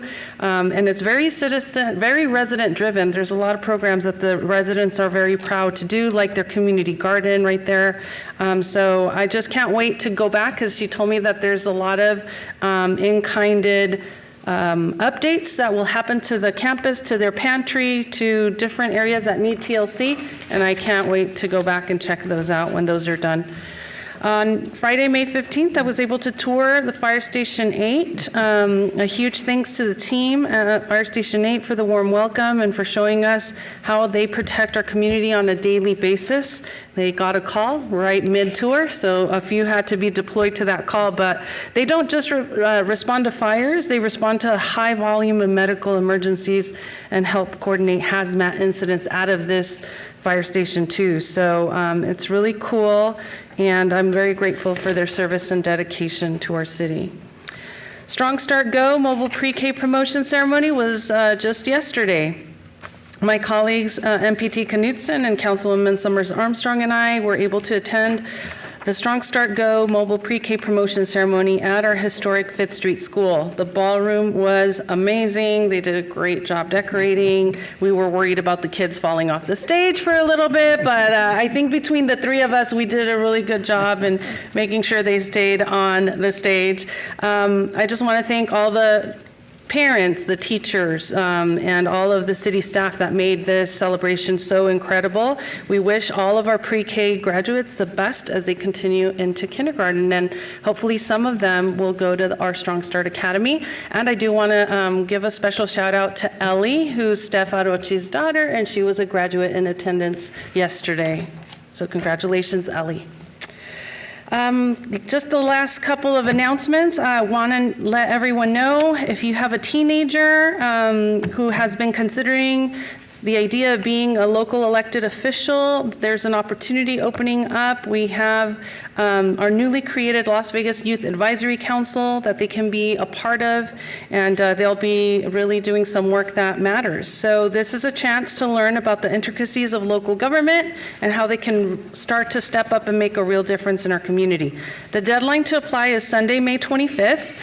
and the link is there, or the QR code is also there, so if you want to snap a picture or Google Youth Advisory Council, for City of Las Vegas, you'll get there. And that's all from me, Mayor. Thank you so much. My information is there, and we're always here to serve you when you need us. Thank you so much. Councilwoman Bruni, thank you so much for your patience. Of course, thank you. Can I actually start by asking the city clerk to record my votes on items 36 and 37 as a yes, please? Will do. Thank you. Thank you again to the Alterwoods family and Walker Furniture for being such great community partners and for beautifying the spaces in which we live, work, break bread, and rest our head. Earlier this month, we were pleased to host a Jazz Under the Stars concert at the Centennial Hills Park Amphitheater, which more than 1,000 neighbors enjoyed. Thank you to Vegas Jazz Orchestra and Jazz Outreach Initiative for your partnership. And thanks to Boxed Butcher, a Ward 6 business, for providing some savory treats. Last week, we held our monthly bocaditos with our neighbors. It was a great conversation about a wide range of topics. Thank you to our engaged residents. I was pleased to acknowledge some of the amazing Kitty Ward fourth graders who participated in the Great American Award, and they're also great Nevadans. I have no doubt that many of them will be running for city council one day.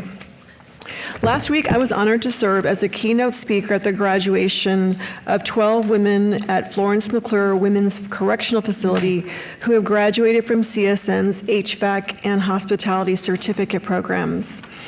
As someone who testified in support of CSN's inaugural prison education program in 2017, it was great to see how this program has grown and how many lives it has affected. As a side note, Councilman Diaz, I saw your quote from The Alchemist, and I thought it was interesting that my entire keynote speech relied heavily on that same quote from Coelho's The Alchemist book. Last week, Team Bruni's Maddie Weingart attended the Promotores Las Vegas and Partners Mid-Year Mixer.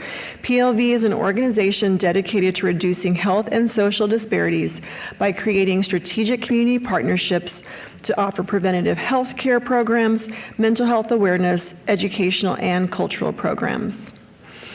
It is a bittersweet moment that Team Bruni is saying farewell to Jessica Funderburk, who's been a wonderful part of our team for almost a year. Her positive energy and proactive problem-solving mindset, her willingness to roll up her sleeves and help with any task, and her warmth has made her a tremendous asset to her team, and she will be missed. And while we say farewell to Jessica, we hail the arrival of Eliseth Lopez de la Torre, who has joined our team after we poached her from Ramiro Reyes and his team in the Office of Government and Community Affairs. Moving now to upcoming events, please join us in the Iron Mountain HOA on May 31st as we gather to celebrate community while watching Ratatouille, which is one of my favorite movies. As Councilman Diaz mentioned, please, young people in Ward 6, if you're interested in serving our community, please consider joining our Youth Advisory Council. Applications are due by May 25th. My colleague, Councilwoman Alan Polensky, has already mentioned the Dazzle Prom, but I did want to note that our space is limited and RSVPs are filling up fast, so please don't delay. Hold your RSVP today and get your ticket. As always, we want to hear from you. You can call 702-229-5463 or email ward6@lasvegasnevada.gov. Thank you, Mayor. Thank you very much, and this meeting of the City Council is now adjourned. If I'm wrong, then stop me.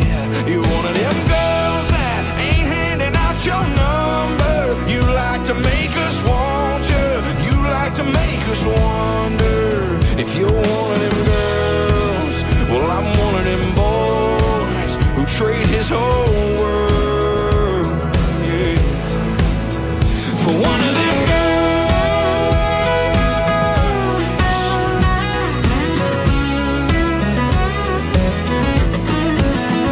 one of them girls I wanna put my lips on, hold all night long, write a little love song. For one of them girls that ain't trying to meet nobody, you're just here for the party. If I'm wrong, then stop me. Yeah, you're one of them girls that ain't handing out your number.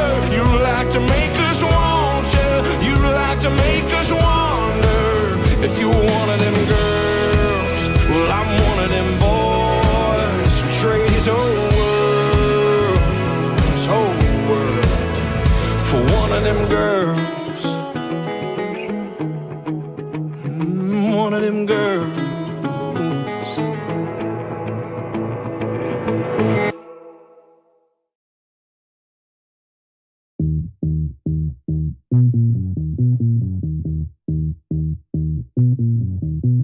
Some days you're the only thing I know. Only thing that's burning when the nights grow cold. Can't look away, can't look away. Beg you to stay, yeah. Sometimes you're a stranger in my bed. Don't know if you love me or you want me dead. Push me away, then beg me to stay, yeah. Call me in the morning to apologize. Every little lie gives me butterflies. Something in the way you're looking through my eyes. Don't know if I'm gonna make it out alive.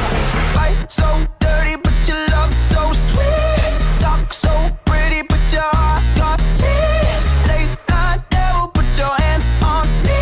And never, never, never, ever let go. Fight so dirty, but your love so sweet. Talk so pretty, but your heart got teeth. Late night devil, put your hands on me. And never, never, never, ever let go. Some days you're the best thing in my life. Sometimes when I look at you, I see my wife. And you turn into somebody I don't know. And you push me away, yeah. Call me in the morning to apologize. Every little lie gives me butterflies. Something in the way you're looking through my eyes. Don't know if I'm gonna make it out alive. Fight so dirty, but your love so sweet. Talk so pretty, but your heart got teeth. Late night devil, put your hands on me. And never, never, never, ever let go. Fight so dirty, but your love so sweet. Talk so pretty, but your heart got teeth. Late night devil, put your hands on me. And never, never, never, ever let go. Blood on my shirt, a rose in my hand. You're looking at me like you don't know who I am. Blood on my shirt, heart in my hand. Still beating. Fight so dirty, but your love so sweet. Talk so pretty, but your heart got teeth. Late night devil, put your Joint City Council and Redevelopment Agency budget is called to order. This meeting has been properly noticed and posted in compliance with the open meeting law. These proceedings are being video recorded and can be viewed live on the City of Las Vegas TV on Cox Cable Channel 2. You can also watch the meeting live online and access other city content by visiting lasvegasnevada.gov/connect. The proceedings will be broadcast on the City of Las Vegas TV the Wednesday of the meeting at 8 p.m., also on Friday at 4 a.m., Saturday at 7 p.m., Sunday at 7 a.m., and the following Monday at 5 p.m. For public comment related to the items on the agenda, citizen participation and public hearing items, we have available a speaker card which you can complete and submit to the city clerk. Cards are available in the clerk's office or at the rear of the chambers. If you do not submit a card, it does not prevent you from speaking under public comment, citizens participation, or specified public hearing items. If there is anyone present today that has a need for hearing impaired equipment, please see the city clerk staff. Please note, if you parked in the city parking garage across the street, a self-validation machine is located in the foyer between city council chambers and the security desk you walk through to enter these chambers. You must have your ticket with you to use the machine. If you do not have your ticket, see security personnel when exiting for a validation coupon. We will now move to item 3. Public comment.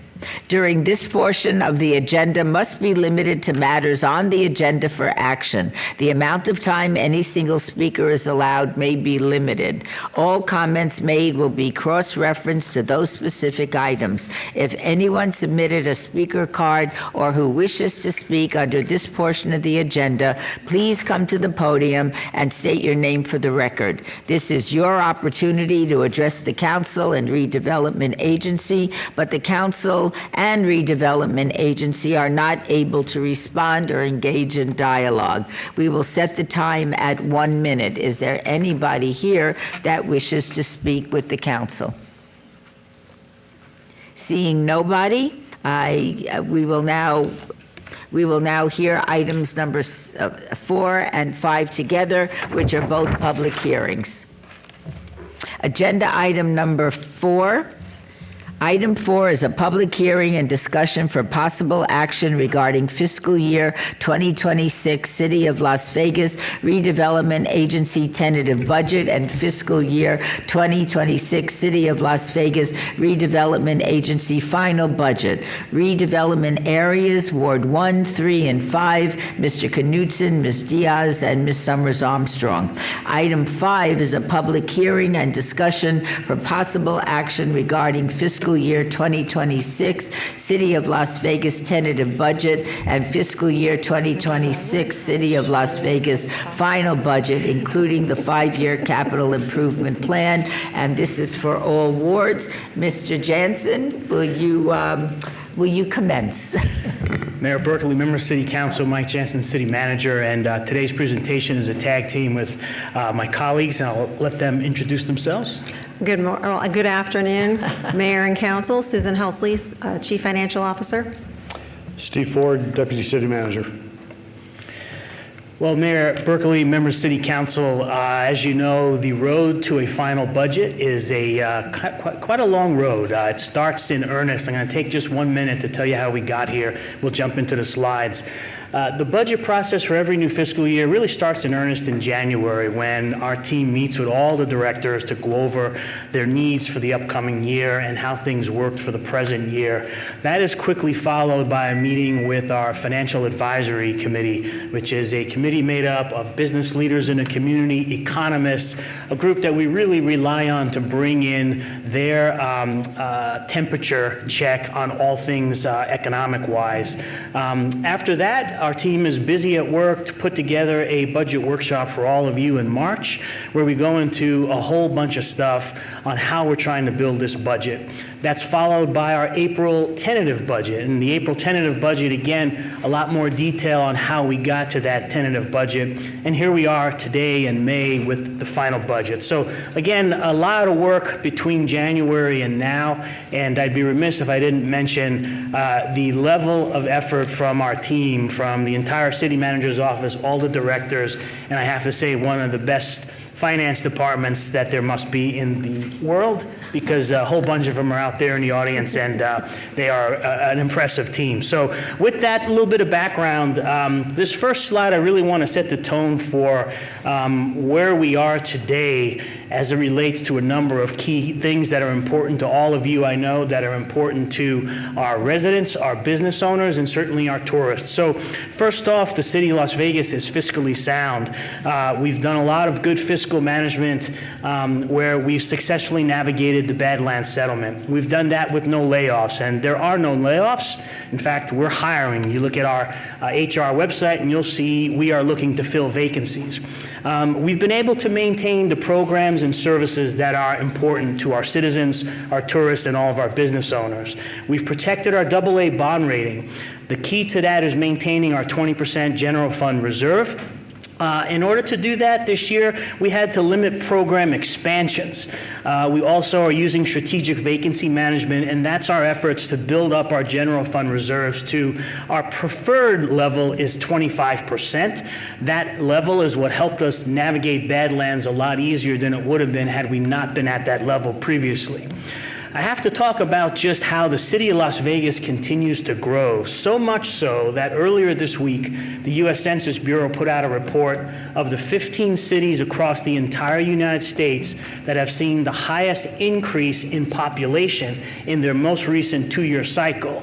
and we were amongst those 15 cities. We're amongst those 15 cities because we continue to issue a whole bunch of new housing permits. Just on today's agenda, I think we had about 400 house permits during a regular city council meeting. So you'll see year to date in the fiscal year, we've issued about 2,000 house permits, and we've also, really important is our efforts with our business owners. When a business owner says, I want to come to City of Las Vegas and get a business license, it's because they have faith in this city council, they have faith in our team, and they want to invest in their businesses. Almost 3,400 business licenses have been issued year to date. So again, paints a picture of how we are doing a lot of things right, and we're seeing those folks want to invest in our city. That doesn't happen if we don't keep that priority on public safety. And so you'll see there in this budget, as we've discussed in many of our briefings, public safety remains the #1 priority.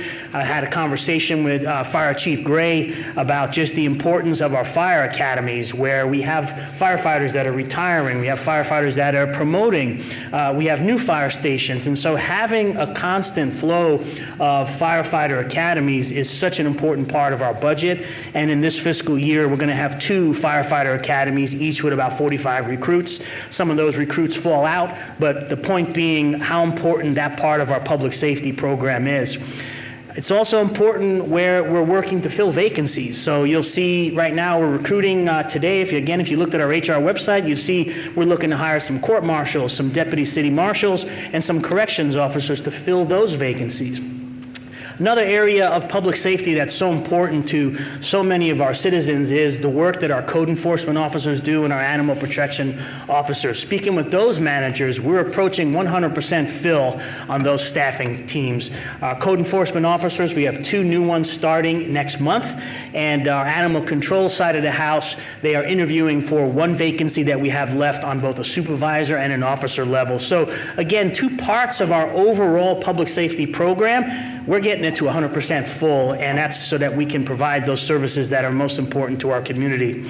I have to point out the work that Steve Ford's been able to do with all of you to identify capital projects that are so important to our city's continued growth, so important to maintaining assets we have, but also adding assets where we need them.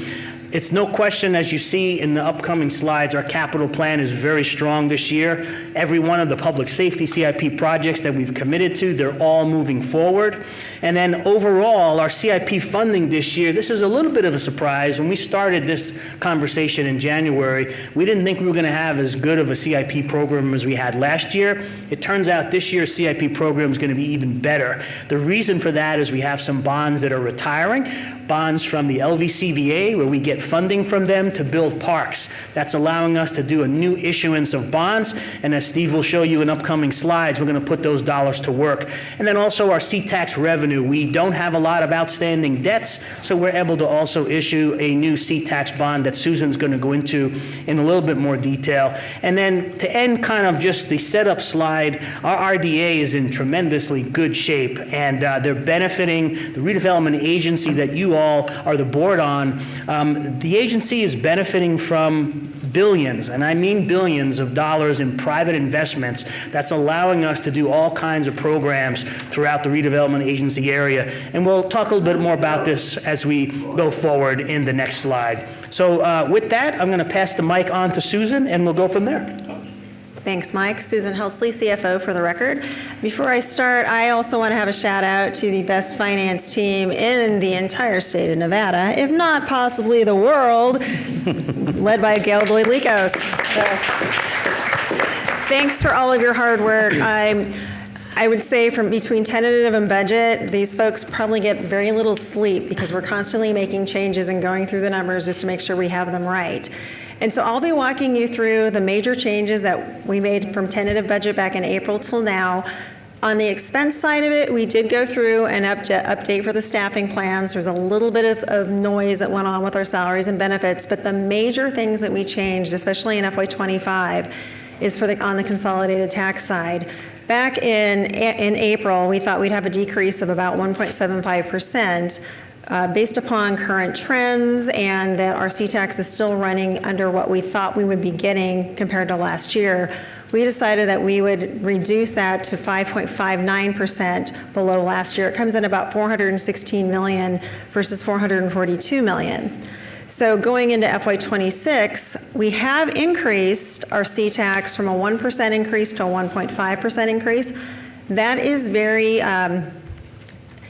it's in the same realm as what everyone else is doing. Clark County, City of Henderson, City of North Las Vegas, all between 1.5% and 2.5%. The state's also looking at about a 2.1% increase.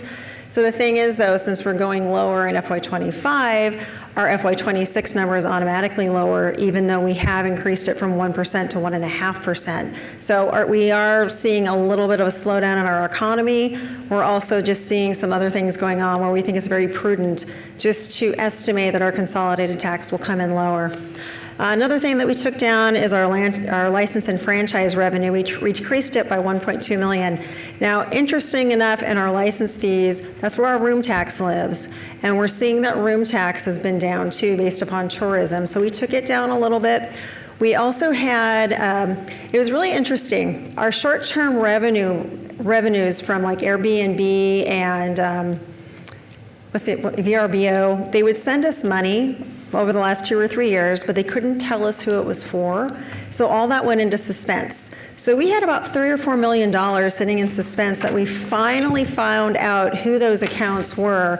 We could recognize it as revenue in FY25, which was a big bump. So we won't be getting that bump in 26. So that's part of that $1.2 million that's been decreased. It was just a kind of a one-time ad that we had. We also recognize the revenue for our Building 2 tenant rent. As you saw this morning, Workforce Development was approved, so their rent is now in the budget going forward. So we're recognizing their rent and also their facility expenses. And Mike did mention our FY26 bond. Now, back in tentative, we thought we would put in for a $70 million bond. We're now asking for authority to do a $90 million bond. That doesn't mean we'll go forward with $90 million. We want to be able to have the ability to request the $90 million in case our consolidated tax stays where we think it will. However, if we manage to get a little bit of a bump up, we can adjust that going forward so it could be anywhere between 70 and 90 million. So that doesn't obligate us to the 90, it just gives us the authority to ask for it. And then one other thing that we did is we trued up the Metro budget. So back on April 24th, the Fiscal Affairs Committee met and they adopted their budget. So we have changed our numbers to their numbers and they went down just a little bit. So that just was a true up there too. On the special revenue funds, not a lot of change happened in FY26. One of the things that we did do is we added appropriation authority for our community recovery funds. That's the opioid money that we get from all the pharmaceutical sales. And if you guys, as you guys recall, we had gone through a big process last year to allocate the existing funds that we had. And I believe we've got six interlocals with different not-for-profits, and we got a couple internal ones. Well, it was decided that going forward, any money that we would get, we would keep it internal to use for either muni court, specialty courts, or our homeless resource center, or the recuperative care center. So we've got about $3 million in there right now that's unallocated. We're just allowing for appropriation authority to be able to spend on those internal programs. We also transferred some money out of stream maintenance into road and flood capital projects. That was $2 million, so that's a little bit of another change on the special revenue funds. And then we also have reprioritized all of our capital funds, and those were solidified with council. And as Mike alluded to, Steve will be walking you through those in a little later. So this just is the overview, if I could speak today, of our general fund revenues. We believe we're going to bring in about $852 million. And as you can see, consolidated tax is almost 50%. It will be we're estimating $424.3 million. Just for comparison, you'll see the slide coming up. 2 years ago was at $442 million, so we are expecting a bit of a downturn. Our property tax is our next largest. It's at 19%. And yesterday, the county gave their budget presentation. And what's really interesting is the county, their budget is almost $2.1 billion for revenue in general fund. And where we're 50% consolidated tax, they're about 43%, but their property tax is 38.6% of their budget. So they have a much more consistent budget than we do. Property tax, we receive 99.9% of those funds. People pay their property taxes very, very regularly. So you can really count on that money. So lucky for the county, they can count on almost 40% of their revenue coming in, because our consolidated tax can be a little bit bumpy. And this next slide kind of shows that. So you'll see back in FY12, we were at about $200 million for C-Tax, and it grew relatively steady up until FY18, 302, 323. Then along came COVID, fell to 311, and then 2 years later, it was at 412 million. And it's peaked out at 442 million. You can see that we think we're going to be down about 418 and then bumping up to 424. One of the things that the finance team has put together is the blue line shows what the continuous growth would have been if we'd have just stayed at 3%. Now, you got to think, 22, 23, and 24, we had a lot of stimulus money and a lot of ARPA money coming in. People were spending. So those are kind of artificial bumps. So if we'd kept along at the 3%, we'd actually be probably around $340 million. However, our 6-year average growth is 5.6%. And if we'd have grown at the 5.6, we would roughly be at 424 million. So we're kind of where we should be if we didn't have COVID. So we have to keep that in perspective. Our growth has been about 5.6%. This just goes back and kind of reiterates this is where we would be without those really bumpy things that went on. So the next slide just walks us through our FTE, our full-time equivalent history. Again, we've only added 7 positions for this year. None of those are in the general fund. They're all special revenue funds or in the ISF. And just want to highlight that since 2021, the growth in our public safety positions has increased by 9.6% versus the 4.9% for our non-public safety positions. So we are really making sure that we stay with our number one priority of public safety. And our final 2026 general fund budget. This does include $40 million from our revenue bond. At tentative, we assumed it would be $30 million, but with the decrease in our C-Tax, we needed to up that. We needed to up the bond to $40 million to keep our fund balance at 20%, as Mike said, just to protect our bond rating going forward.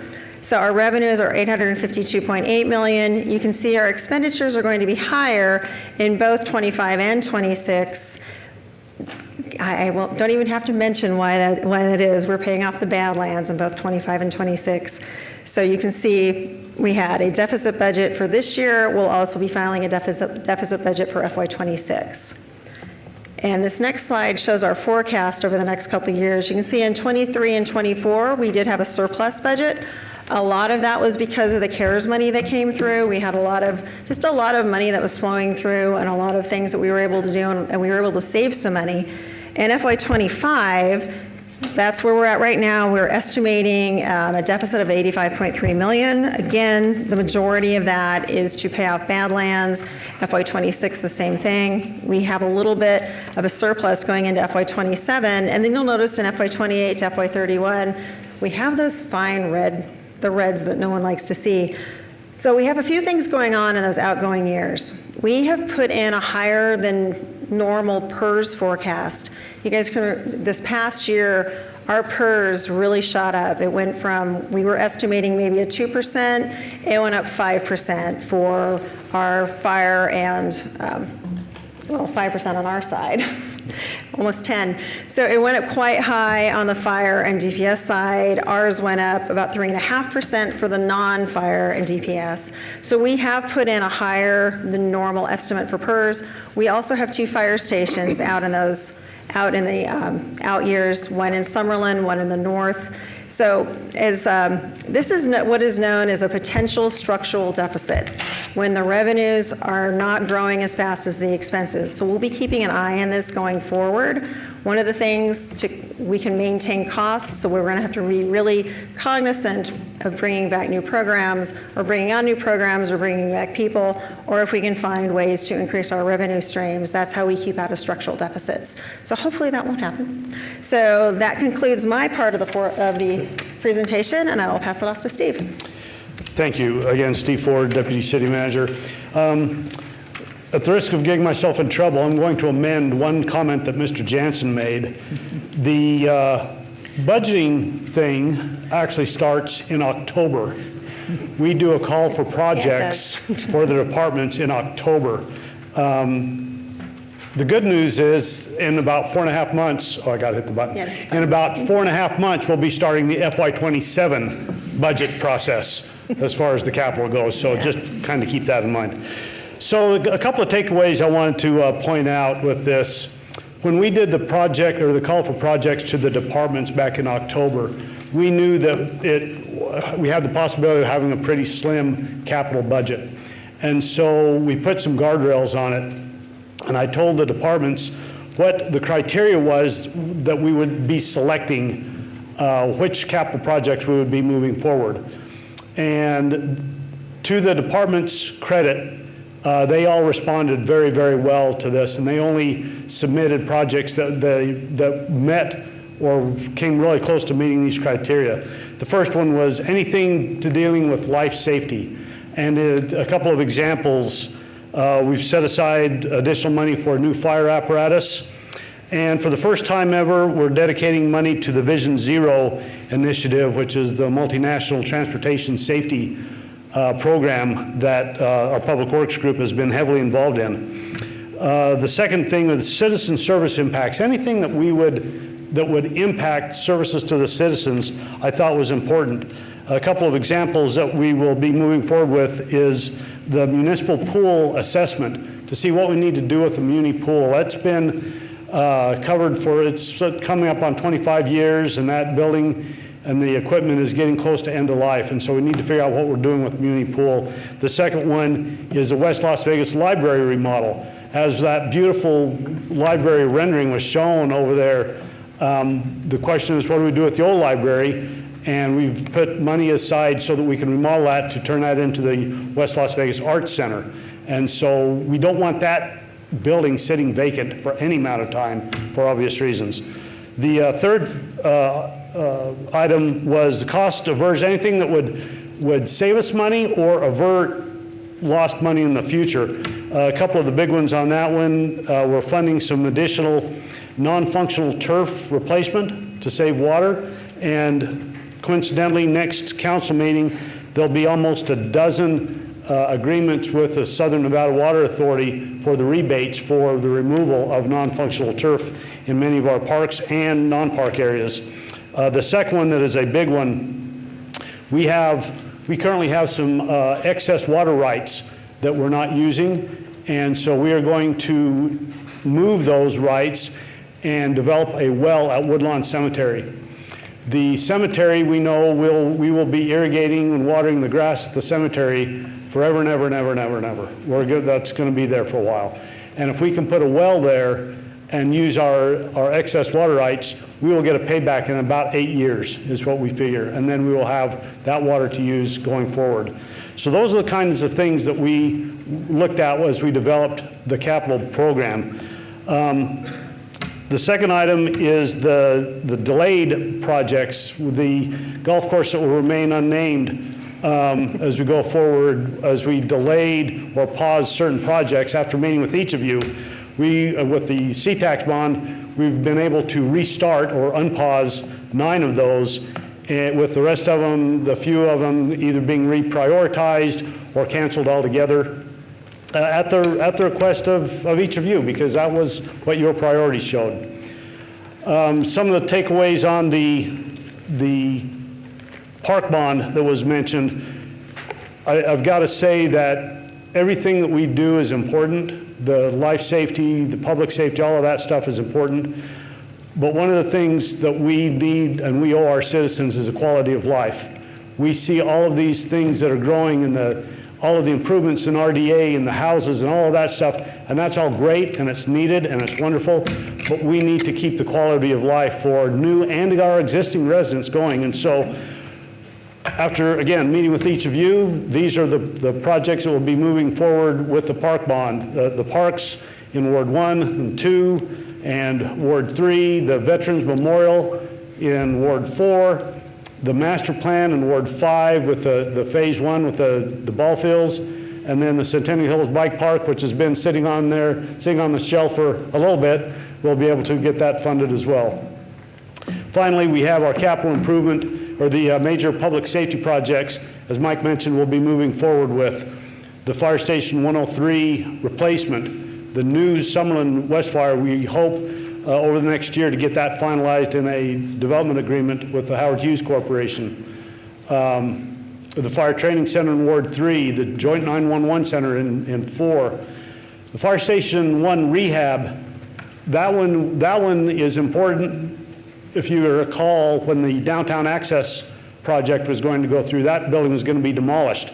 And so the last couple of years, we've just been band-aiding a lot of stuff at Fire Station 1 and Central Fire. And so now that downtown access project has been canceled, at least for a while, we need to do something with Fire Station 1, and so we'll be doing a lot of work over there. And then, of course, the new Metro substation in the park up in Ward 6. So that's the takeaways and the projects that we'll be looking forward to over the next year or 2 or 3 as we get these projects rolling. And that concludes mine. I'll turn back over to Mike. Okay. Thanks. Mayor and Council, it goes without saying, Fire Station 1 is the most important station in the city, the amount of calls that Fire Station 1 sees. And as Steve mentioned, for many years, NDOT had been planning to replace the downtown access project, but the price just kept ballooning. And so right now, that project's no longer on the docket. So we felt it was imperative to put significant dollars into Fire Station 1 and get it back into the condition that it's going to need to be in for quite some time.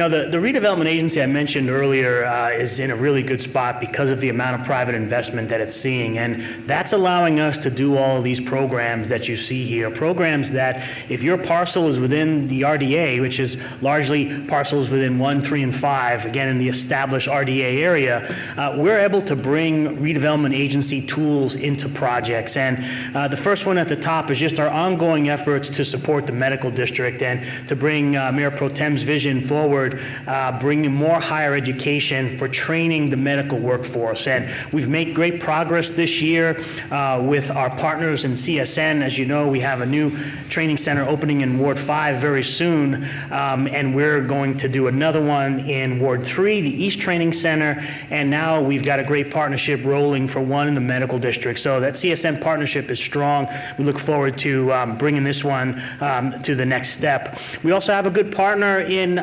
Nevada State University and Dr. Pollard and her team who want to provide more support for juvenile allied health. And so we're really close to bringing essentially a downtown campus of NSU into the medical district. And then we've talked quite a bit about the importance of diversifying our economy, and the Biomed Challenge that we've talked about is making great progress to bring that particular focus area into the next level. And then our longest term partner is UNLV, as you know, and they have a new program through the practice where they'd like to expand and bring an Institute of Mental and Behavioral Health into the medical district, something that is so incredibly needed. And we're going to continue working with them through the redevelopment agency tools to try to make all these ones happen. Our jewel of our redevelopment agency certainly has been Symphony Park. We're almost done with Symphony Park.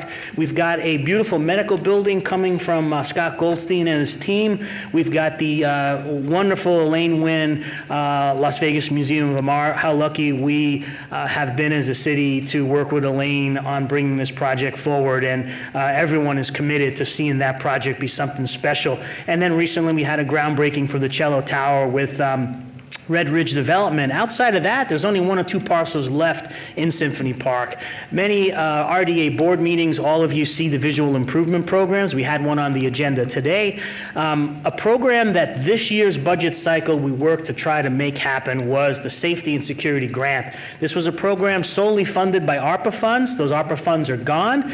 We're able to fund that this year with the RDA, $250,000, $5,000 per grant. That means 50 city folks will be able to come before us to try to get some funds towards safety and security upgrades. We talk all about how important special events are downtown. They bring people to the redevelopment area.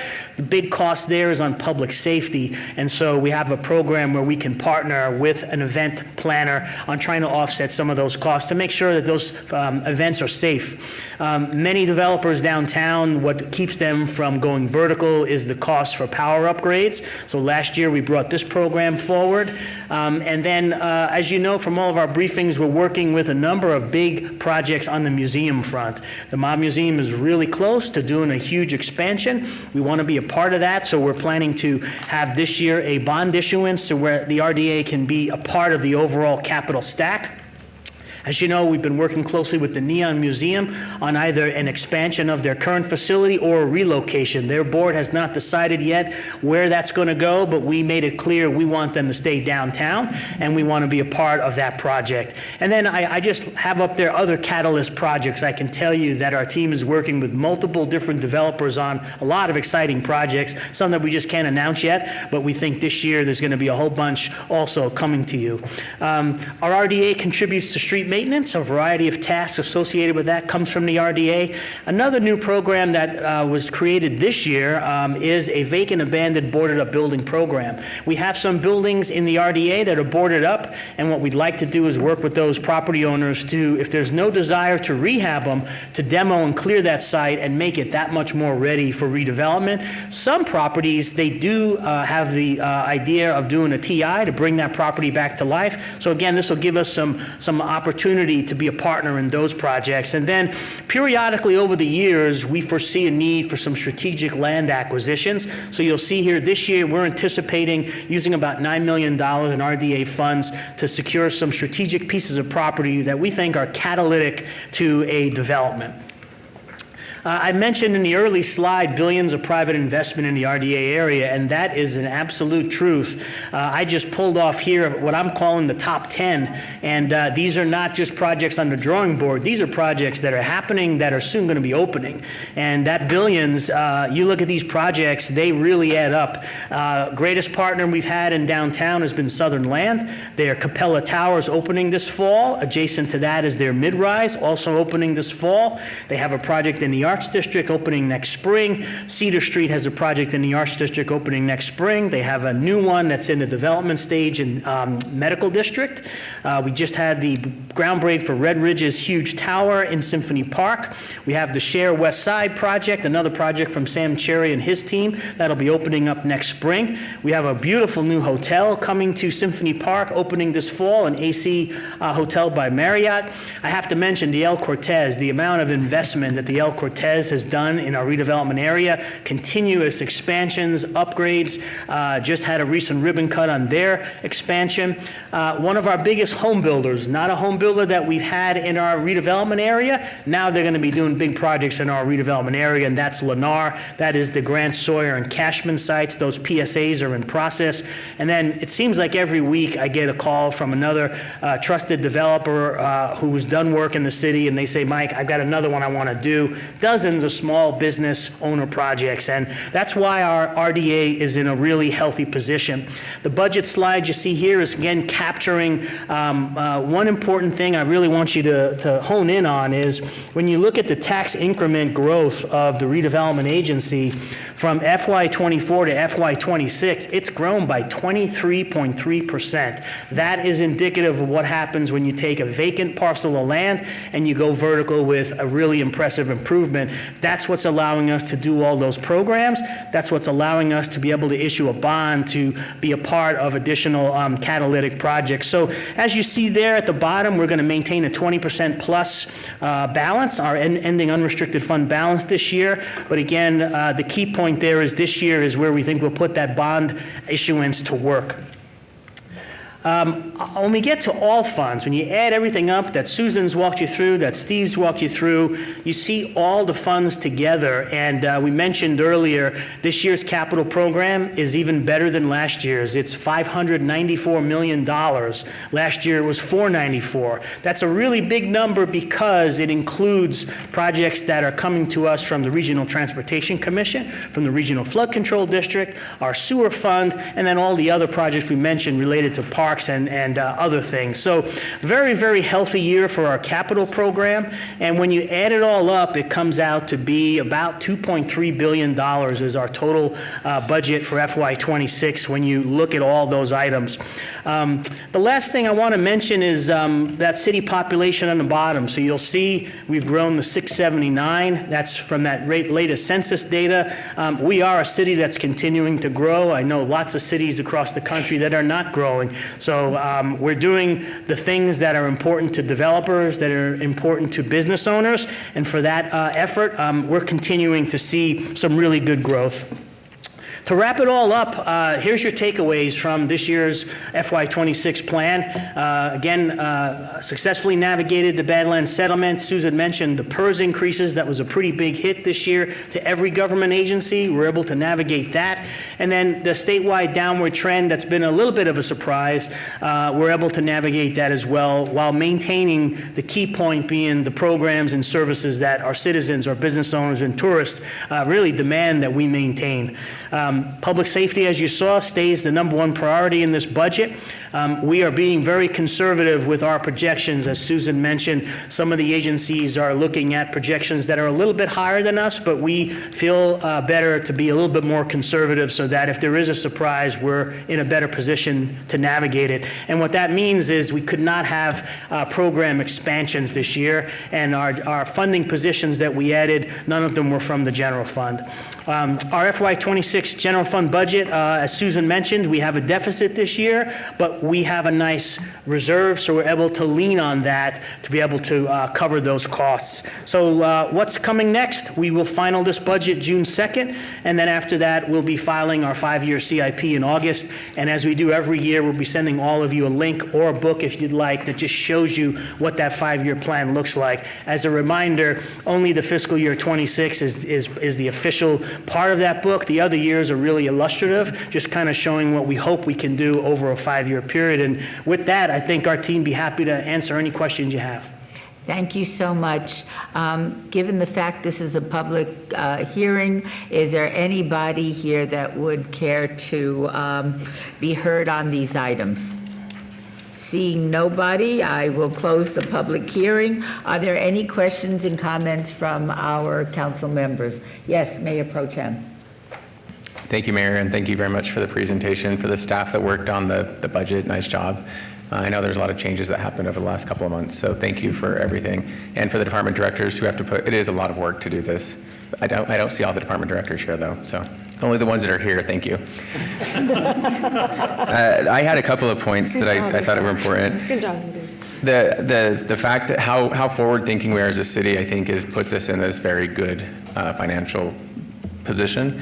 And I think we all sit on a bunch of different boards. And so one of the things that really makes us different is how forward-thinking we are. And Mr. Ford, you mentioned the quality of life. I don't think we can undermine how important that is, because public safety is our #1 priority. We talk about that all the time, but there are a number of things that make this community really special. And to that extent, we didn't focus in on healthcare, economic development, which is our #2 and #3 priorities. And again, I think that's what makes our city so unique, at least in Southern Nevada, is that we are very strategically focused in on a few key things. And I think the more we focus in on healthcare and economic development, at least while those remain our top 3 priorities, the more financially sound we're going to be in the future. It's that investment in that long-term thinking that public safety is right now, but thinking about the long-term impacts and how do we invest in our community so that we have a good financial picture later on. That's what makes us different than the other jurisdictions right now. They're talking about right now. Mike, you're always talking about 10 years from now. So I think that's why we're in such a good financial position, given everything that's happened over the last couple of years. And so that's just my continued ask, is that everything that's happening in the medical district is healthcare and economic diversification. If we can continue to incorporate that into our thinking, and maybe over the next little while, we start thinking about the next strategic plan for the Las Vegas City Council and the City of Las Vegas, because it's remaining laser-like focus that I think puts us ahead of everybody else. And I'm just very grateful to be part of the team, so thank you. Anybody else? Oh. Ditto. Any dittos over here? Yes, please. Thank you, Madam Mayor. I just want to say you guys have done yeoman's work in assembling and figuring out the best path forward for us as a city, given all of the headwinds, financial headwinds that we're facing, the settlement, the PERS increasing, also the softening of the economy. But you make our job a little bit easier, and we can go to bed and actually sleep and not have to worry about how we're going to continue to provide the essential services that we as a charter are tasked with. So I'm forever grateful for all of you making sure that we're always figuring out the best path forward. And I would also like to add my praise. Since coming to City Hall, I've been overwhelmed by the quality of the staff, the extraordinary work that everybody employed by the city performs on a daily basis. They share my values about public service and doing what's best for the people we represent. And I, too, feel very honored to be working with you on behalf of the people that we all represent. So thank you very much for doing a very difficult task very, very well. And with that, since I see no other comments from the City Council, is there a motion for item number 4? Mayor Pro Tem. Madam Mayor, with appreciation to the city staff and the directors who are here, I will move to approve item number 4. Shall we vote? Aye. Please post. Motion passes. And do I have a motion on item number 5? Madam Mayor, move to approve item number 5, which is our fiscal year 2026 budget. Thank you so much. Shall we vote? Aye. Please post. Motion passes. Thank you all very, very much for a job very, very well done. Agenda item number 6. Citizens' participation. Public comment during this portion of the agenda must be limited to matters within the jurisdiction of the City Council and Redevelopment Agency. No subject may be acted upon by the City Council or Redevelopment Agency unless that subject is on the agenda and is scheduled for action. If you wish to be heard, please come to the podium, give your name for the record. The amount of discussion on any single subject, as well as the amount of time any single speaker is allowed, may be limited. Is there anybody wishing to speak under this portion of the agenda? Seeing nobody, this special joint City Council and Redevelopment Agency budget meeting is adjourned. Thank all of you for hanging in. This has been a long but very productive meeting.